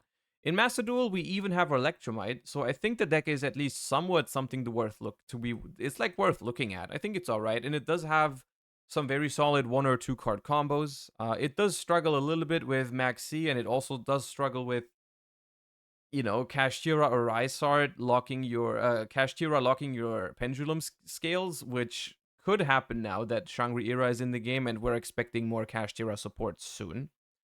But yeah, there's that. Deck is playable though. Like for Pendulum fans, honestly, if there's ever been a time to start playing Pendulum in Master Duel Ranked, I think now is a good time. Like if you're genuinely just a Pendulum fan, I think now you're gonna be doing okay with it, right? You're not playing the best deck of the format, but it's playable. Dragon Link is one of the big winners of this ban list. Dragon Link is quite strong. It didn't get really any hits on this current iteration of the ban list, and it was already a strong deck beforehand. I don't think it's like tier 0 material though, but it's definitely somewhere in tier 1. The reason why it's not tier 0 is because I'm not sure yet how many are going to be playing Tearlaments after the ban list, right? Like if Tearlament is still, like, let's say someone discovers a great version for Tearlaments and Tearlaments ends up being one of the most played decks, then Dragon Link, I think, could be considered one of the best decks to even play in general, because honestly, against the Tearlament version that only has 2 fusion effects per turn, if you play a Bestial deck, you're going to have a field day. It's going to be such a good matchup for you. But because there's no guarantee so many people are going to be playing Tearlaments, I'm just going to leave Dragon Link in tier 1, because it is certainly very playable. It is a very good deck, but if people end up playing other decks rather than tier and branded, then the deck doesn't have the greatest time. Like, for example, today I played a lot of ranked, and I played against a lot of Kashtira. I don't even think the deck is that great yet before a Rysart, but like a lot of people played Kashtira, and against Kashtira, it just feels awful drawing Bestials. So there's that. Yes. Dark World, surprisingly, you guys have probably seen that I have had a lot of fun playing Dark World in a couple streams a couple weeks ago. The deck is extremely fun, at least if you're the one playing it. And it actually has a decent win rate against Max C, because you can deck your opponent out under Max C. So that's cool. That's a plus. That's a genuine possibility when you play Dark World.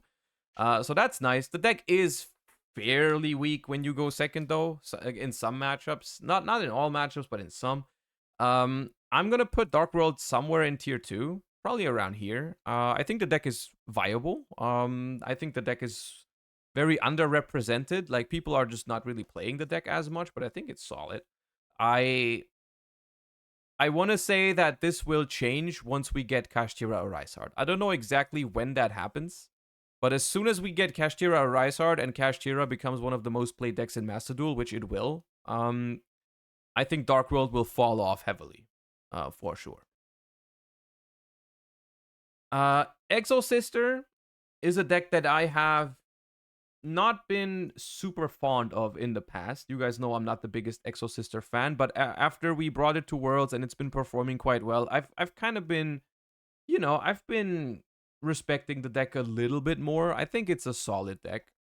It's not super phenomenal. Like, I don't think it has tier 1 potential. I just don't think the cards are good enough for that. But it's fine. It's got a decent amount of room for non-engine. It's not great against Maxi, but it's also not terrible against Maxi. You can end on 1 or 2 traps with like 1 or 2 special summons. 2 special summons usually. I think it's fine. I think it goes here for now, I think. Fluandereeze takes another consistency hit with Extravagance to 2. And I'm going to be honest with you, I do not understand how anyone queues into Master Duel Ranked with a Fluandereeze deck that has 2 Duality, 2 Extravagance, 1 Prosperity, 1 Field Spell, no Terraforming. I personally think it's a tier 3 deck now, with like the decreased amount of consistency that you have.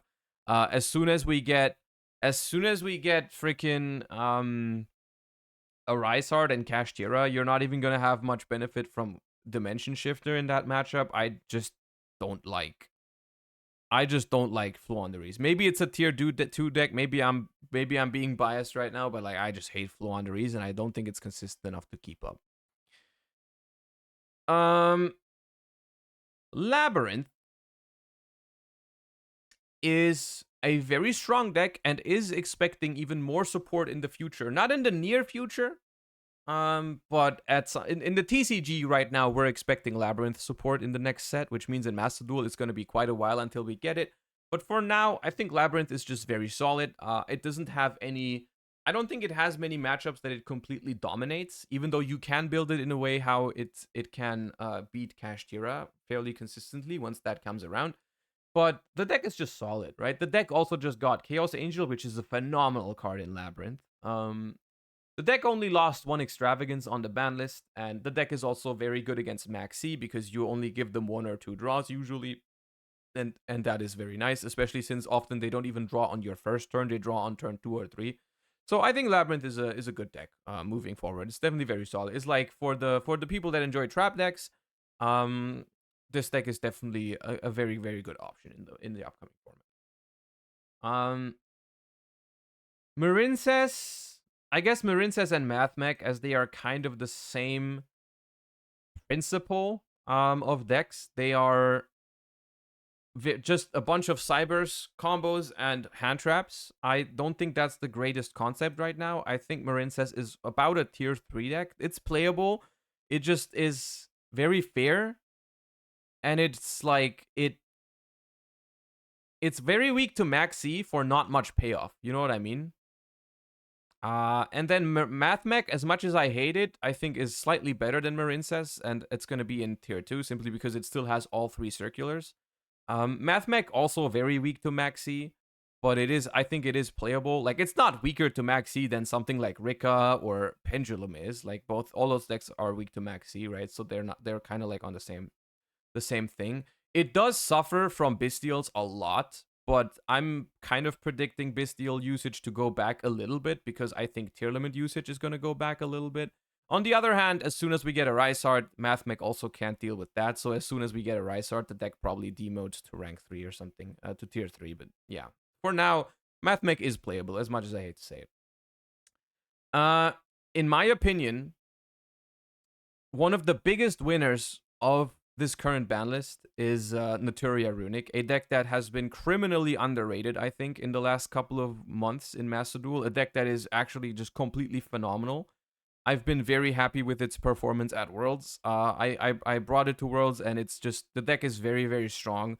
The deck is hard to pilot, I think, so it'll take some time to get used to, just like how any Runick mid-range combo deck is hard to pilot. But I personally think Naturia Runick is either just the best deck in Master Duel or very high tier 1. I'm not going to put it into tier 0, I think, because honestly, I just kind of want to leave the tier 0 slot open for now. But until we get a Rysart, actually, no. Until we get a Rysart, this deck is just phenomenal, right? Like, until we get a Rysart, this deck is phenomenal. And after we get a Rysart, the deck is gonna, like, probably be around here, right? But the deck is very, very strong. I'm gonna leave it in the high tier 1 for now. I'm not, like, sure enough to just call it tier 0, but I think the deck is very, very strong. Also, it just has very good matchups across the board. If you look at these other top decks, right? The deck is very good against Dragon Link because it doesn't have any targets for the Bystial monsters, right? So it's as good as it gets of a matchup. The deck is really good against Labyrinth because you can chain block the Lady Labyrinth from getting Eradicator. So they need to hard draw Eradicator, which sometimes they do, but most of the time they don't. And the Tearlament matchup also got a lot better. And the deck is also phenomenal against Maxi. Like, you will give them 0 or 1 draws off of Maxi and still end on a very respectable board. Honestly, the more I'm saying, I'm talking myself into putting it into the highest tier. But tier 0 kind of means that there's, like, no contention for it. And that's not true. I'm going to leave it here. Runick Stun is not great. I'm not a big fan of Runick Stun. It's viable. Like, you can play it, but I don't think it's that great. Spright. Let's have a talk about Spright. I have a couple of Spright decks prepared that I want to talk about because I think the time to play pure Spright / Melfi Spright, honestly, is probably over. It's not terrible. Like, I was just gonna put it into tier 3. But then I realized I don't think it's worse than these decks here. So, like, it's probably here in terms of its power level. It's probably here. But I really would not recommend you to play Pure Spright, simply because Pure Spright is a deck that heavily relies on opening Blue Jet or Starter. Without drawing Blue Jet or Starter, you are just way too vulnerable to any sort of hand trap or any sort of interruption when you go second, right? You have incredible combos with one Nimble Beaver or one Deep Sea Diva or whatever, but the problem is pushing that one card through is really, really hard without Blue Jet Starter. And those cards are now severely hit on the ban list. You only have 2 blue, 1 starter, 1 jet, 2 starter, which means that you don't draw them very often. You still draw them a decent amount, but not very often. And that all the hands that don't have those cards just feel so vulnerable. The Frog Engine was also a hit. That's more like a drive-by hit because it's not the biggest deal, but still it's something. So and the deck also just suffers a lot from Maxi if you don't have Called by Ash or a Crossout. So I'm just not a big fan of Melfi Spright, mainly because there are very good alternatives, right? Like Runick Spright is still a very strong deck in Master Duel because Runick Spright does not need to draw the Runicks. It needs to draw the Runicks, but it doesn't need to draw the Sprite cards. Like you can just draw Iperia and make Hugin and then make Gigantic and be happy about it. And that is phenomenal. I think Runick Spright is a very, very good deck, probably around here. Right? Around. Let's do it here. And Runick Furhire Spright is another version that is almost equally the same power level, I would say. I would say that's almost equally powerful is that version. I've been getting a lot of questions about Life Twin Spright. I would not recommend you to play Life Twin Spright without Runick cards in Master Duel, because the Life Twin Spright deck really needs to draw a Runick plus a Spright. And with only 2 blue, 1 jet, 2 starter, you're just not going to draw the Spright portion of your deck consistently enough. Runick Life Twin Spright, though, is still a strong deck. I think it's weaker than the other decks because it's just a little bit fairer than what these two decks do. While we still have pure Runick Spright with Elf, I don't really see a reason to play this deck, but you can. It's still fine. Tri-Brigade Spright is a deck that I'm also going to throw into tier 2 simply because I don't have enough experience with it myself. I don't feel comfortable saying, yeah, this deck is great or this deck is bad. I think Tri-Brigade Spright is better than Pure Spright now because you have other combo starters, other ways to get into your combo. I think that deck is solid. It has potential. If you want to play a Spright version that does not have Runicks, I would recommend starting with this one and trying it out and working your way, to a good version. I think the deck has potential. Tri-Brigade Spright, that is. Sword Soul. Sword Soul is middle of the pack tier 2-ish. You'll notice there's a lot of tier 2 in Master Duel right now. Like the best of one format just like doesn't allow for any deck right now to really completely shine or whatever. Like there's a lot of decks that also have the Max C issue where like if your opponent doesn't have Max C, which is the majority of games, right? Most of the time your opponent doesn't have Max C. And then decks like Pure Spright, Sword Soul, and so on, Rika are all really, really good, but the 30-something% of games that they do have Max C, it's going to be a problem, right? But there's that. Trap Tricks, I think, is also in tier 2. But there's not too much to say about Trap Tricks. The deck is fine, I think. I don't mind Trap Tricks. I think it's a fine deck. I just think if you're a Trap deck enjoyer, you should be playing Labyrinth. That's why I'm putting it into tier 2 and not higher. Let's do Pure Punk first before talking about like kind of the elephant in the room, which is Kashtira. Pure Punk is in my book almost the exact same deck as Sword Soul. I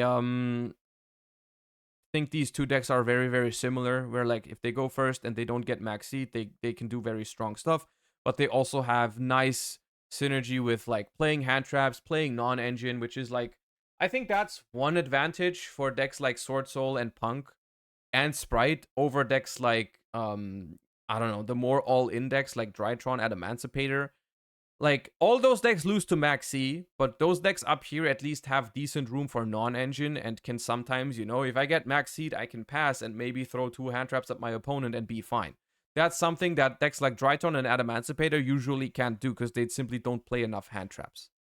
And that's why I think those two decks are more viable than the other like decks that Dynamax. Kashtira. Kashtira in Master Duel is very, very weird because when I logged into Master Duel this day, I did not expect to see many Kashtiras because the deck does not have a lot of its very, very good cards yet. Of course, Fenrir and Unicorn are very, very strong cards, but everything else is not there yet. You know, there's no Arisard, no Theosis, no Big Bang even, no Field Spell. Like, there's just so much missing for Kashtira. But yet, I queue into Ranked, and literally the first 5 games we played today were all against Kashtira. And it's probably because people are just want to try out the deck. You know, they just want to try out the deck and have some fun with the new cards. And they are just on a lot of copium. And I think that's what it is. I think Kashtira, in its current iteration in Master Duel, is like maybe a tier 3 deck, maybe somewhere in tier 2. Like, the deck is not very good. It's not complete ass, because the Kashtira cards that are already out are already good cards, you know. But I honestly don't love the deck. Like, I don't think it's very good. I think somewhere in tier 2 is probably a fair assessment for the current iteration of Kashtira, just judging from the decks that I have. You know, honestly, because we are not going to put anything into tier 0 anyways, I think it's fair to give a couple decks the tier 1.5 treatment, just so it looks more organized. Yeah, like this, right? Like this, I think. No tier 0, but like roughly this. I think it makes more sense. Yeah, Kashtira, honestly, not that great yet. You can play it. It's not a bad investment per se. It's definitely not a bad investment right now because we are gonna get the Arisard soon, I think. But the thing is, if the support rolls around, just in case any of you are just watching this from and you are only playing Master Duel, right, and not TCG, if you are not aware, Kashtira, once it gets the next wave of support, will be a tier 0 deck. Like, on this tier list, if the Kashtira cards had all of its support cards, which is probably going to happen soon, would be the absolute best deck in Master Duel. Not even close. And it would completely change which of these other decks would be good. Like, the Naturia Runick deck would be okay still, but like Dragon Link would suffer a lot from Kashtira being around. Tearlaments would suffer a lot from Kashtira being around. So those decks would probably be like demoted an entire rank or something if the Arisard was already there. So keep that in mind. Only because I'm putting Kashtira into tier 2 right now and telling you it's not that great does not mean that the Kashtira cards that you already opened from your packs is something you should like get rid of and get the crafting points. You should keep the Kashtira cards, okay? Keep the Kashtira cards. They're gonna shake up the meta very, very soon, just not right now. As of the recording of this video, the Kashtira support, the second wave of support, is not in Master Duel yet, and we don't know exactly when it's gonna happen, but it's probably soon. And that's gonna really shake up the Master Duel metagame, as well as Merrli. Merrli is also rumored to at some point hit the store in Master Duel relatively soon. I don't know exactly when that's gonna happen, but at some point. Merrli is also a good deck, so be on the lookout for that. The format as of now, I think this is a pretty accurate description of what you can or should not play in Master Duel Ranked right now. Tier 1, in my opinion, are all very, very solid picks. Tier 1.5 are decent or good. Tier 2 are all decks that you can reasonably play if you want to. Like, you know, they're not terrible, but they're not the best decks in the format. Tier 3 and downwards, I would not recommend you play them unless you really, really like them, right? Like, all of those decks, I want to just emphasize this.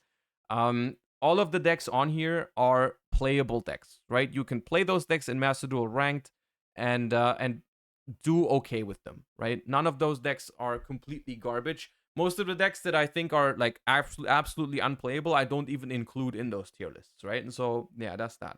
Also, as always, we're getting to the end here of the tier list. If there's any decks that I've missed that you think I should have included in this tier list, you can leave a comment down below and I'll try to answer as many as I can. As always, you can ask me about your deck and I'll tell you what I think about it. Or maybe I don't know enough about your deck and I'll tell you I don't know enough about your deck, but that's how it always is. I hope this was helpful to you. I hope you enjoy some more Master Duel content on the channel. If you do let me know in the comments down below. And of course, subscribe to the channel. That always helps a ton. Without further ado, thank you so much for watching. And I'll see you guys next time. Goodbye, YouTube. Goodbye, everybody. Chat, say goodbye to YouTube. Until next time. All right.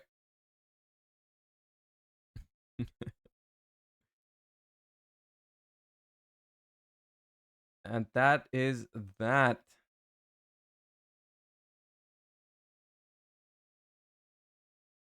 Okay.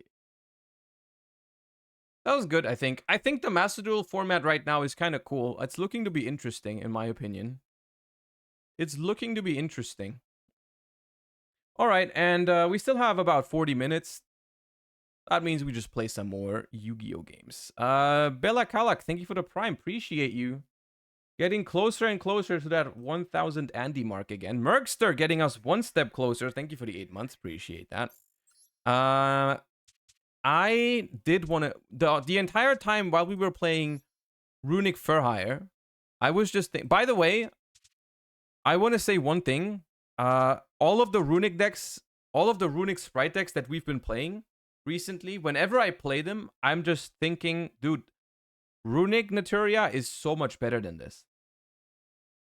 Runick Naturia is so much better than this because Runick Naturia does not give a shit about Maxi, and that is so good. That is so phenomenal. I'm gonna give it a little try to Runick Spright, but I think Runick Naturia is just so strong. DJ Truckcoon, thank you for the 5 months. I appreciate you. Thank you. Nipple tier, thank you for the Prime. Play some Naturia Runick. We can play some Naturia Runick, yeah.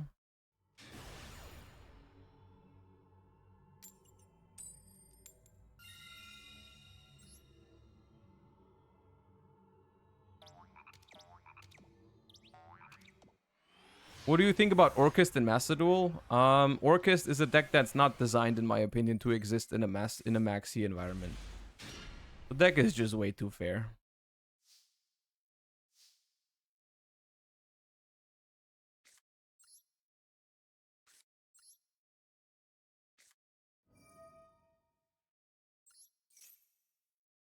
Whew, we did not get Maxi. That was clutch. Maxi was gonna hurt this hand. Which is why it's so much worse than Runick Naturia. Like, if this was just a Runick and 2 Naturia cards, it was gonna not care about Maxi at all.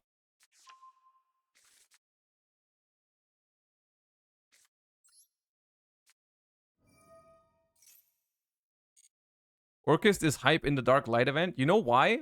Because Maxi is not a light or a dark. That's why.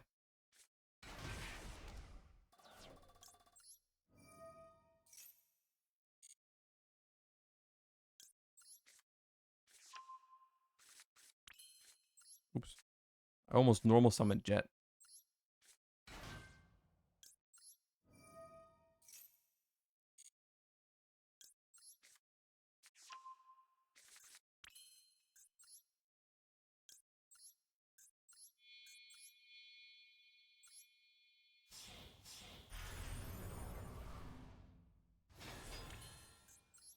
Do you think Tri-Brigade or Tri-Literlusk is better?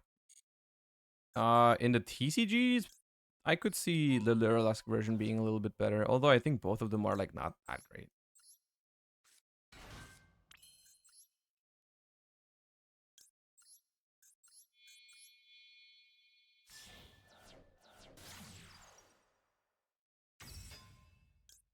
Can we see some Naturia Runick gameplay? We can play some Naturia Runick after this game. I don't mind. Ooh. We just top deck Pot of Greed, Chad. We just drew a card that draws 2 cards.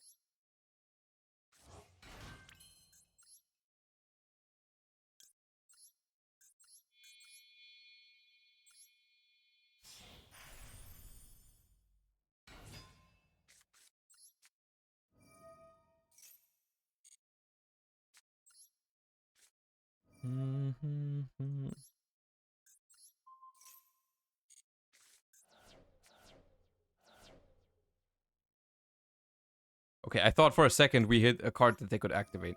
I was about to mold. Funatsu, think of it as 6 months.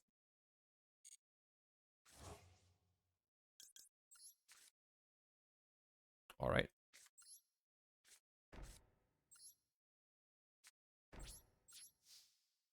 Solid opener.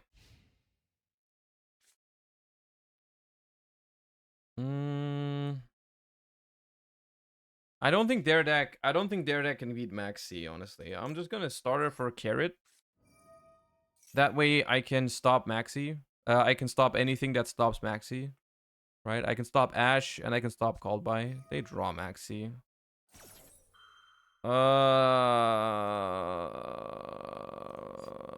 That is fine. That only draws them 1 card. Maybe 2 if I use Elf, but I don't have to use Elf.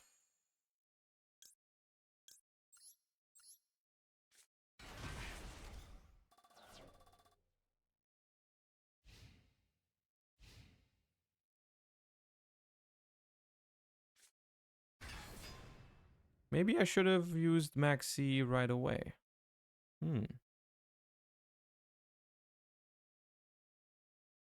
I didn't expect this deck to be on Fenrir, but I guess it does make sense. Alright, well.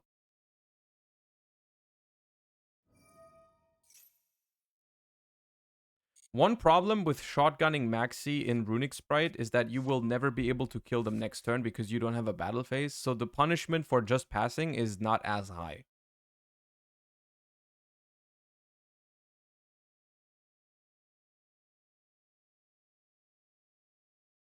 What is this even? Is this Sprite? Like, Sprite, Punk, Assault Synchron? What is this? Oh god, the Maxi synergy. That's crazy. Anyways, look at this Maxi. Chain a Druid Worm.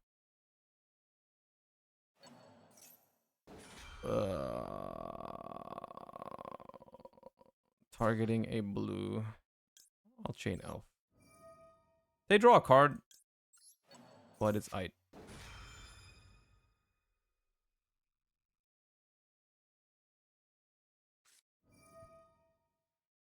Okay. Both of those cards are limited, by the way. I just want to draw your guys' attention to that fact.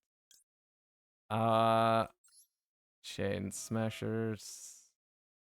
Banish blue.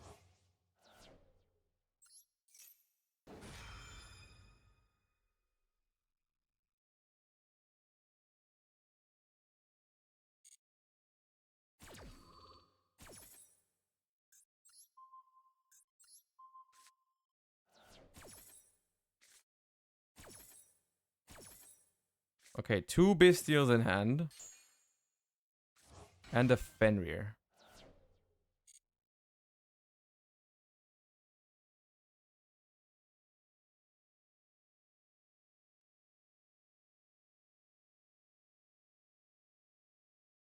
That's fine. Branded regained. Fine. 2 Bestials. Branded regained. Okay. What was that? Battle phase?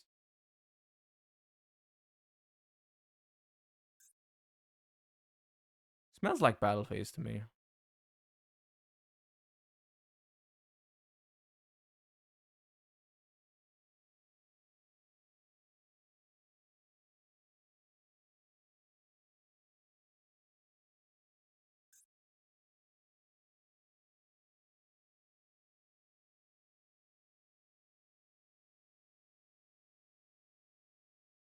Hey Josh, just wondering if the timer was ever an issue for you or your teammates at Worlds. For us, it was not. That was the specific reason why I wanted us to always test on Master Duel to get used to the timer and everything. Like, we did most of our testing in game, and that really helped. I know that some other team, the other European team, had some issues with the timer.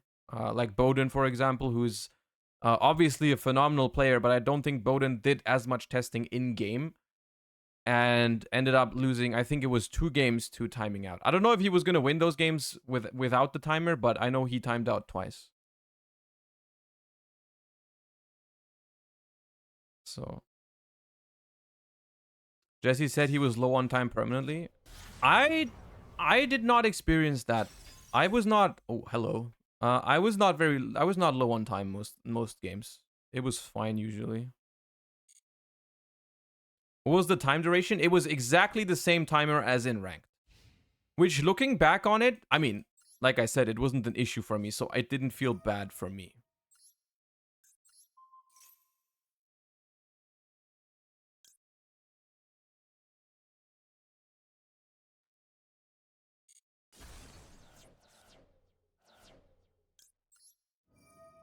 It felt okay. Isn't it just tier tax? I mean, it could be. It could be considered just Tearlament tax, but like I know that, for example, Quantal did not have. I don't think Quantal had big issues with it either. I'd have to ask him. I didn't always, of course, I didn't spend my time looking at Quantal's timer most of the time, but like I don't think it was a big issue for him.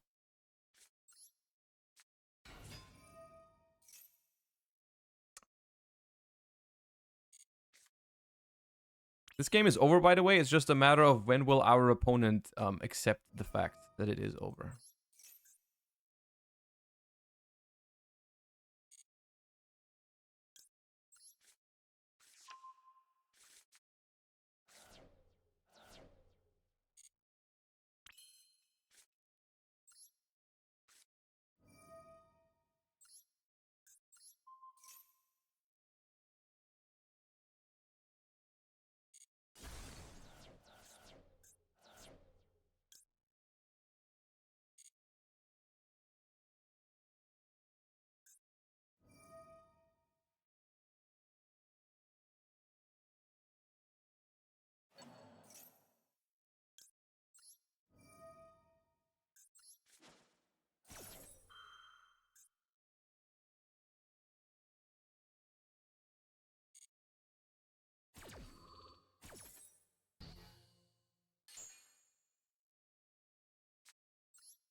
So they have 2 Bestials. I forgot if I know the last card in hand. I might know the last card in hand.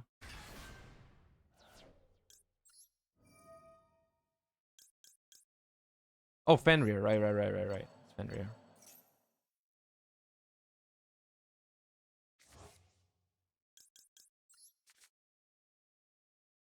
Hello.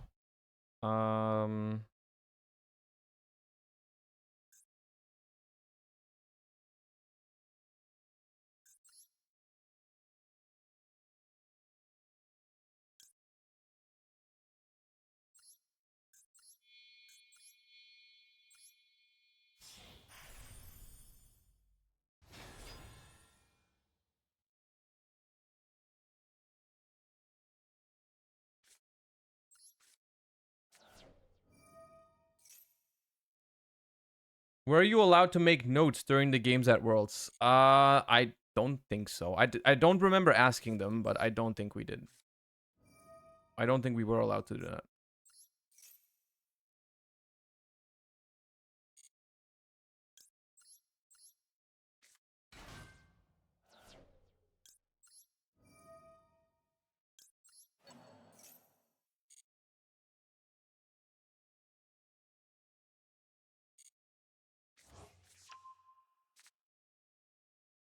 Like, you have everything in game. What do you want to write down?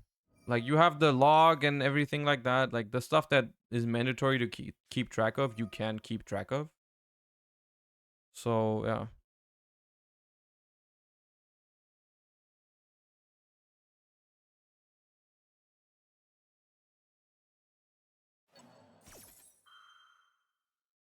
This is annoying. The cap shell being banished is annoying. I'm annoyed by that, but...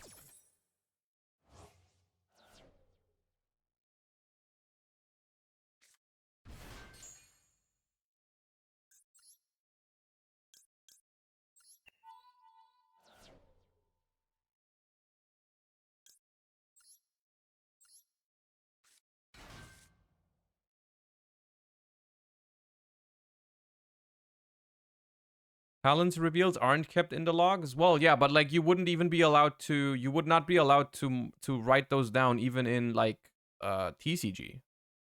That is just why would you be allowed to write it down in Master Duel?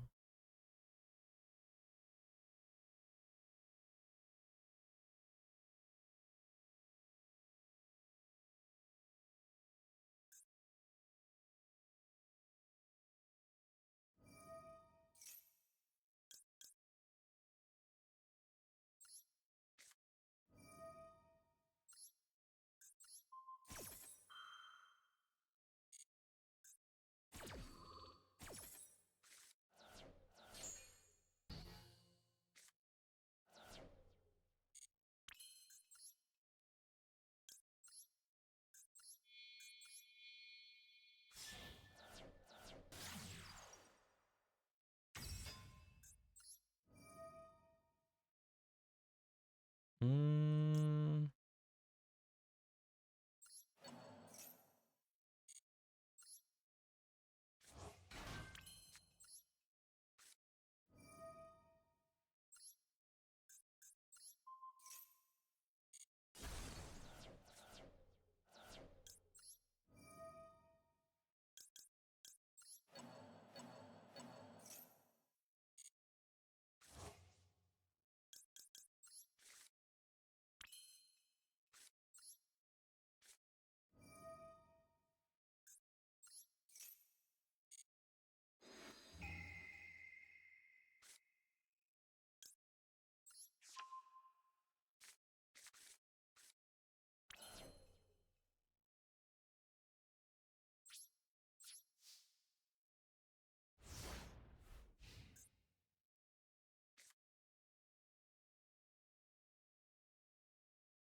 This looks stronger than Naturia Runick. Naturia Runick can do the same thing.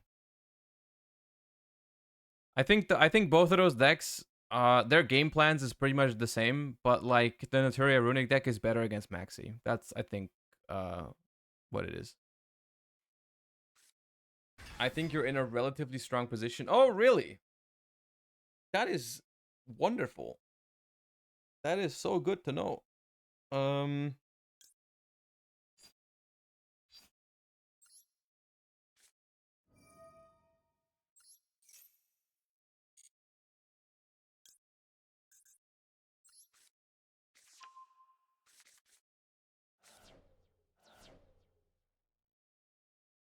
Yo, Ericos, thank you for the 11, almost a full year. Damn.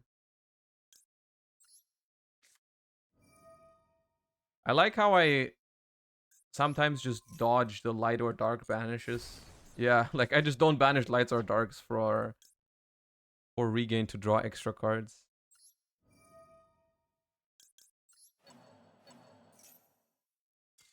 Okay, we got it. We got there. That means we still have time for a Naturia Runick game, probably. Troll Despair. Should not have said that, but it's fine. Let's just play the exact same list as from Worlds. No updates. Not that I don't think I would change anything, but without Max C, both are equal. Without Max C, both are equally strong, I would say, yeah.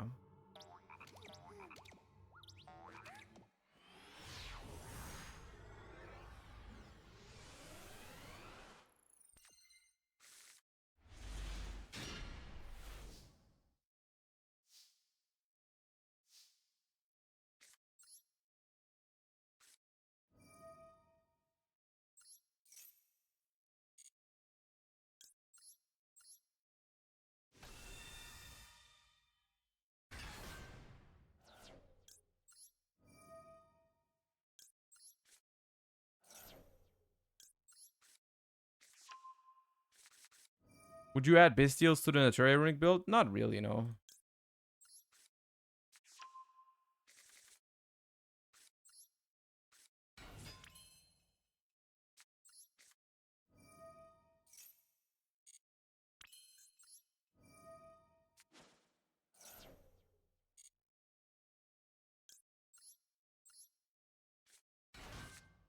Oh, I did not get Max Seed. That's crazy. I don't remember if I played this deck without getting Max Seed once at Worlds. Maybe I did once, but I'm genuinely not sure.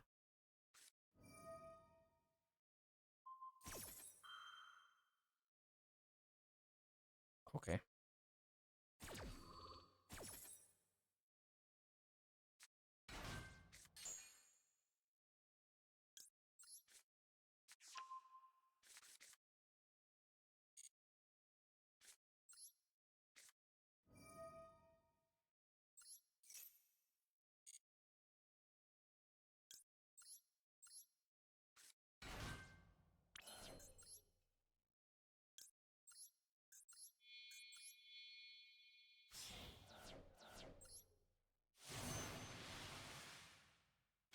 So this did not really do anything other than it made us lose one copy of Naturia Blessing, which is not terrible for them, honestly, but it's also not great for them.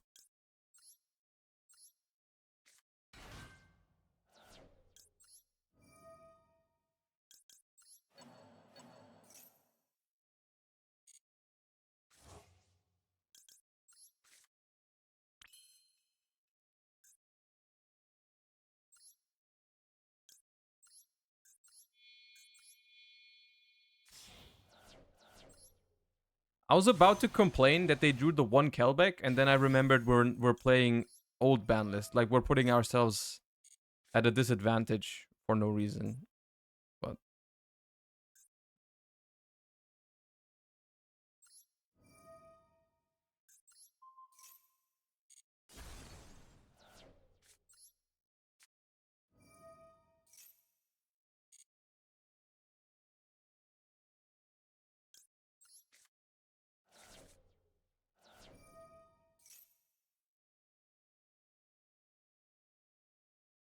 oh, Agido as well?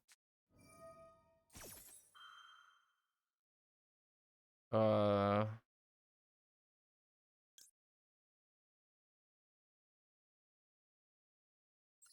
sure.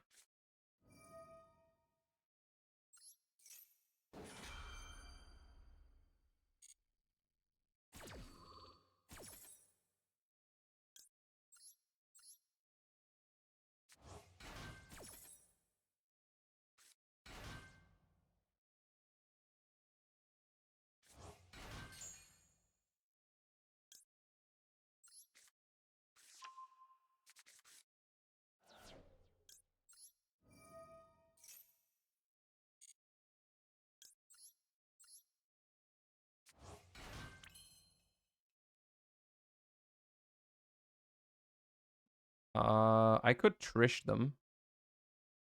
That doesn't seem bad.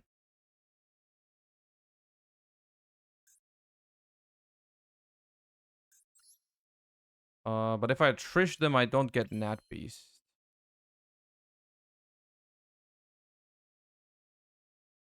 No, I do.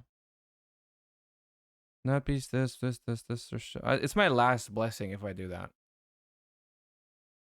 It's my last blessing if I do that. But I could Trish them and put up Nat Beast. Do I lose to Zeus if I do that? No.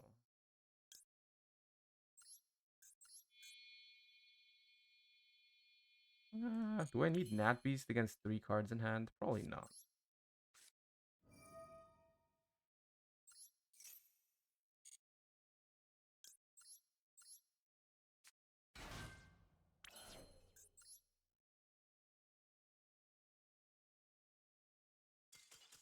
Oh, come on. Let me Trish you. All right.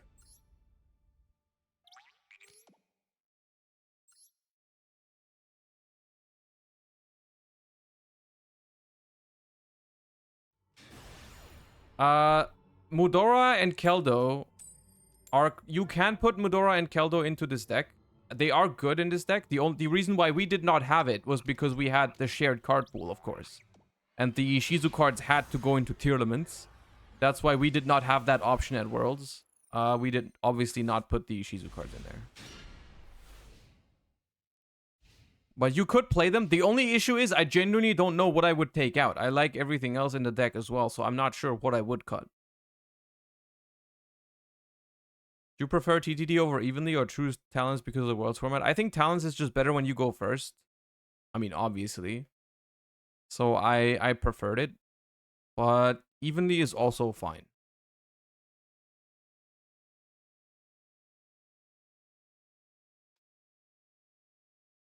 You can probably, if anything, you'd probably cut Ash before you would cut Talents. I'm pretty sure that if you want to play this deck after... If you want to play this deck after Kashtira comes around, you would probably play Evenly over Ash. Against Kashtira, that's way better.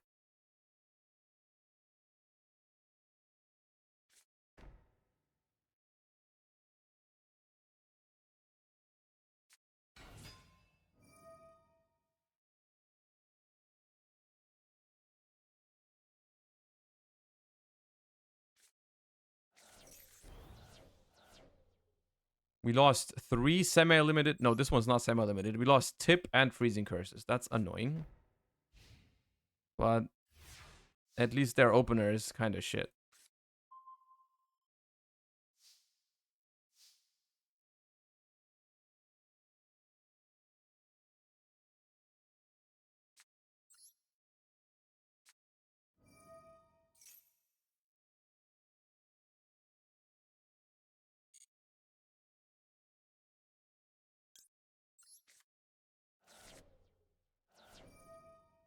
Hmm.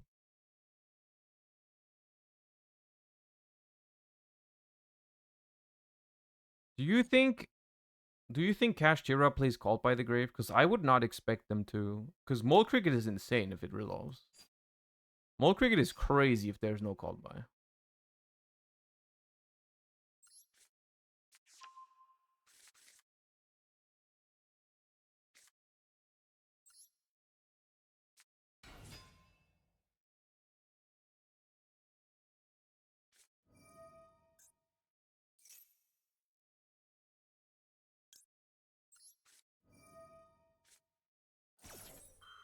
Called by my Maxi. No?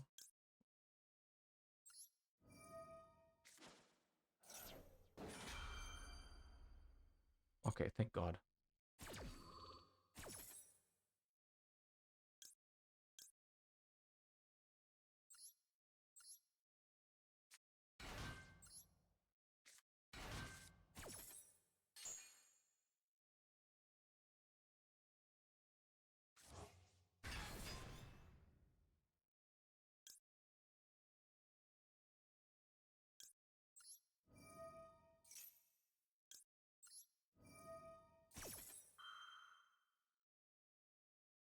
Probably Imperm down there.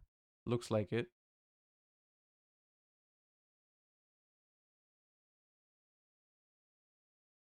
Because they didn't have a card they could activate when I tributed Mole Cricket, but now they have cards they can activate. So it's probably Imperm. In which case they should have Impermed Camellia, for sure.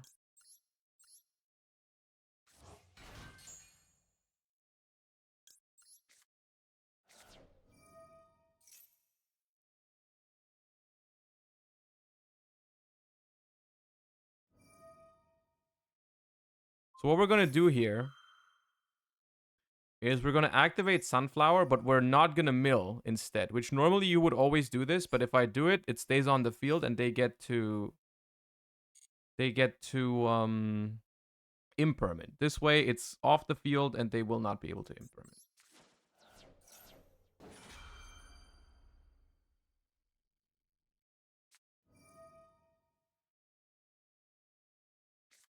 That does not do anything.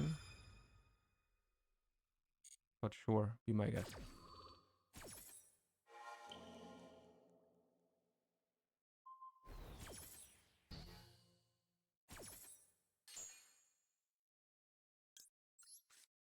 Yeah, Naturia Sunflower is not like Impermanence.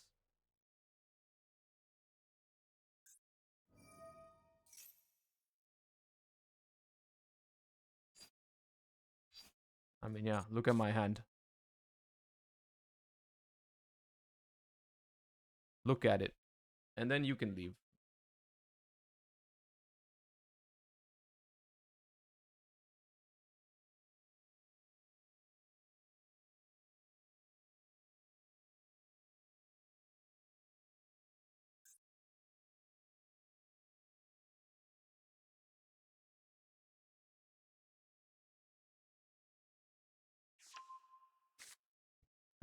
Okay.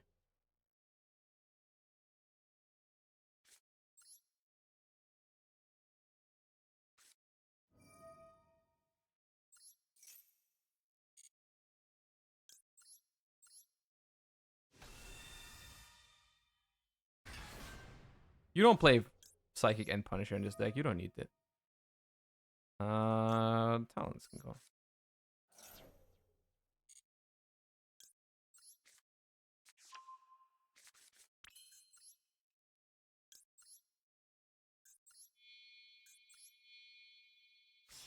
So what's the set? Another droplet? Because droplets once per turn, right? Yeah.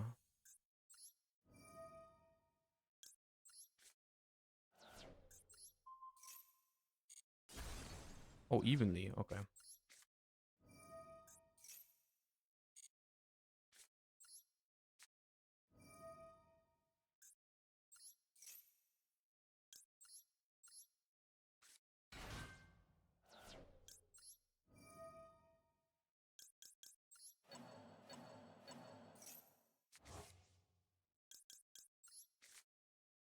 That's a lot of mole crickets. That's fine.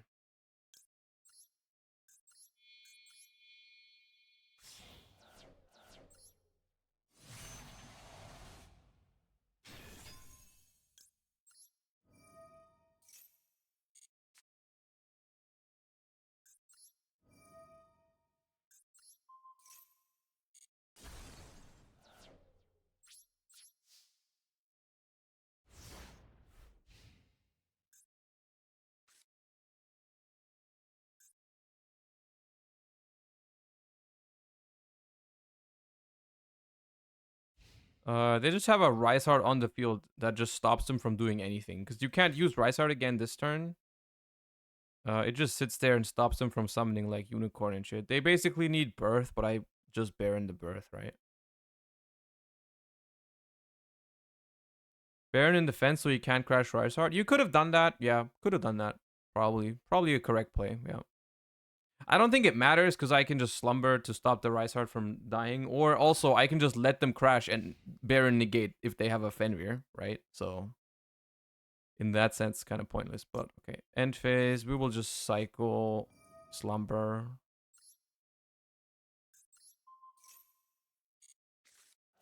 Just to get some banishes going, and why not? It's free.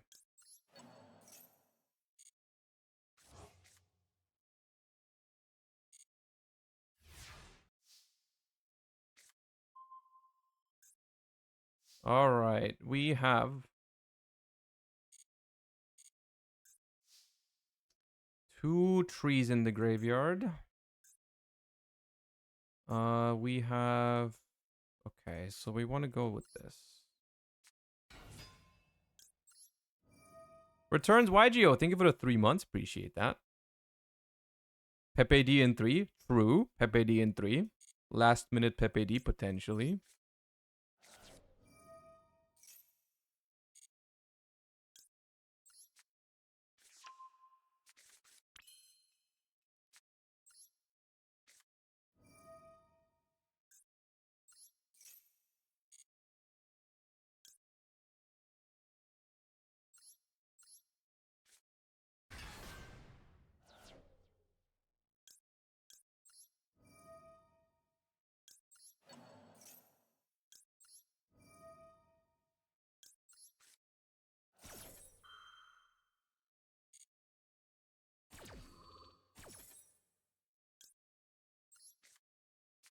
Where was an opponent? Where were these last 2 opponents when I was desperately trying? Can I stop drawing the trade cards?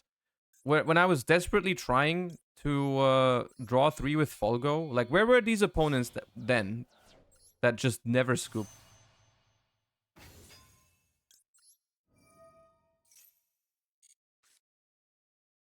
Mm,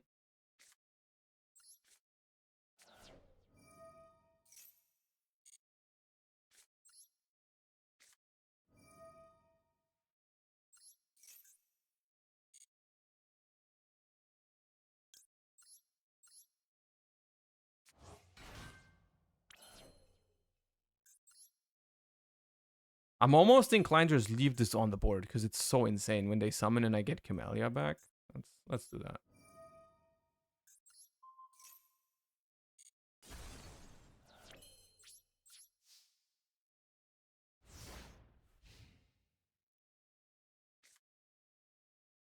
I think this Naturia Camellia right now is better than Big Chungus, like unironically.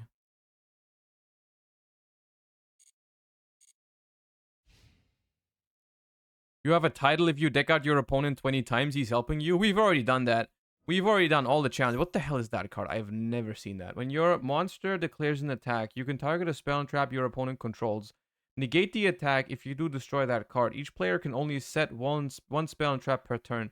Monsters cannot attack the turn they were special summoned from the extra deck. During your draw phase, before you draw, you can give up your normal draw, and if you do, add a monster from grave to hand. Sure.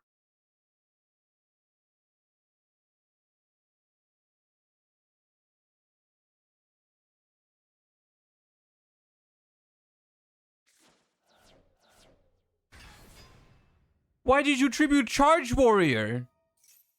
Oh my god, people just don't know about Naturia cards, dude.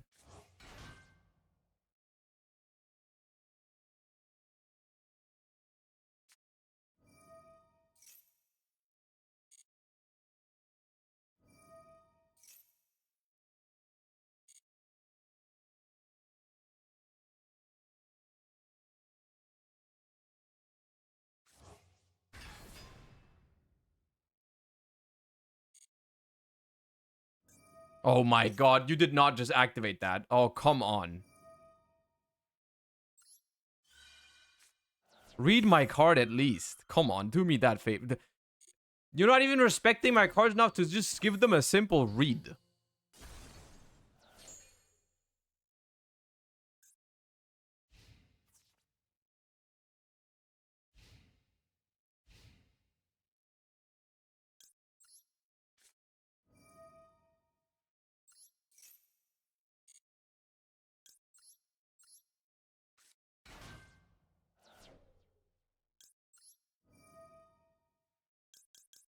I milled 2 Runicks, by the way, with that Camellia.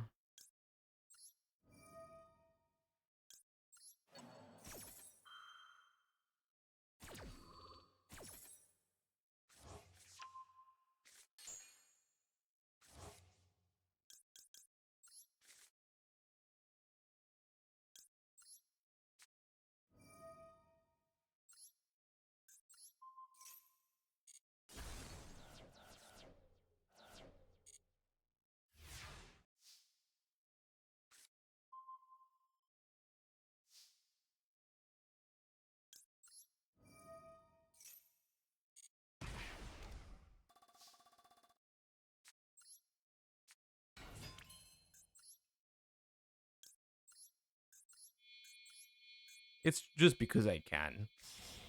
I'll be honest.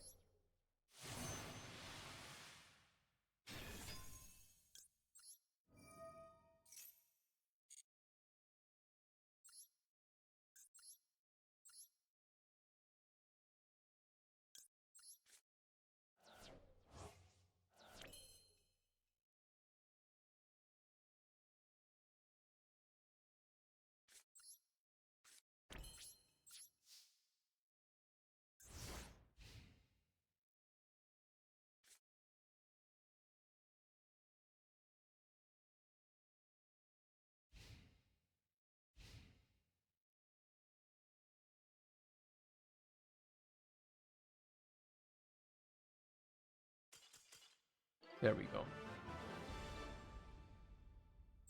Oh man, I love Naturia Runick, man. That deck is so sick. That deck is so sick.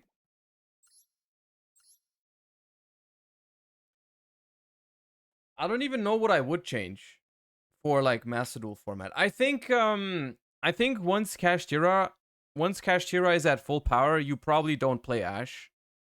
And you probably play evenly. Is it fine to cut Trish for a budget build? Yeah, probably. It's probably okay.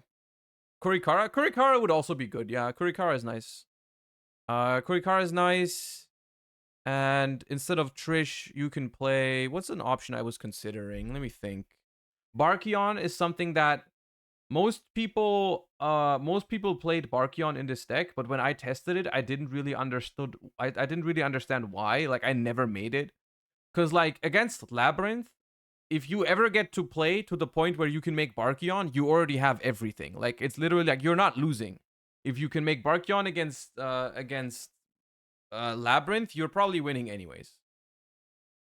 Third Hugin is something you could do, but that's also an ultra rare, right? Since they both asked for budget, I guess. I don't know what's budget.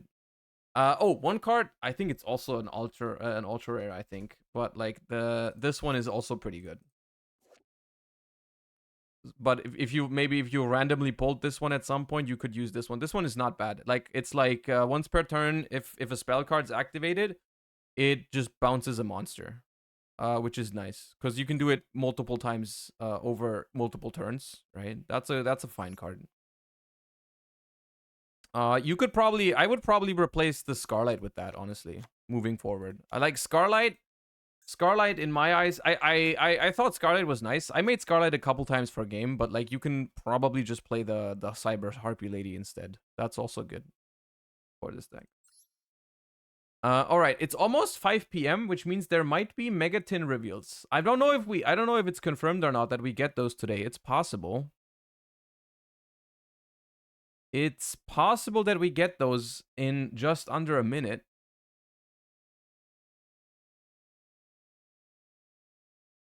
To Master 5? Don't worry, we'll get to Master this season. We'll get to Master in the next couple streams. We'll do a mix between TCG and Master Duel in the next couple streams, and I'm sure we can get to Master. Banlist in 1 hour? I hope there's no banlist today. I hope there's no banlist because I'm gonna be gone. We're gonna be at a friend's house later today, so I hope there's no banlist, but... Did you play the event for the LADD sleeves? Wait, you get LADD sleeves in the event? I didn't see that. Where? Oh, no, I haven't. I want those. Oh, those look insane. Okay, we need to do that at some point. I haven't done that yet. I didn't know those were... I have not... I only got like a couple gems yet. I haven't done this yet, but I need those. Ooh, we need to do that at some point. We need to do that at some point. All right, it's 5 p.m. Where's the Megatin openings? Has anyone found the Megatin openings yet?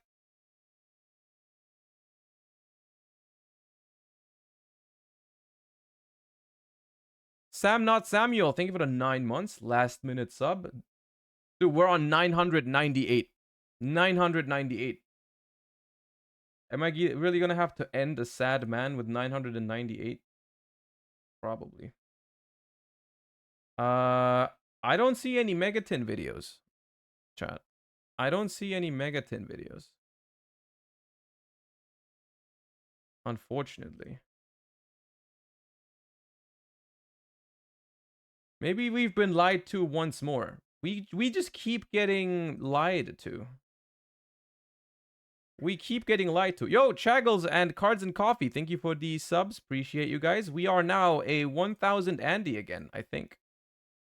Yes. Nice. That means we're ending on a banger. Even if it's not the Megatin openings, apparently.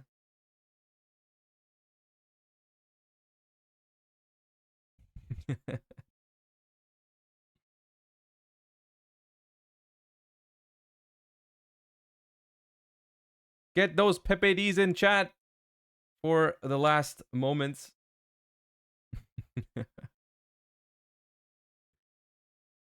Trafalgar, thank you for the 4 months. Appreciate you. Thank you so much.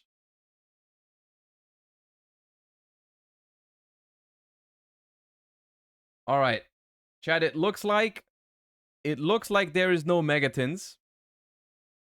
It looks like there's no Megatin openings today.